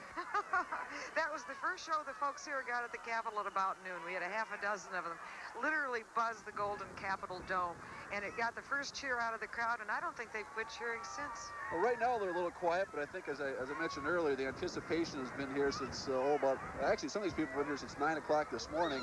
The blankets that we saw earlier, as we continue to look at the scene a few blocks from here in downtown St. Paul as they make their way towards the state capitol. And Pat Kessler is out there somewhere. Pat? Mark, I am over by the crowd again. The crowd has been remarkably cordial, remarkably calm. We were talking to some of the state patrol, some of the security people, who said there have been relatively few problems. There have been a couple of arrests, but for disorderly conduct, and about 36 children have been lost. But I saw the children in one of the rooms here in the Capitol. They are all in good spirits, and they've been pretty successful throughout the day, hooking up the parents with their lost children. So it hasn't really been that bad. A lot of the people are starting to get cold. Are you cold here yet? You cold? Yeah. I asked some of these folks earlier how long they've been waiting, and somebody said to me, since 1965. So I guess that kind of says it all. One more question. How many of you are illegally parked? Yeah.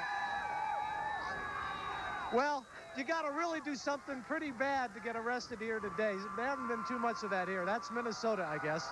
So Mark and Marcia, you see what's going on. Well, I'll tell you, right now, Pat, the crowd is starting to cheer, and we're not sure if they know something we don't know, but I think it's because one of the cameras in this crowd has been turned on. Well, every time you point a camera at someone here, you're going to get a roar out of someone, and there are a lot of cameras in front of the state capitol steps. Now, when somebody sent a runner down to these people who seem to be trying to make it from downtown St. Paul up to the Capitol, that there's no room, look at that. That's a truck. No, that's a police. Well, it's a buried police car. Used to be a police car. What a surprise.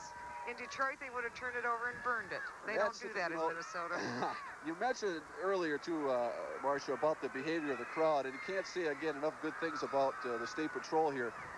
It has been a long day for these people out here. A lot of young kids, unfortunately, everyone has had a chance to get out of school and experience something that, who knows, maybe we'll never get a chance to experience again. And the way that the crowd has behaved, a lot of youngsters out here, and seeing the State Patrol getting into the crowd. There's people up in the trees now here getting a bird's eye view, awaiting the arrival of the Minnesota Twins.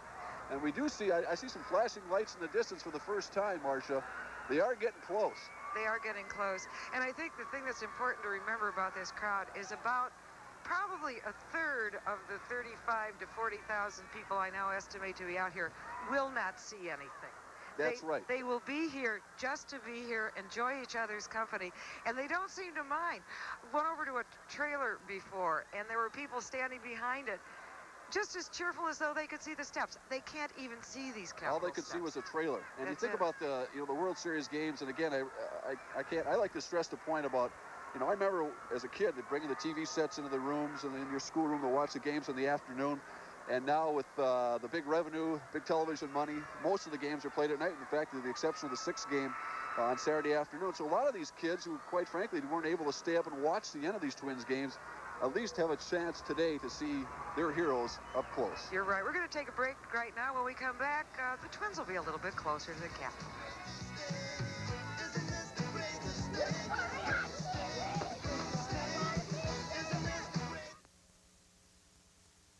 On behalf of all of us at Midwest Federal, I'd like to congratulate the Minnesota Twins on your World Series championship.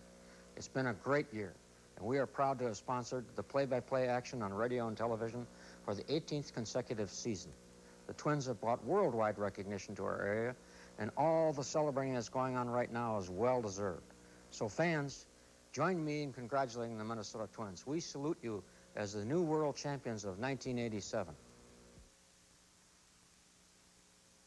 Halloween is such a festive time.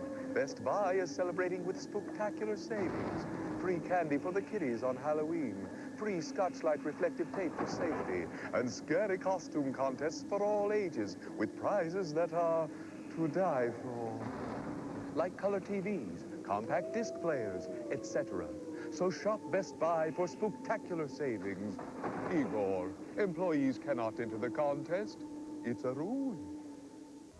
You've noticed it before. Something missing in your margarine. Taste, flavor, richness. Now Land O'Lakes has found what you've been missing. The taste of sweet cream. In new Land O'Lakes bread with sweet cream. Just enough sweet cream to make it sweet.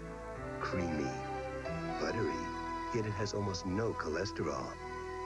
New Land O'Lakes bread with sweet cream. The taste you've been missing. There we are, downtown St. Paul on Wabasha. Go Twins. St. Paul loves you. St. Paul does, and Minneapolis does, and Anoka and Golden Valley and the Iron Range, and even that part of Minnesota called North and South Dakota. Marcia, throughout the playoffs and the World Series, even those of us in the media, of course, have wanted us to savor all these things with souvenirs and keeping our VCRs running at home, recording the games so we can watch all these tapes. Watch all these tapes when it's all over with, like the ball players. Now, today, of course, a very special event. Marcia, what time is it? It is now, I believe, about 2:30. My VCR is set to go off the air. Well, there's Carl Eller. Carl Eller in the crowd. It's nice and warm. Yeah, so in other words, I mistimed the parade. I thought it might take an extra hour. It's going to take an extra 2 hours. Well, I think it's well worth the wait. Like Pat Kessler has said, and talking to some of those people, no longer been waiting, well, since 1965, actually since 1961. And to think that this team 5 years ago lost 102 baseball games. The nucleus of this team lost that many games. Well, I saw at least 30 of them. Oh, yeah, we were out there, weren't we? Oh, yeah. Well, I moved to the Twin Cities in 1970, and I was a baseball fan growing up, a Detroit fan. When I moved here, I might not have been so attached to the Twins, but as it turned out, Rod Carew's fiance, lived 2 doors down, Marilyn Levy. And introduced my kids, who were just little guys at the time, to Rod, and that was the end of my career as a Detroit fan. I was a Twins fan forever. The Twins did come close. Obviously, in 1965, everybody talks about the fact that they came within a game of winning the series in 65. 67 was the year I remember, Marsh, when they really broke my heart. They had a very similar situation to what the Cardinals experienced coming in the Dome for the last 2 games. The Twins had a 1-game lead the final weekend of the series going into Boston to play the Red Sox. And the Red Sox had Jim Lonborg on the mound. The Twins, of course, had Jim Kopp, and he got injured. They lost the Saturday game, lost the Sunday game, and that was the end of that year. Well, at least we have this year to remember. What a year it's been as we take a look at this musical video. You're a special breed. You must rise above. For you being good just isn't good enough. With all your pride, for all the glory, you're the heroes chasing the dream. And for oh so many reasons, you bring your best to the winning team. We dream the same dreams. We know how you feel. 'Cause you take those dreams and you make them real. With all your skills and all you know, there's no end to what you'll achieve. This is your year. This is your time. If you just believe. You're heroes. You wrote the book. You got the drive. You got that look. We'll keep right on winning. We'll keep breaking through. As long as we have heroes like you.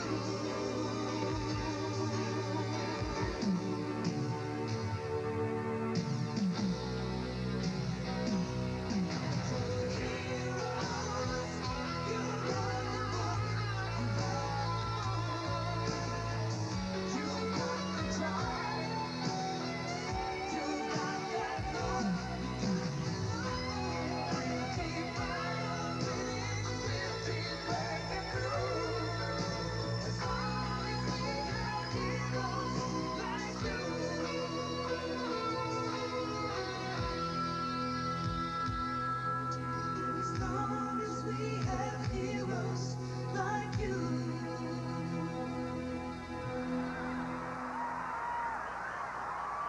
The World Championship year for the Minnesota Twins. Debbie Ely, what's it look like from upstairs?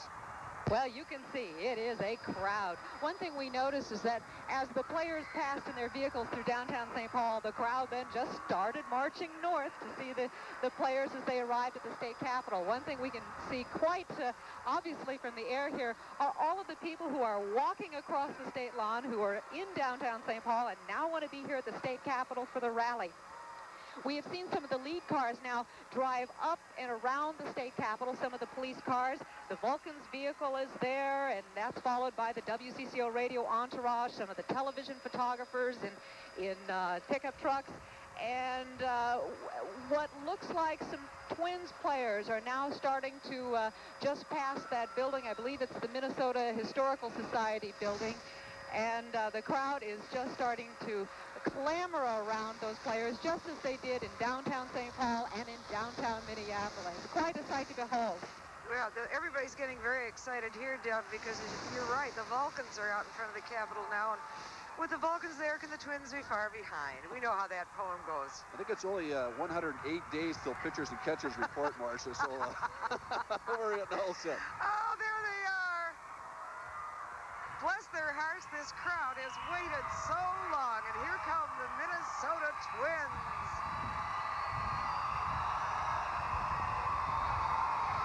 The crowd can't see them. We barely can see them from our 25-foot perch here. But trust us, they're here. They're going to make their way around under the Capitol steps in their motorcade. Then they will be getting out and going up the red, white, and blue carpet, which has been specially laid for them in front of the Capitol steps. Most of the South players, portico. It's quite exciting. oh, it's unbelievable. See the players coming in right now, and I think their smile is frozen. It's from ear to ear. It's been that way since this parade started on 12th and Marquette. Climaxed here at the state capitol. I don't think they'll want champagne for this celebration. I think hot coffee will do nicely. Thank you very much. I think it's a hot coffee, hot chocolate crowd today. A lot of this crowd doesn't even realize, I think, that the Twins are here. The wave is starting at the front of the crowd. They're beginning to realize it, and you can see it moving back as people take their frozen little hands and get out their frozen little Homer hankies. Manager Tom Kelly. How about manager of the year? He can't make it, can he? Well, you know, the guy is so understated, and he's the type of person that has had success everywhere he's been in the minor leagues. Of course, he managed a number of these players in minor league ball. I remember, Marcia, we had talking to Gary Gaetti last year when the Twins were looking for a manager. Names like Jim Fry were tossed around, and Gary Gaetti, who played for Tom Kelly, looked at us and said, "You got to hire this guy. He knows his stuff." Don Baylor, the big surprise, I think. Oh, does Baylor want to come back and play for this team next year? You know, that's amazing, because that's the kind of fellow we were talking about before. He's a big money man. He's played for a lot of clubs. He has been in World Series before, and I think the other night, when he teared up after winning the World Series, that was a testimony to the kind of emotion that you can get into, even if you're only with this team for 6 weeks. He got here just before the trading deadline. Played with the Red Sox last year. Was a part of that team that lost that heartbreaking game. If we look at Juan Berenguer and his family. There's the man that Sparky Anderson thought was being a wee bit of a hot dog out there on the mound during the playoffs. But with the acquisition of Berenguer, he played with Detroit. He played with San Francisco. He's bounced around. Andy McPhail went out and got a guy that the Twins really needed, a long relief man. Everyone's talked about Jeff Reardon, and rightfully so, what he did for this team. But the Twins, with their big hitting attack, just to have a guy like Berenguer to keep him in the game. The first half of the season, Berenguer, I thought, he was the best guy, the player on this team. Was he 8-1 at one point? Yeah, he was 8-1 as far as wins. Yep, absolutely. He'd come in when they were behind. Look at that shot. Ahead. I can't believe it. Debbie, are you awed up there? What's the Polab? Here. Hi. Isn't that an incredible shot? Question. Let me ask you a quick question. Go ahead. Here we go. Carl Pohlad, how has it been here today? How has it been from Minneapolis to here? The whole thing is wonderful, from starting in Minneapolis through St. Paul. It's beyond imagination. Have you ever seen anything like this before? I've never seen anything like it before. I've seen parades all over the world, but nothing with the feeling that the people had here. What does this mean for Minnesota right now? Well, I think it means great things. It brings us all together. We've always been together, but it brings us closer together than we've ever been. You're not cold, are you? No. No. That purple around there, so that's better. Very good. Carl Pohlad, the owner of the Minnesota Twins. It is a very special day for him as well as for everybody in Minnesota. There you go, folks. One by one, the players, their wives, their children are taking that red carpeted ride up the steps of the state capitol. Probably the most thrilling walk they've taken. Dan Glad's little daughter just took the little spill up the stairs, but she's doing just fine. The royal treatment for the Minnesota Twins. Just listen to it, folks. Enjoy.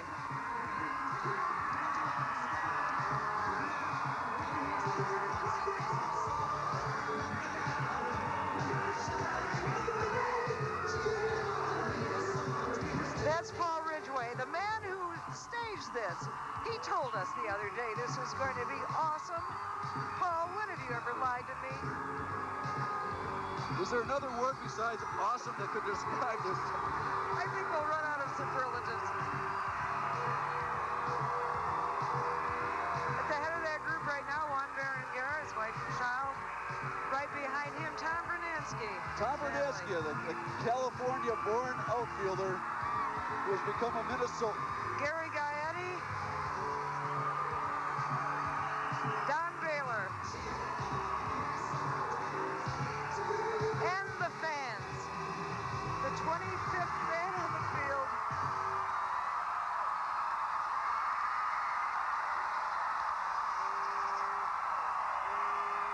Look at Keith Atherton wearing that Jack Morris look-alike coat. He won't go in for negotiations for his contract wearing that. Probably not. Probably not. Of course, all the Minnesota Twins will get a nice little bonus, $85,000 and some change for winning the World Series. Well, I think that's only fair after all. I don't think we'll be taking up a collection for any of them soon. These fans have waited for a long time. As Marcia, as you mentioned, a lot of them, quite frankly, can't even see the podium here. No, not even close. They can go home and watch the rerun of this tonight. 7 o'clock. Taking highlights. Governor Rudolph G. Perpich and wife Lola. You notice how I got my P's and Q's right on that one. Saw Governor Perpich down in Detroit when the Twins clinched it there. He was in St. Louis. And of course at the Metrodome.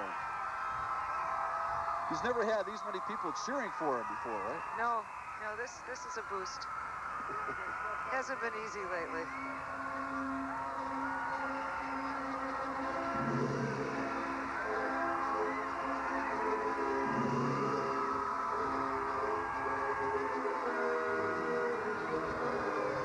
World champion Twins.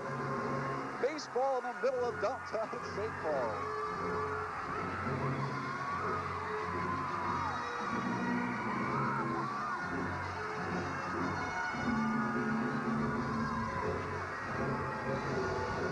There you are, folks. Everybody who was seeing the parade in Minneapolis and St. Paul has now joined the group here in the Capitol just to be a part of this wonderful 1987 celebration. Number of the players are still making their way to the steps. Their cars caught in traffic as they continue to shake hands with all the well-wishers who will follow them, as Marcia mentioned, probably from all the way from downtown Minneapolis here to the state capitol. We're going to hear from everybody today. We start, according to our program, at least with the owners and the people who are responsible at the top of the list. The biggest fan for Ken Herbeck. There's the little boy who wanted to be in a parade. I wonder if he's going to wear that coat fishing. I don't know.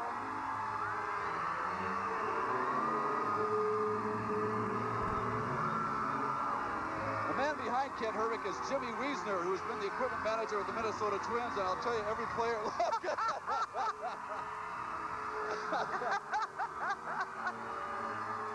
Oh, can't we stage this just for you?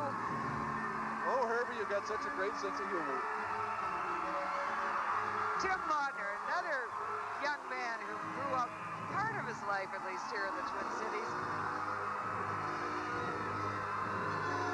I don't understand why Newman has on that policeman's hat, but I think somebody ought to ask him later. See the gentleman in the policeman's hat and the white pants? Yes, I That's did. Al Newman.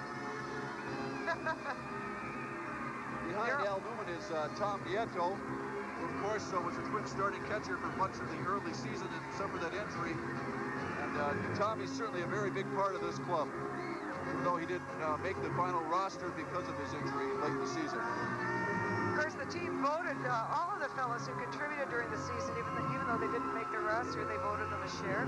So they get a little bit of money out of this. The Nietos and the Smithsons who contributed but didn't get to play at the end.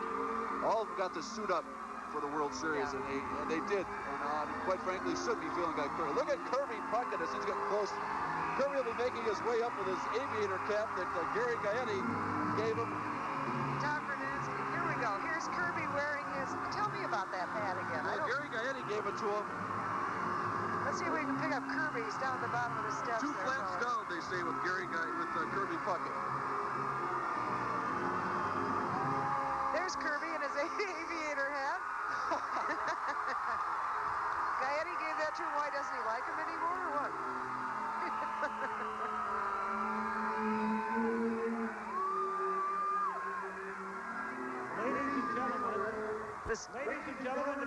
our program, the voice of Minnesota Twins baseball, Herb Carneal.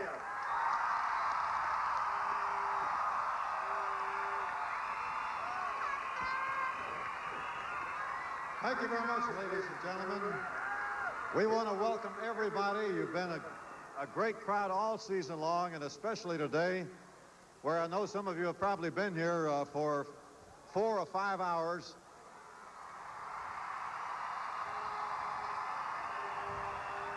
But we welcome you all as we gather around to rally with our world champion Minnesota Twins.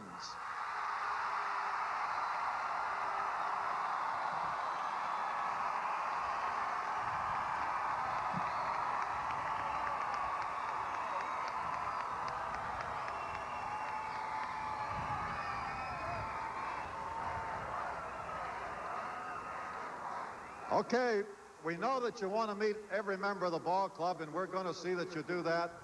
But first of all, it's my pleasure to introduce a member of our broadcast team. He was on the 1965 Minnesota Twins that won the American League pennant, Hall of Famer Harmon Killebrew.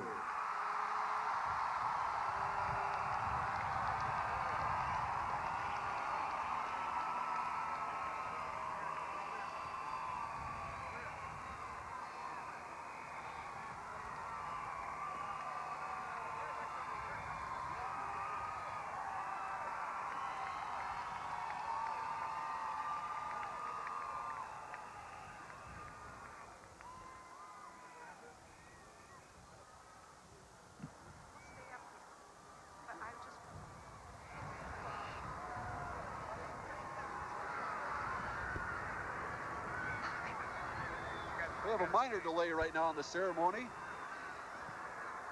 Harmon Killebrew. There's still more of the Twins coming up. Sal Buter, Jeff Reardon. We take a look high above the state capitals. The Minnesota Twins have finally arrived at their final spot of this wonderful celebration.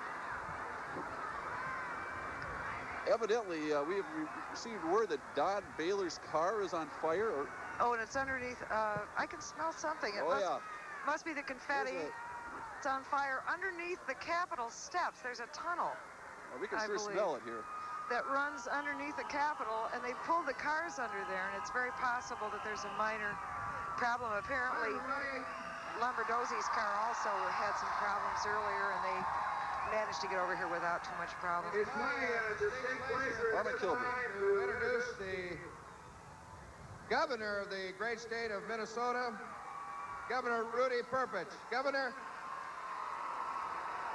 Thank you. Thank you. Thank you. This is a great and glorious day for the state of Minnesota.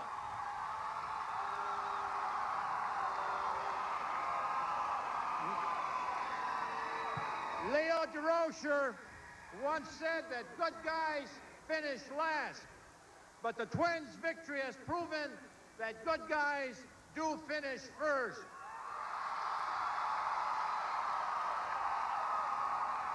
To the Twins management, to Carl and Eloise Pohlad, I thank you for bringing Minnesota the World Championship. And today we are presenting to the Twins the state's highest honors.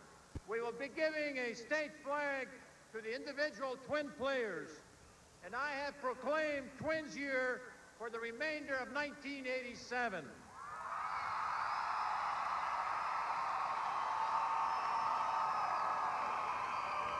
And we will have individual days of honor of each of the Twins players. And I have a very special presentation to make today to the two people who deserve much of the credit for this glorious day. Carl and Eloise Pohlad had the faith to keep the Twins in Minnesota and to give them the support that was necessary to make them a championship team. In honor of this tremendous contribution, Lola and I want to present to Carl and Eloise the state flag that has flown over the Capitol and proclaim December 4th, Carl and Eloise Pohlad Day in Minnesota.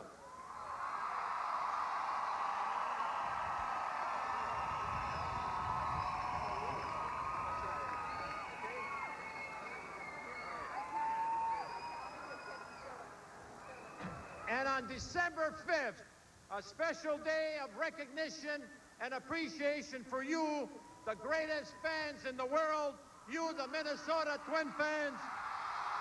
Your day. Your day. We're number one.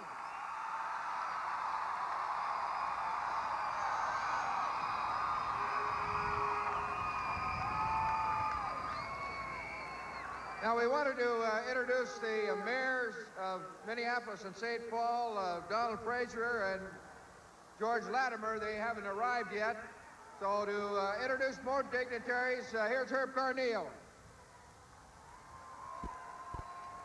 All right now, ladies and gentlemen, I think it would be appropriate to have just a few words from the owner of our champion Twins, Mr. Carl Pohlad. Carl?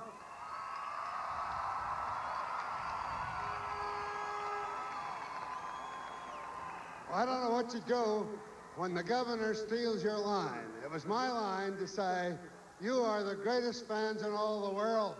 Let's have a cheer for you.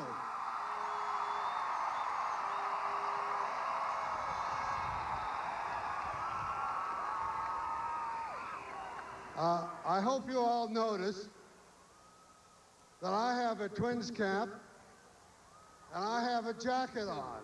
All the players have fur coats and top coats. What does that mean?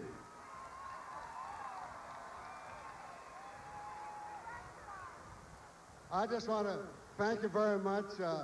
It's just great. One of the reporters asked me how I felt, and I said I just simply feel like crying because I can't believe the show of affection, the togetherness of the Twin Cities, and I'm sure there's people from the entire state that's out there. It's just a great display of support and unity, and I just want to give one big cheer for everyone here, and I'll sign off. Yay!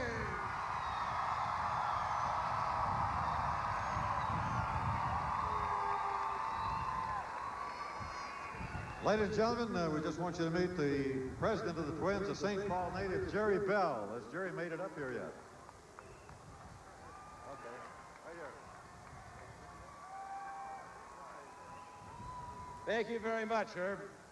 Someone asked me on the way over how I felt, and I said that the most incredible experience of my life was the World Series until today. This is the most incredible thing I have ever seen in my life. Thank you all.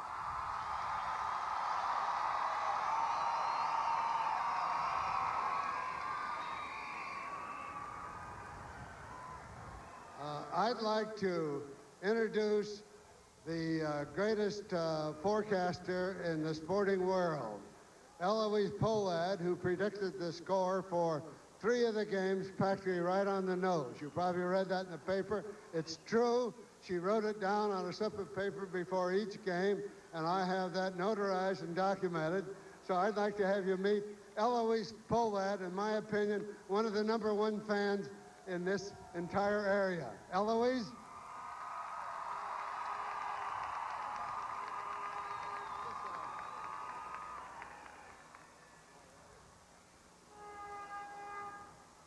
The mayor's got kind of stuck in the traffic. They're here now. We'd like to first bring up the mayor of Minneapolis, Honorable Donald Frazier. Mayor? And along with them, of course, George Latimer, Mayor of St. Paul.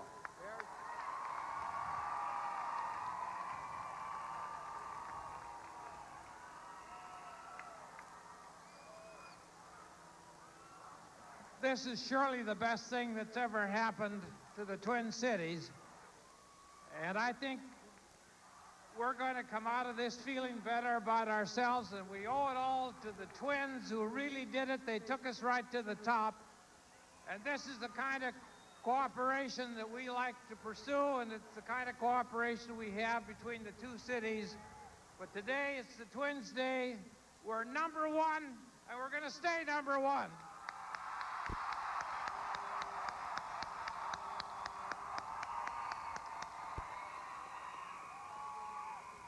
'1987 will be remembered as the year that the Twins stole the hearts of every Minnesotan, and it's also the year that Minnesota and the Twins became known throughout the world. To the Twins, we owe everything, and the greatest fans in the world. Congratulations.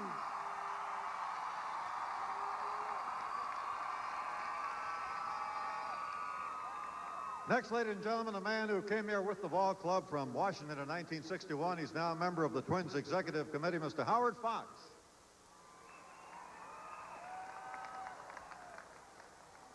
I just can't believe this. I was amazed when we drew 2 million people to see our ball games, and I can't believe all you people coming out. You got to be the most appreciative, greatest baseball fans in the whole world. Thank you.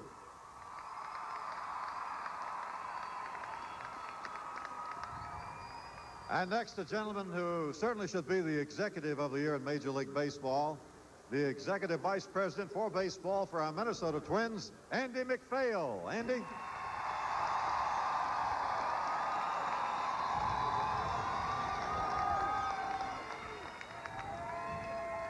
Thank you very much. You know, there have been a lot of talk over the course of the season by different managers that we were either stealing signs from center field, or we had cork in our bats, or we had the air ducts going when we were up. And the answer why we played so well at home was in front of them all the very much time, and that was the support of the best fans in all of America. And I'm sure the players behind me would say the same thing. We wouldn't be here in front of you if it hadn't been for the support that you've given us all season, and for that, we thank you very much. Thank you.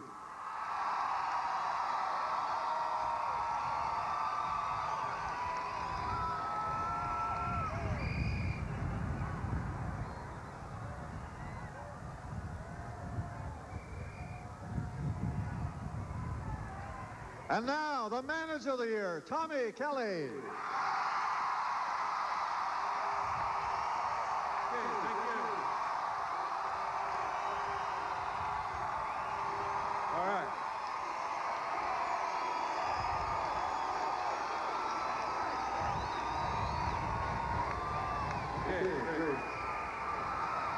Appreciate everybody coming out here today. Appreciate the governor throwing this big party for us.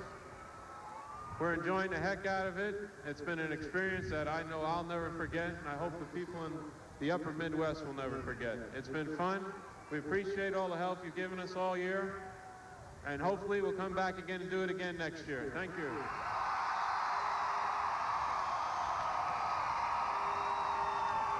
Here's Bert.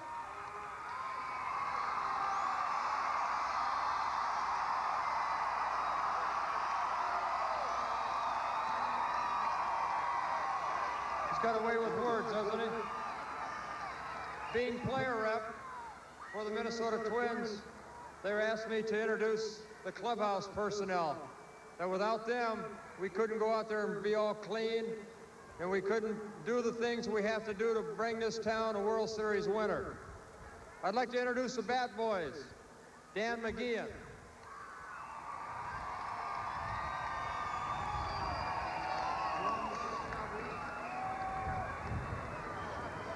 Dan, stand out here on the red carpet. Jeff Dubé.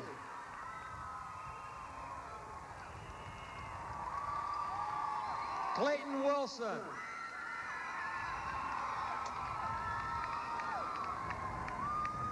And Eric Tamarou. Okay, the guy that's in charge of our clubhouse. He's the boss. The cheese, Jimmy Wiesner.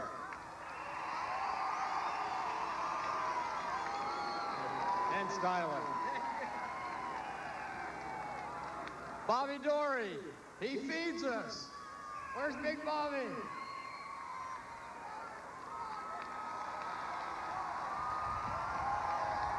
And Jim Dunn, visitors clubhouse man. Jim?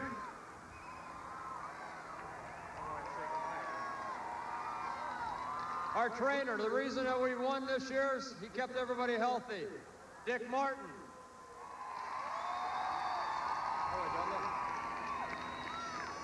His assistants, Doug Nelson, and Brad Boylan.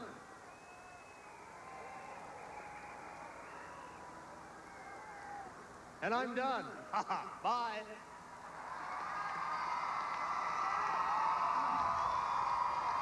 Now the coaching staff of the year for the world champion Minnesota Twins.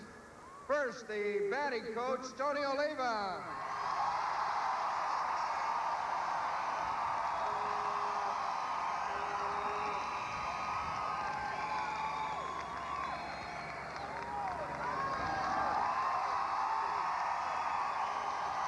Third base coach, Rick Rennie. First base coach, Wayne Twelliger.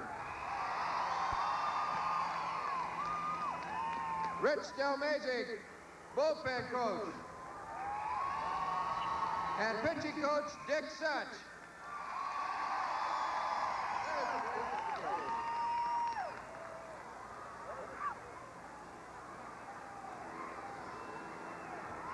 And now, folks, for the next portion of our program, I think this is one you'll really enjoy. It's a pleasure to turn it over to my two other broadcast partners. Right here, John Rooney, and over here, John Gordon. Guys, take it away.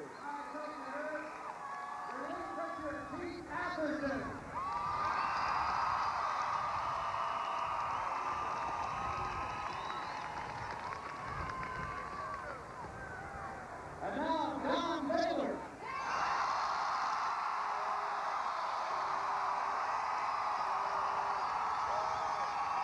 A little bit of Berenger boogie here. Juan Berenger.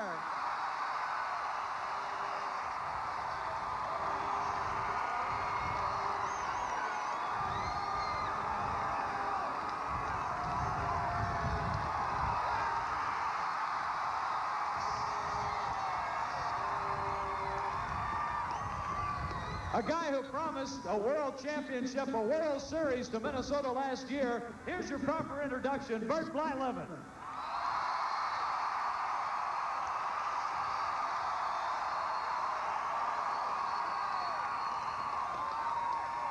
Here's Bruno, Tom Brunansky.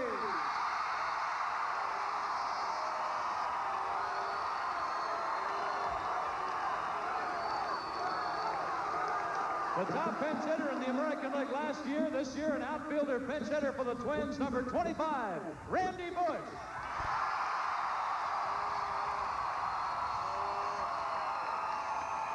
Catcher, Sal Butera.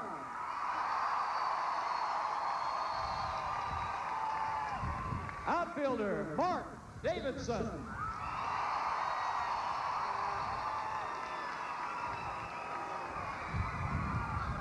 Relief pitcher, George Frazier.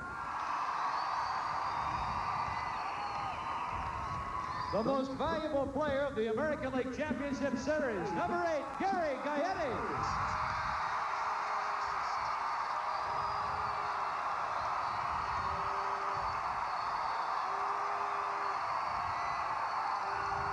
Shortstop, Greg Gagne.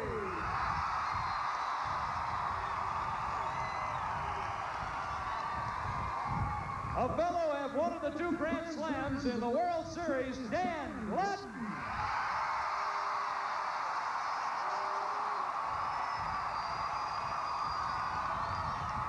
One of Minnesota's own, he hit the other Grand Slam, Kent Herbeck.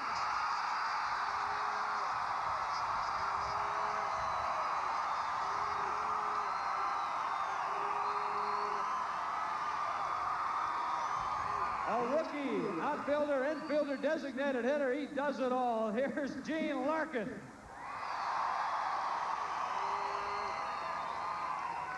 Another of Minnesota's own, catcher, Tim Laudner.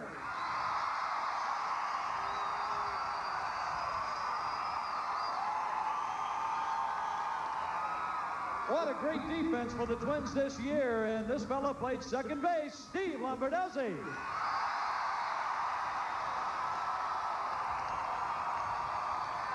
Infielder, Al Newman.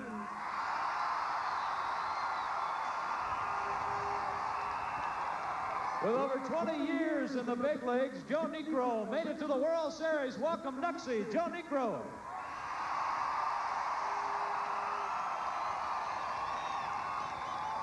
Twins catcher, Tommy Nieto. Number 34, Kirby Puckett.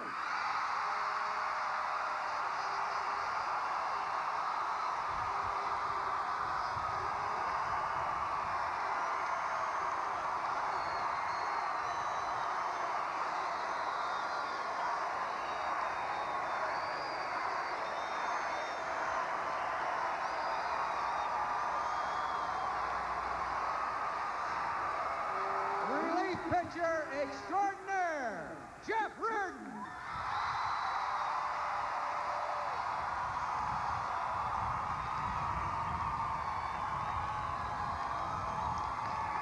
A left-handed reliever who joined the Twins coming over from Philadelphia, Dan Schatzeder.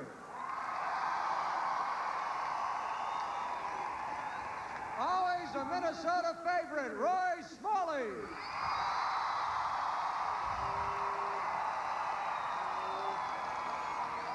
The tall man, Mike Smithson.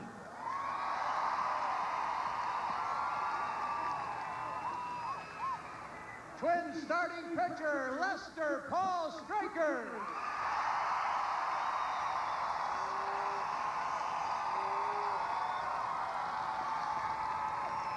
And lastly, the most valuable player of the World Series, number 16, Frank Viola.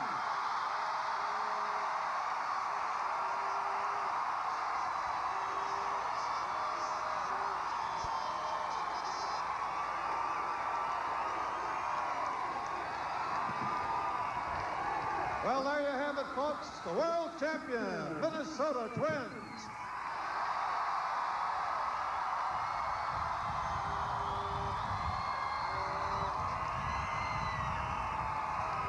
It's been a great season, and we thank you for helping us to make it the season that it was. The entire state of Minnesota and all the upper Midwest ranks you as our 25th player on this ball club. And maybe we can put a finishing touch on it right now by doing a chorus of the Win Twin song, if we can have a little help from the band here. How about it?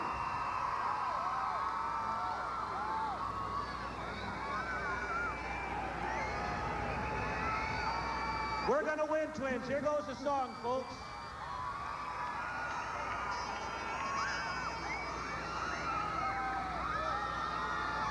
Here we go. We're going to win, Twins. You ready, crowd? Is the music ready? We're gonna win, Twins. We're gonna win.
You know, with that many popular players on the team, and as cold as it is, maybe it was wise not to let them all speak.